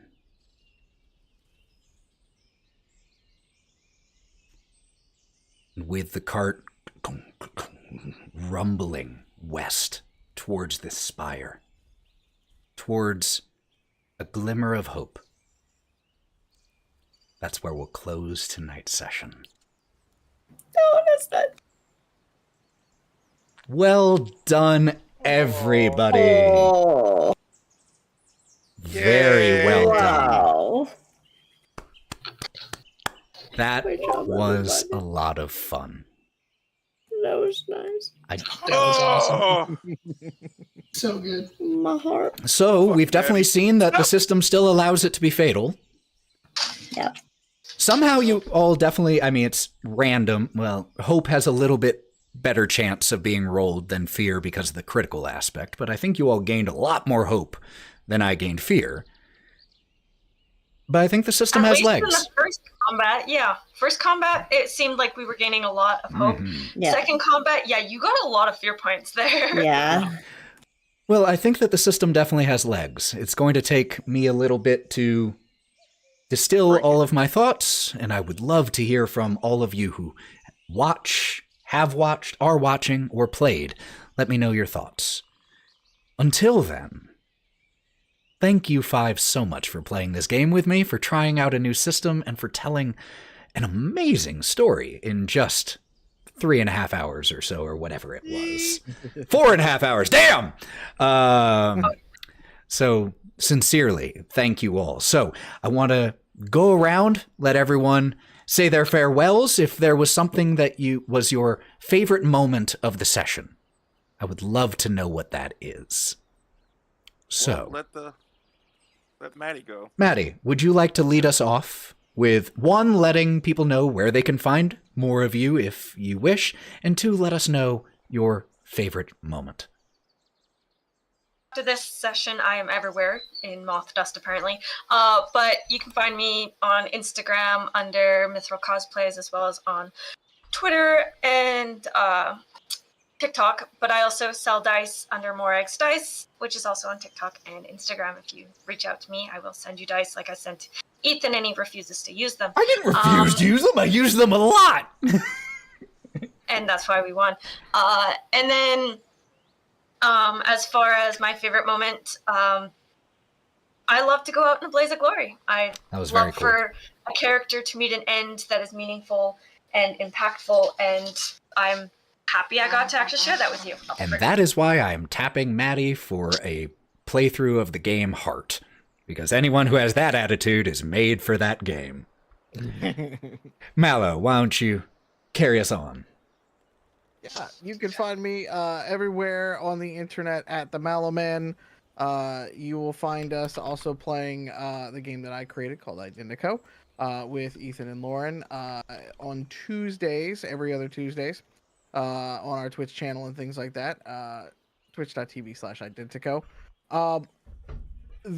Beyond our very poetic and fun ending to the session today, I appreciate the way that everybody was using tag team mechanics and things like that with it. I think that's a really fun way of not just using a help command in D&D and things like that, but actually bringing in cooperative play together with it. So that's a huge mechanic that I love that they've brought forward in this campaign so far. So love that. Couldn't agree more. And just to give a little additional shout out to Mallo, the system that he created, Identico, is very cool. If you are looking for a cyberpunk system that is relatively easy to learn, it's not the lightest cyberpunk system that I've run through. I think that would be Neon City is the lightest because it's only about 60 pages. But it is a very fun system and very easy to pick up. Highly recommended. And someone already hit the dice link again. But just as a reminder, Morag's Dice is where on Etsy you can go to buy some of Matty's dice. Lauren. Hi. I thought it was really fun to run fully a new system. I've never done that before. And I thought that it was a hoot from start to finish. That was just a hoot. Yeah. Channeling it. Anyone who gets that exact reference, you're old. Fucking heifer. Yeah. That was a hoot. But I obviously love tugging on the heartstrings. And I really liked how throughout gameplay, there were moments to inject that just because of the way the system moves. And I think that's pretty cool. You can definitely feel that the game designers, while they wanted it to still stay very D&D adjacent, wanted to put a little bit more emphasis on the narrative/story element and have it be a little less crunchy. But you can find me at Face Cosplay and 95% Lauren. That's it. Yeah. Mav.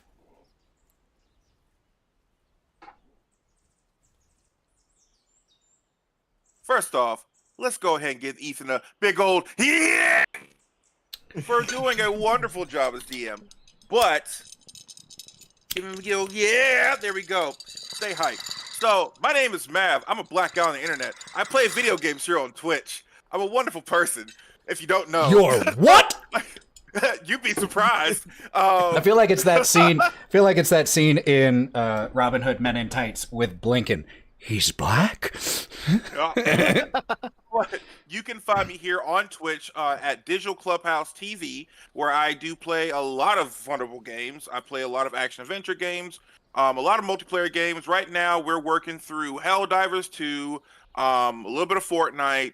I am currently working through Baldur's Gate 3. I'm currently on Act 2 right now, and I might add another game too because I recently just decided to update my Xbox because I hadn't turned that bitch on in forever, and that took a while. But there's some new games up there that I want to try out to play. So be sure to stick around for that. I do Monday, Wednesdays, Saturdays, and Sundays. And I'm also here with these lovely people, Ethan and Lauren, on Saturdays on Misty Mountain Streaming, where I play Otto. I play Otto, but as a rabbit, not a robot. In the Wild Things. A rabbit, not a robot or a ribbit. Just to be clear. Or a ribbit. Yeah. But yeah, I love TTRPGs.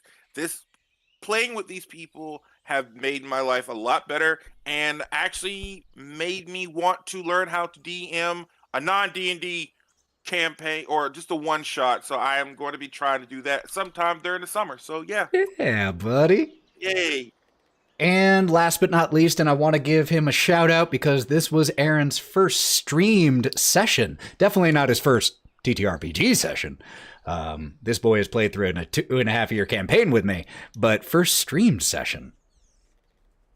Yeah, thanks for having me, guys. I am just an IRL person. Hang out with Ethan and Lauren all the time. Love playing some D&D and whatever shenanigans they can come up with. So this has been an absolute pleasure, and I loved playing with all of you lovely people. But I really liked that scene where Momi decided to try and snag that flying fox, and everything just went tits up, and Chaos. It was so good, so good. The things that were running through my head right there of just like, okay, so how does this entire one shot get derailed? Do they die here? Is the fight here? That was wonderful. Mav, did we get a favorite moment from you? Oh, my favorite moment was honestly,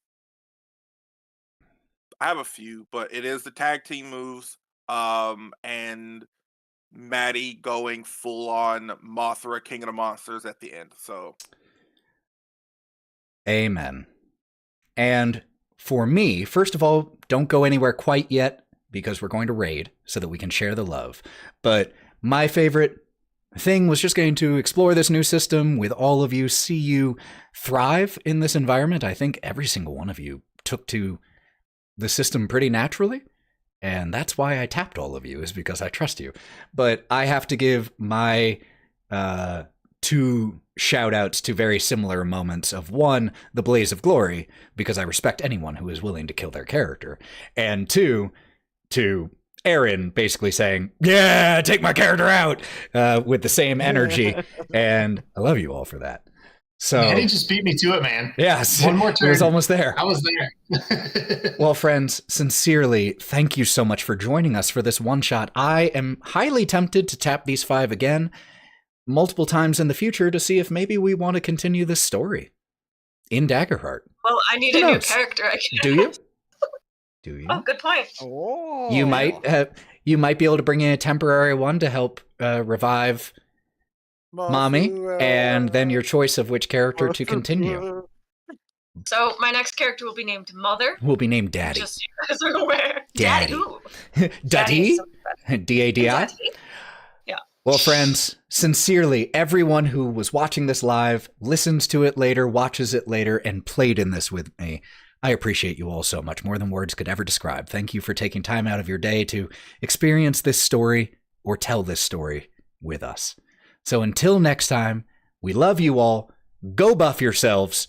Let's raid somebody, shall we? Let's raid. Let's do it. Let's go. And we